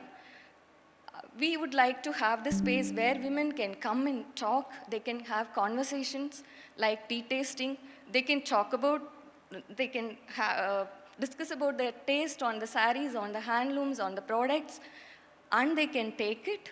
So it will be a community where we will be having, and personal styling will be affordable to everyone. We would like to understand whomever comes to our place, what's their personality. Accordingly, we want to design their wardrobe, let it be work wardrobe or their occasional wardrobe. So we have a small team of 10 people working on it. The only thing I would like to say, let it be dentistry or this entrepreneurship, what I'm pursuing. If you have a passion, no risk or no challenges or new human capability can stop you. You are restless. You're crazy about it. You can't sleep. And if you have the right team with you, the skilled people who are so authentic about their skill set, who are happy to work with you, who share the dreams or your vision with you, when you have the right team, this is going to happen. So this is how I'm traveling now, ma'am. What a story, Shanmugapriya. Again, my goal is not to deconstruct what you shared, because your sharing was already powerful. But just like Veena and Mahati, I think you spoke about the personal journey of a woman. Nekarpattilendi Coimbatore varano, taking charge. I think this taking charge is a story that is universal. Girls, inga ukkandirukra ovvoru young woman taking charge. When does one take charge of life? Do you wait for 18 when you become an adult? Or do you start thinking today? My life is in my hand to shape. But again, Shanmugapriya said something very important. If you have a family, if you have an ecosystem, it becomes a joy. Those struggles that are there. But it's not very common in our generation still. And the hesitant parents madri, hesitant professional colleagues are irukkranga. Dentist irundhu innoru tholilukku poriya, how will that work? So in the lifelong learning is paralleled by lifelong interventions. And I remember I had to choose Shanmugapriya when I grew up in Nagaland, where the governor was before, and I came to the south. Art fascinated me as much as science. But when I left 12th standard, appo Tamil Nadu, you have to choose engineering, medicine, arts. But I kept the artist in me always. Paate, Kalaigal. But it was a personal effort. Inniki Shanmugapriya personal journey la enna paakreenga, society is allowing for that, but also you are taking the first steps towards having 2 careers or 3 careers in a lifetime. உங்களுக்கு எத்தனை பேருக்கு தெரியும்னு தெரியாது, இந்த average age mister Amitabh Kant வந்து 29 years இருக்கும்னு சொன்னாங்க. 100 வருஷம் ஆகும்போது இந்தியாவுடைய ஃப்ரீடம். அதே மாதிரி இண்டிபெண்டன்ஸ்க்கு முன்னாடி, பிஃபோர் இண்டிபெண்டன்ஸ் 1940s ஒரு பெண் குழந்தை பிறந்தாங்கன்னா life expectancy was only 32 years. My mother was never tired of telling me that, Vinu, when I was born, the life expectancy was 32 years. Today, if a baby girl is born in any of our families, it's doubled. It's touching 70. And that's because many things have come together. Good doctors, good health care, but also dignity of woman has gone up. And therefore, we can dream of that. I'm going to look out for any questions, and we have 2 wonderful MCs. If you spot anyone with a question, please ask them for a mic. But in the interim, as we are looking around for hands for questions, எங்கேயாவது இருந்ததுன்னா MCs பாருங்க. I'm going to ask Veena, you first. How do you prepare for a 20-year journey? It requires hope, but it also requires practical tools. So for women to be empowered, for women to traverse their economic journey, there needs to be some preparation, internal and external. Will you speak to us so that the young global ambassadors can look at preparation as a way to success? Okay, for us, I mean, we did not expect this to grow, as it is today. Almost 15 to 20 years back, we thought it was, if you have 5 saloons across Chennai, we've kind of reached our goal. But as things grew, I mean, as it evolved, and then, the IT opened up, and then we found that women's needed grooming. It became very essential. Earlier, it was to be only for an occasion. People would come to the saloon, especially in the south. They're still conservative, so they used to come to the saloon only when there's a wedding in the family, or they wanted to do some makeup or get some grooming done at that point of time. So it was not a very regular this thing. But then IT opened up, and you had all the young girls going to jobs, and then for them grooming became very essential. And then we found the need that yes, we had to open up more salons, and so that's how it grew. So the preparation as such was, we evolved and we grew as things opened up.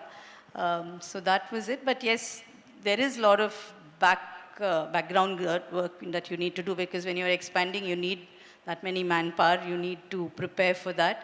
So all along, along the way, we opened up institutions. We opened up the academy where we could train people, because that was that's the biggest challenge that you'll find in the industry. You need trained manpower. So along the way, we did that. And that's how it was. So ketukonga, success open mind, observing society, preparing both the understanding the demand, but also preparing to supply. Mahati, can I ask you a question? Negotiation is something today's business schools say we must learn, because you don't want to always end up on the spot not knowing how to deal with it. How important was it for you to negotiate the personal world and the public world, and how did you do it? Negotiating your space. Okay, it's a very demanding thing. So I had a media person taking a small snippet from me just outside, soon after the inaugural function. He asked me, like, how do you deal with so many singers coming up every day, and how do you think your space is? How do you manage your space in that? So again, we will over to the social media for everything. So when I started off, not many know. Not many of you may recognize a very popular singer who sang her song in her 60s and 1960s and 50s. She may be a huge singer, but you may not know her by face, but you know her only by her voice. But today, you sing one song and you become an instantaneous celebrity with the audience.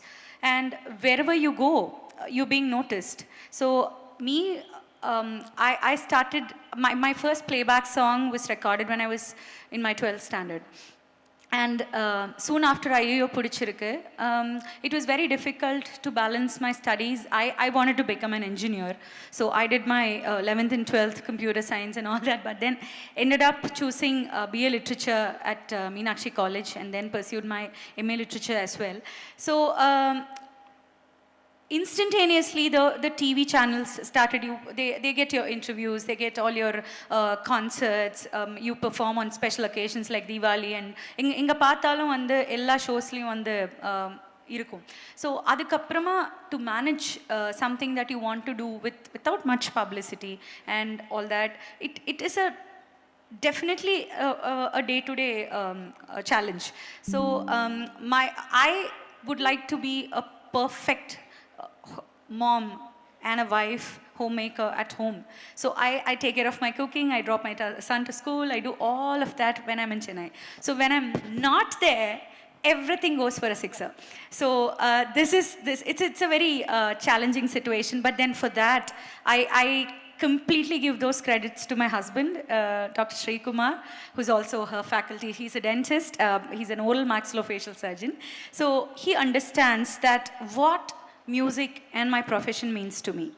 So he knows if I'm going, okay, I'm going today, I'm going by the morning flight, I will be back by the evening, I will prepare Samarth, my son, for tomorrow's exam, so don't worry. So I will be there home for dinner. So this is the flow chart of the day. So this, I give him an update and he understands, and more than that, not just an understanding partner, an understanding in-laws, I think that also matters a lot. They also let me do my job. So my job involves a lot of travel, being away from home, and if at all, I'm going for a shoot, a reality show shoot. That's what happens most of the times of late. So I leave home at 9 o'clock and I'm back home at 4 or 5 a.m. in the morning. So this, nobody can relate to it. Why is it taking so long?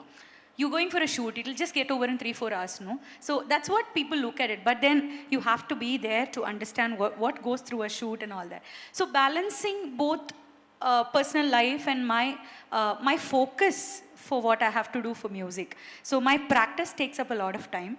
When I'm at home and my phone is on airplane mode, I go off to practice, I'm unreachable. And my son says, he has this word, Amma's in concert mode, do not disturb. So the concert mode is something that I always like to be in. So that's what keeps me alive, and that's what I breathe. So my son and my family knows that my first priority or my passion is my music. So that's what keeps me going, and that's what helps me become a better mother and a better wife. So I think that's a very important thing. I think while society will tell you its own formula, finding your own formula is the 21st century woman's privilege, right? How do we lead our professional lives, our ambitions? How do we negotiate the personal space as well? Do we have questions, or shall I go to... I have... You can ask. One or two questions. Do not have a fast payment at all. Can I have the young ambassadors, especially takes place even women out there who have one or two quick questions? We have a mic out there. You can just reach out to that. Tigers, but only 2 voters. We have an esteemed.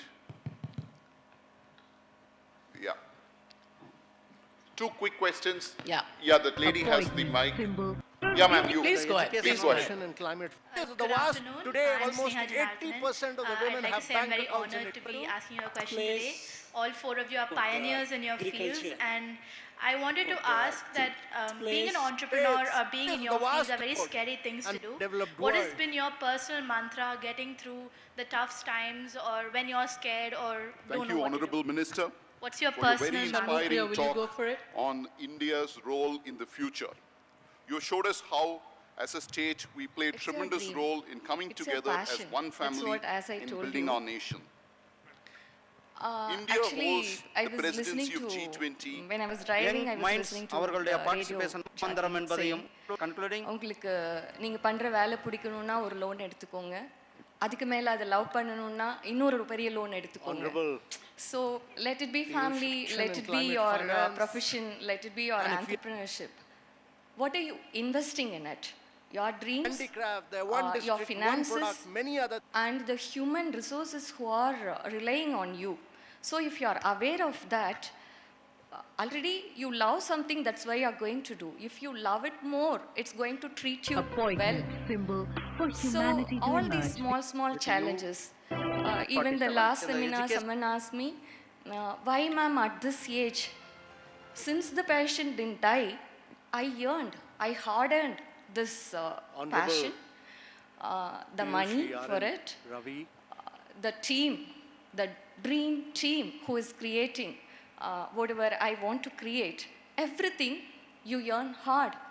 So basically you have to have a dream that will break all the barriers. That's what, see, you will communicate with your family, you will communicate with your staffs, you will communicate with your investors, you will tell them that what do you dream, what is your vision. So communication is again the second key. Like you have to tell people what you want. Until and unless you are voicing out what you want, it's not the other person's job to look at you and take care of you. So any field, there are challenges. If you have the dream and if you want to negotiate it, if you want to make it happen, it's you. It's your strength. That's what is going to make it happen. So I think that's a very important thing. Dream, dare, keep going. As a doctor, I will say take care of your health as well. Mental health, physical health, social health. Be with the right people. Exercise, exercise, exercise. Don't neglect your health. And the mind must be completely primed with that dream so that you can go. So health is also very important. A lot of women have dreams, but health kind of weakens the journey. So focus on that. The last question here, please go ahead. Congratulations, first of all, to start with. So my question is, when the society climbs for an age or a timeline to venture your own startup or being an entrepreneur, what's your opinion of the role or your opinion on the age of being an entrepreneur? So I'm going to ask Veena as well as Mahati to comment on that. Is there an age to be an entrepreneur? No, I don't think there's an age to be an entrepreneur. Whenever, I mean, a lot of us start quite late. And but as she said, if you have a passion and you have a dream you want to, she became an entrepreneur very recently. Shanmugapriya, she was a doctor. Her profession was a doctor, and then now she's become an entrepreneur. I mean, another line of business that she started. So I don't think there is age is a barrier to start. You could start anytime as long as you have the passion and you're prepared for it. Thank you so much. Let me talk not about being an entrepreneur, but about becoming a performer. Many of them ask this to me, I want to become a performer, but எனக்கு formal training எதுவுமே கிடையாது, நான் முன்னாடி படித்ததே கிடையாது, உங்களை மாதிரி சின்ன வயசுலேருந்தெல்லாம் நான் பாடவே மாட்டேன். So how do I become a performer? So first of all, it's your skill set. Anybody who believes in their skill set, I think is an entrepreneur. Right? So anyone who firmly believes in their skill can definitely achieve what they want. So more formal training, but you can see you know to reproduce the sound, you have a good voice. Yes, it's never too late for anything. I would definitely suggest, you go for it. Whatever it is, go for it. Yeah. So that's wise words. We're almost at the end of our hour, and I will keep time, but maybe because this is G20, because we are dreaming of India's place in the world, Vasudeva Kudumbakam, but also the 3 English phrases that have been added to it, one people, one planet. Shanmugapriya, what will be your dream for the young girls of today, and what will you tell them?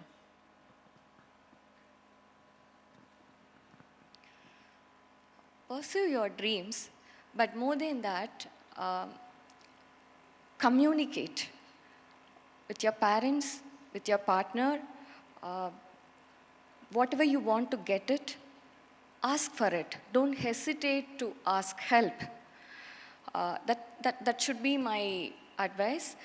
And if you're, again and again I'm coming to that point that being passionate and being dreaming about it, if you're determined, no one can stop you. My daughters are pursuing law. I did medicine. So when they wanted to do political science and business, I said, go explore the world. Just go beyond your limits. In the previous panel, moderator was saying how, let it be a male or female child, how they, when they want something, from at what cost they are risking themselves, or they are ready to take up that, to go ahead, to stand out where you are. So government is providing a lot of grants. There are these wonderful institutions, they give sponsorships. There is a lot more opportunities. Like when we started 20 years back, when we got educated, I think it was a bit difficult. Now, we can, if you ask, you will get it. That's the mantra you have to have. You open your eyes, open the opportunities, and the potential on the women particularly. I was seeing a data, there is 5% leadership. There is only 70% of women on workforce. There is some 10 or 20 venture capitalists. I'm not a business person. Forgive me if I'm giving the wrong data. Maybe this is just 5 years back or something now, I don't know. So there is a equal women resource lying in front of you, near you. I would urge the male partners, counterparts, to open up for these young women, or whomever is, let it be your mother, let it be your sister, whoever wants to pursue something, please give them an opportunity. Please stand with them. How you unconditionally love them. You think loving them is protecting them or safeguarding them. No, unconditionally support them. Yeah. When a woman walks out of their home, as you, they are also equally performing tasks. So be supportive, whatever they are going to do. When you do, we are empowered. Are you ready to handle our empowerment? The empowered women? That's the point. Only very few people who have empowered are already here. But if you bring the gender equality, please be with us. That's the request. I love the way Shanmu Priya gently said it. She said communicate, she said open spaces, she said seize opportunity, and then she said in a very gentle way, are you ready for empowered women? And I saw Ms. Gautami clapping her hands away. That's the question we want to leave you with. Are you ready for empowered women? Mahati, what would be your 2 sentences as someone who has made it, traversed spaces? What would be your thought from the world of arts, which is a gift for this country? What will be your thought in 2 or 3 sentences to the young people? So the success story, as they call it, you know, I've always thought today all the more, have I achieved what I wanted? What is success? We set a goal, we work towards it, and once you achieve the goal, you reset it. You make further goals. And this journey, according to me, is very important. This journey is what I would call as success. The failures that I've faced, those who have refused to acknowledge my singing, come back to me today and say, you did a wonderful job. So I look at that as a measure of success. Today, I guess all the young minds out here, each one of you is going to think what each one of your success path is going to look like. It is not the number of likes or the followers on your Instagram or social media pages. But there are many, you should think that there are many who silently keep working towards their goals and achieve very greater things. Not a mention of it would be there on their CV or on the internet. Look at them, and like she said, you have to communicate. Grab a friend over a coffee. Ask him or her, am I traveling the right direction? Am I doing the right thing? If the answer is yes, then go for it. Keep doing it consistently. If the answer is a no, and then you will have to ponder as to what went wrong and what you can do to make it right. I've always loved this jigsaw puzzle quote where we always focus on those white boxes to be filled, but then those black squares are the ones that define the white boxes. So what went wrong, you might think that does not define me, but perhaps that's what defines you all the more better, because you know you're not supposed to do this in future, and that teaches you what to do best to get your best results. So go for it. Like she said, we are empowered. Learn to handle it. Earn that respect to handle it. Go for it. Thank you. So I think amazing thoughts. Asking oneself, am I realizing my dream? In fact, in public health and psychology, we use the Maslow's triad. All of us use it, is self-actualization. And that is a constant question every woman must ask, but also to all of you, it doesn't matter whether you're a man or a woman, a young leader from India who will play a pivotal role in the global world can ask this question. Accountability partners, people who can think with you. Like I said in the beginning, we don't have to be machoistic, bombastic, winners. We can be reflective winners, and we can be path-breaking pioneers if we combine that. Manasla ஞாபகம் வச்சுக்கோங்க மகாத்தி சொன்னது. யோசிச்சு பாருங்க, என்னோட பயணம் சரியான திசையில போதா, நான் என்ன அடையணும்னு நினைச்சேனோ அதை அடைஞ்சிட்டு இருக்கேனா? Very, very practical and very important questions. I'll just add one more thing here. எப்போவுமே வந்து விமன் எம்பவர்மெண்ட் இதை பற்றி பேசணும் அப்படின்னு ஒரு ஃபோரமில் கூப்பிட்டா எனக்கு ஞாபகம் வர ஒரே ஒரு விஷயம். எங்கள் அம்மா வந்து சொல்லுவாங்க, ஒரு உமன்ஸ் டே செலிப்ரேஷன்ஸ் அன்றைக்கும் டிவியில் வந்து ஒரு பெரிய அச்சீவர்ஸ், விமன் அச்சீவர்ஸோட கொலாஜ் போடுவாங்க. எம்எஸ் சுப்புலக்ஷ்மி, கல்பனா சாவ்லா, இந்திரா காந்தி, இந்த மாதிரி அச்சீவர்ஸோட கொலாஜ் போட்டு சொல்லுவாங்க, ஒரு நாளைக்கு இல்லை ஒரு நாள் ஓ மூஞ்சியும் அதில் வரணும், என்ன பண்ணுவையோ தெரியாது அப்படிம்பாங்க. So I would think to my self, okay நம்ம மூஞ்சி அதில் வரணும்னா நம்ம எதாவது பாத் பிரேக்கிங்காக பண்ணி தான் ஆகணும்.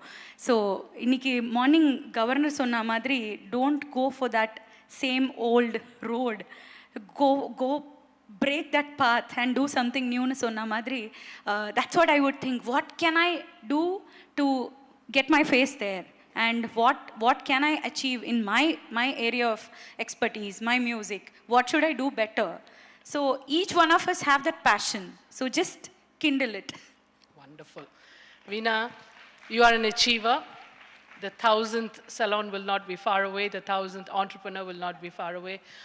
How will you call the young people to join your journey of entrepreneurship broadly? The invitation to entrepreneurship.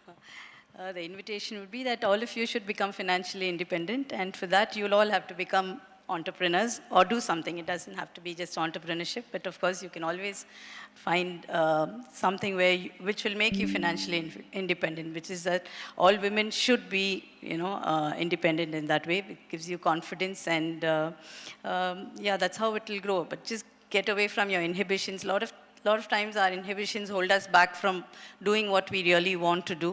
So be honest to yourself and go for it. Financial independence. I always tell younger women today, don't look for a man who's earning more. You can earn enough. Look for a man who respects you and who can be your journey. And similarly for men, don't be afraid of women who can earn more than you. That's not the only unit in which you measure a woman's presence in your life. 3 things, and we will conclude 6 minutes past the hour. First, I think what an honor it is for India to honor the G20 forum. The world is on a crisis mode. I come from the world of health. I was there last month looking at the data as far as children are concerned. Mr. Amitabh Kant spoke about the 200 million people falling into poverty. Many of them look like me, women, and many are young children.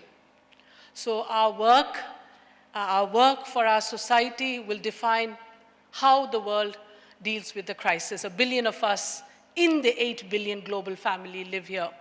Second, the G20 is also a moment not only to share our success stories, but our journeys. I think the journey is what allows for people to see how we are traversing it. But also the G20 forum is a moment of pride to look at what we can do better. Veena said it well, Mahati said it well, Shanmugapriya said it well.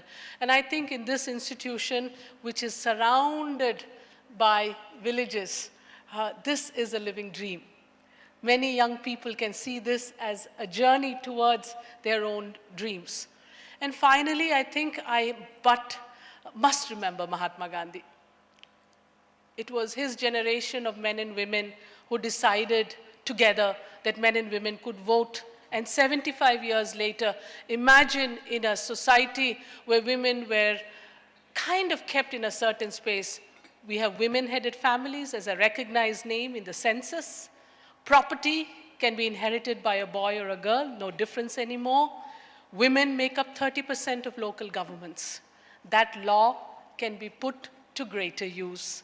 And the challenges, the new challenges that emerge, I hope together, men and women, generations, India and the world can solve for itself. As we heard Mary Angelo say many, many, many years ago, when a woman stands, knowingly or unknowingly, she stands up for a generation of women. Ladies and gentlemen, please join me in thanking on stage, please come forward, these wonderful women who have been path breakers in their own profession. And may I, with liberty, also ask another wonderful women leader who brought G20 to Coimbatore, Madam Malarvili, to please join us on stage, because India is safe, both in the hands of her young men, but also in the hands of her young women and women leaders who are changing. Big round of applause again for these wonderful speakers and their stories.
There is no limit to what we as women can achieve when we get together. And we would be extremely blessed when we have a family and a true and supportive ecosystem to back us up with. Another big round of applause for all the pioneers in their own field. Ma'am, Srimati Malarvili, ma'am, our chairperson, ma'am. Okay, we kindly request Dr. Gaudami, our chairperson, Madam Srimati Malarvili, ma'am, to join us on stage. We also request Dr. J. Janet, principal, to join us on stage, please, for the valedictory function.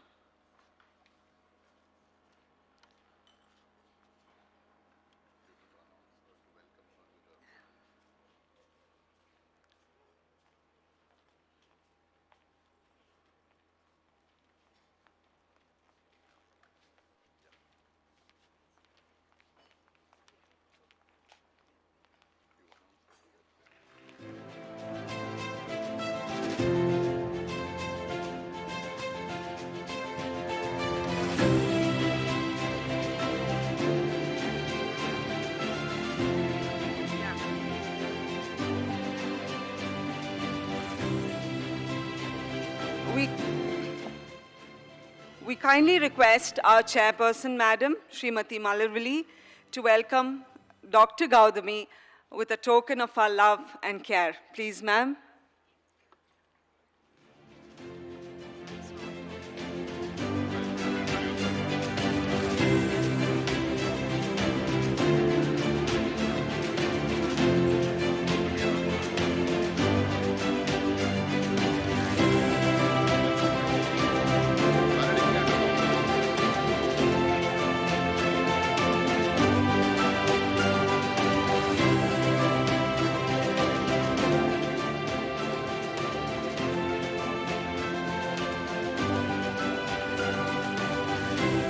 my pleasure to introduce somebody that needs no introduction. Dr. Gautami Tadimala is an Indian actress and politician who has worked mainly in Tamil and Telugu, in addition to Malayalam, Hindi and Kannada films. She is one of the leading South Indian actresses from 1987 to 1998. She is also a television actress, television host, founder of Life Again Foundation, and a costume designer. Apart from acting, Gautami is also a member of BJP since 1997 and is an ex-BJYM vice president. She joined the party in 1997 and after a break rejoined in 2017. On the charity work front, Gautami founded the Life Again Foundation to help cancer patients. Life Again Foundation has conducted more than 360 motivational camps for cancer patients, cancer awareness campaigns, and food drives.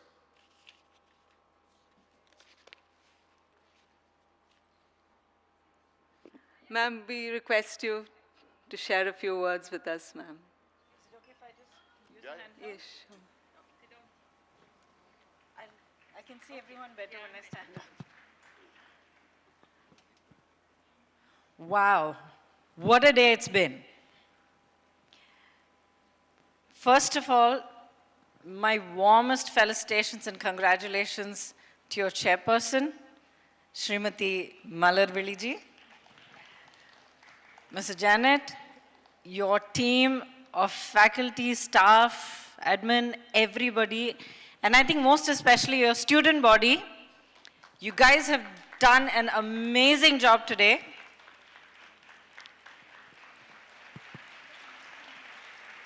You're clapping for yourselves. So that's good. You should clap louder for yourselves.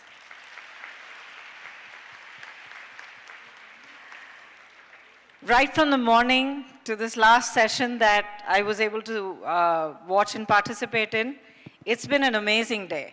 And I would like to congratulate you for not just having had the vision, but for having pursued the entire exercise of bringing G20 to Coimbatore and then hosting it in an educational institution where all of your young students would have this kind of exposure to global issues and bring them to the middle of where they need to be in their coming life.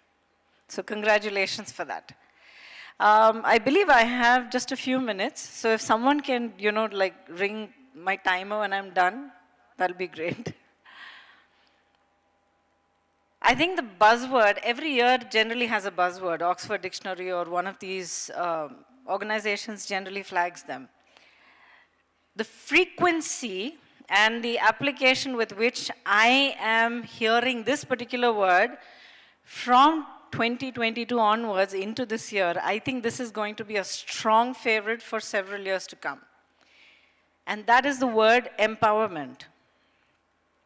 There's so much talk about being an empowered woman, about being an empowered professional.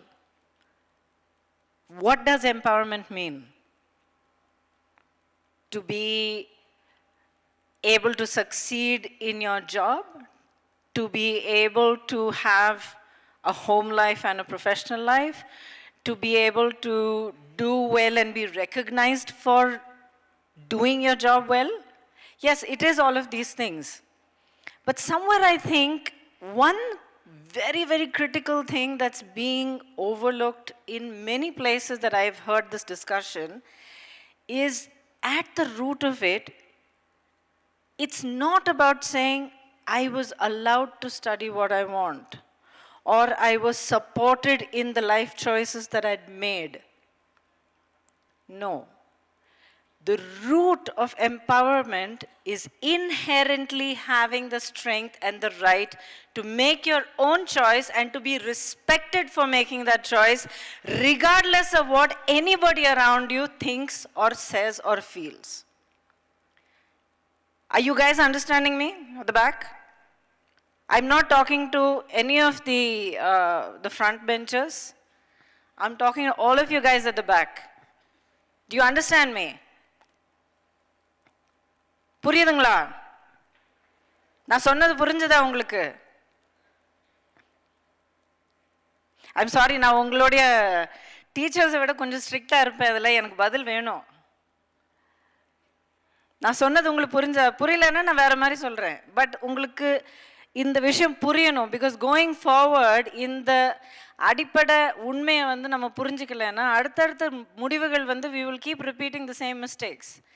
Like the wonderful ladies in the previous panel said, make mistakes. I think even the governor said this, make mistakes, don't repeat the same mistake.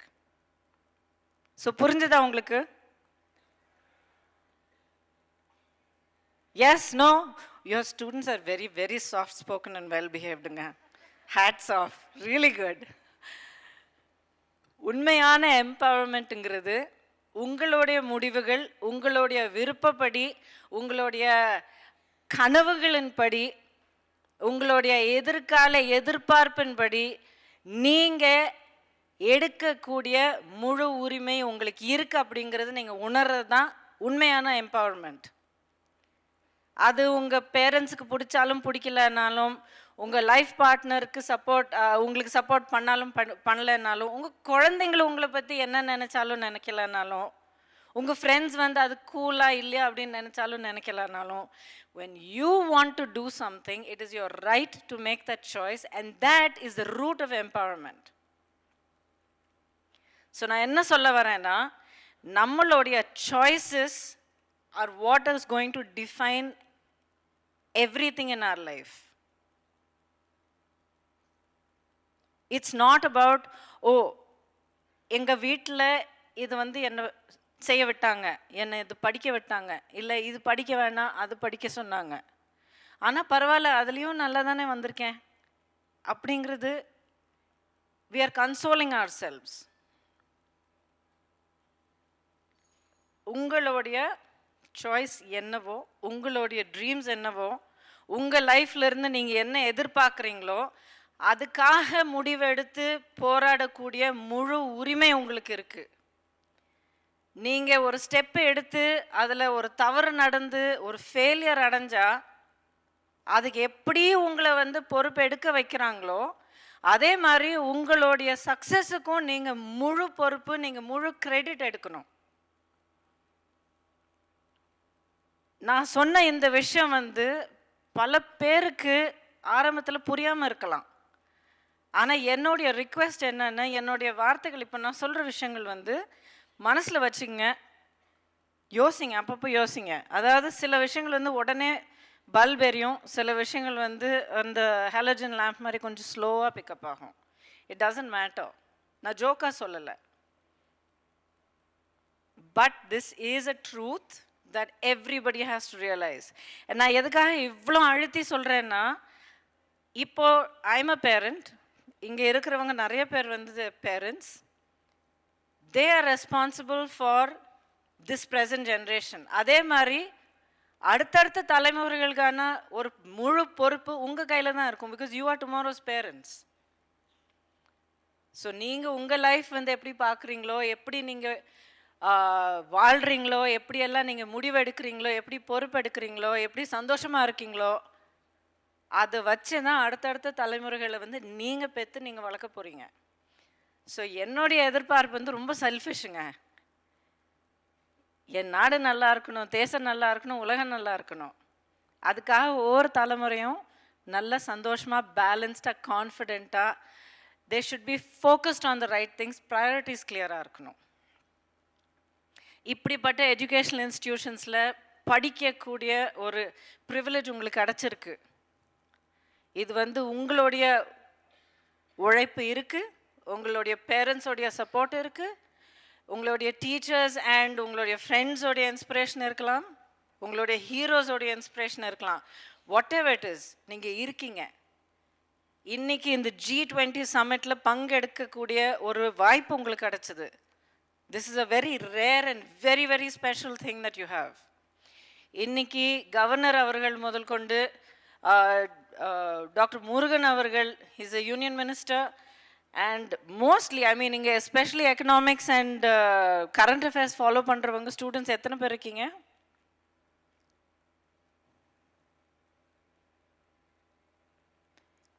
Yes thank you thank you. So உங்களுக்கு mister Amitabh Kantha யார் அப்படிங்கிறது நல்லாவே புரிஞ்சிருக்கும். So these are the people who have been defining the path of our country over the last so many years. இன்னைக்கு நமக்கு இவ்வளோ financial inclusivity இருக்கு, empowerment of people at grassroots level இருக்கு. We have access to all kinds of facilities, health கேர்லேருந்து எஜுகேஷன்லேருந்து marketplaces to sell your ப்ராடக்ட்ஸ்லேருந்து எவ்வளோ இருக்கு. It is because of people like this who have been working non-stop. So இந்த உழைப்பு நீங்கள் எடுத்துக்கிட்டு you should make empowered decisions for yourself, for your lives, to be who you are. இப்போ I'm coming to the probably the foundation and the peak of what we need to communicate.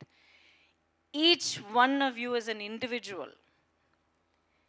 எவ்வளோதான் ஒருத்தர் மாதிரி நீங்கள் பார்க்கறதுக்கு resemble பண்ணலாம், ஒரே ஹைட்டில் இருக்கலாம், உங்கள் காம்ப்ளெக்ஷன் ஒரே மாதிரி இருக்கலாம், தலைமுடி ஒரே மாதிரி இருக்கலாம், but all of you are individuals. நீங்கள் ட்வின்ஸாக பிறந்திருந்தா கூட, ஐடென்டிக்கல் ட்வின்ஸாக பிறந்திருந்தா கூட, யூ ஆர் ஸ்டில் இண்டிவிஜுவல். உங்களுடைய இண்டிவிஜுவாலிட்டி நீங்கள் வெளியில் கொண்டு வரணும். That gives you the most perfect fulfil life. And it gives our society and country a dynamic and a successful and hugely diverse population. So at the end of it, you are the root and you are the potential and you are the reason for our country's success and continuing growth. இது நீங்கள் உணரணும். நீங்கள் எடுக்கிற ஒவ்வொரு விஷயம் சந்தோஷமாக எடுங்க, பெரிய தலைமையில் வச்சு ஒரு பாரமாக நினைக்காதீங்க. ஏன்னா உங்களுடைய வெற்றியில் நம்ம எல்லாரோடைய வெற்றி இருக்குது. So be your self, understand your self, your dreams, take decisions, B empowered in your self. Empowerment அப்படிங்கிறது பெண்களுக்கு மட்டும் இல்லைங்க, ஆண்களுக்கும் இளைஞர்களுக்கும் குழந்தைங்களுக்கும் எல்லாருக்கும் பொருந்தும். So take your empowered decisions for yourself. அப்புறம் empowered decision எடுக்கிறது அப்படிங்கிறது it's not easy. என்ன சில பேர் கேட்டுங்க, உங்களுக்கு என்னங்க நீங்கள் ரொம்ப தைரியமானவங்க, நீங்கள் ஒரு முடிவு எடுப்பீங்க, நீங்கள் செய்வீங்க. It's never easy. Especially expectations எதிர்த்து நம்ம முடிவு எடுக்கிறோன்னா, it's probably the biggest fight and the most difficult challenging thing. ஆனால் அந்த சேலஞ்ச் நம்ம எடுத்து தைரியமாகவும் தன்னம்பிக்கையோடு நம்ம செயல்பட்டால், போராடினா, we will win. I want to see all of you as those winners for yourself, for your dreams, for your unique lives. Be who you are, be happy in who you are, and be everything that you can be. உங்களுக்குள்ள என்ன எல்லாம் potential இருக்கோ எல்லாமே நீங்கள் explore பண்ணுங்க, உங்களை நீங்கள் புரிஞ்சுக்குங்க, சந்தோஷமாக வாழுங்க, மன நிறைவோடு வாழுங்க. That is the biggest and simplest secret to a successful life and a successful country. My best wishes to you always, every step of the way. Be happy, be healthy, be confident, and you're all rock stars. Thank you so much for having me be here.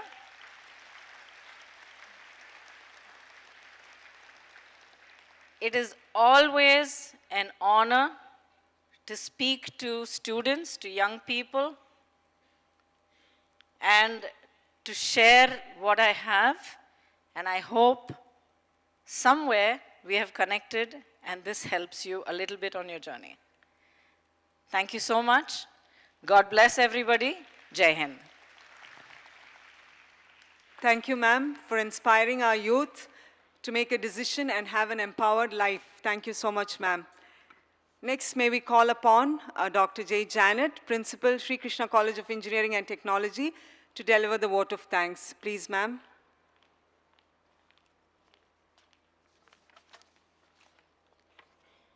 respected Chairperson Madam, our guests for the valedictory session, Mrs. Gautami Tadimala Ma'am, and dignitaries of the dais, special invitees, our guests, and student friends. At the outset, I feel privileged to be amidst a conclave of great leaders and young enthusiasts. We really felt very happy, and I deem it my privilege to thank our Honorable Governor of Tamil Nadu. Sir's honorable presence added immense value to the occasion.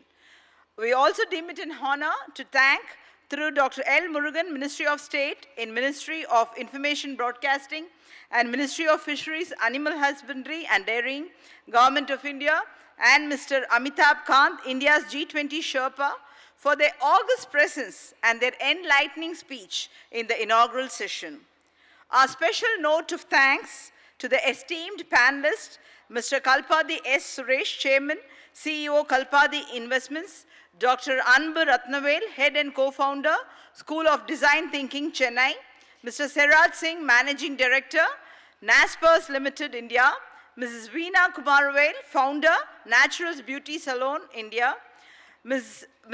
Mahati, Carnatic musician and playback singer, Dr. Shanmugapriya S., Head of Dental Department, GKNM Hospital, the wonderful moderators for the two panels. We owe our gratitude and thanks to Mr. Sujit Kumar, AVP and HR Business Leader Infosys, and Dr. Vinu Aram Ma'am, Director, Shanti Ashram, Coimbatore. I extend a hearty thanks to our valedictory session address to Mrs. Gautami Thadimala Ma'am. Your presence added immense value and euphoria, I should say, to this altruistic event, and your views on empowerment, I am very sure to go a long way with our student friends, ma'am.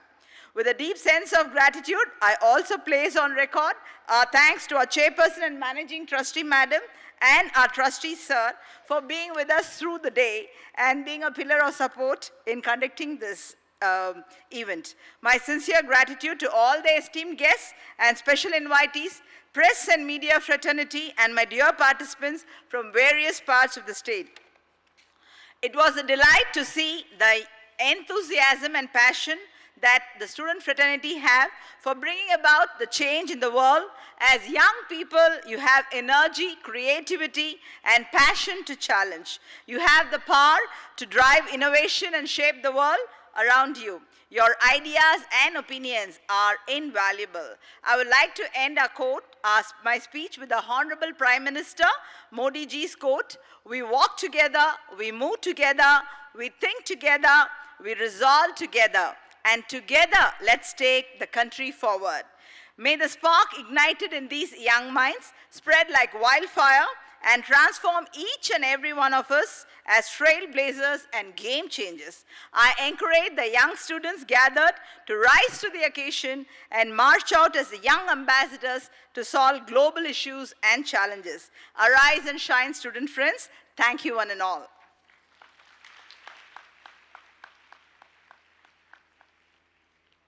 May we all rise as an empowered nation for the national anthem.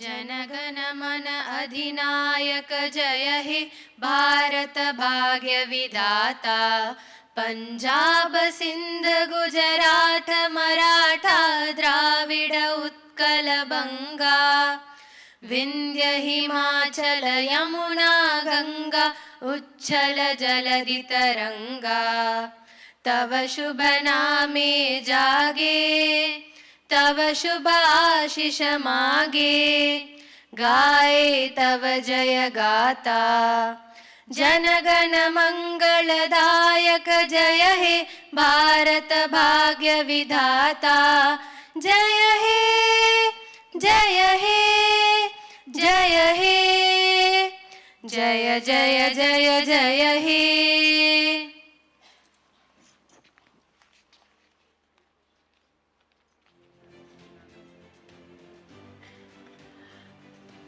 We, Krishna Institutions, heartfelt thanks my heartfelt thanks to each one of you present here to make this day a great day. My heartfelt thanks for my dear students who are patiently sitting here from morning till now. And we are so happy that all of you have made this event a grand success. And it's a glorious day today in the mark of Krishna Institutions. Thanks so much.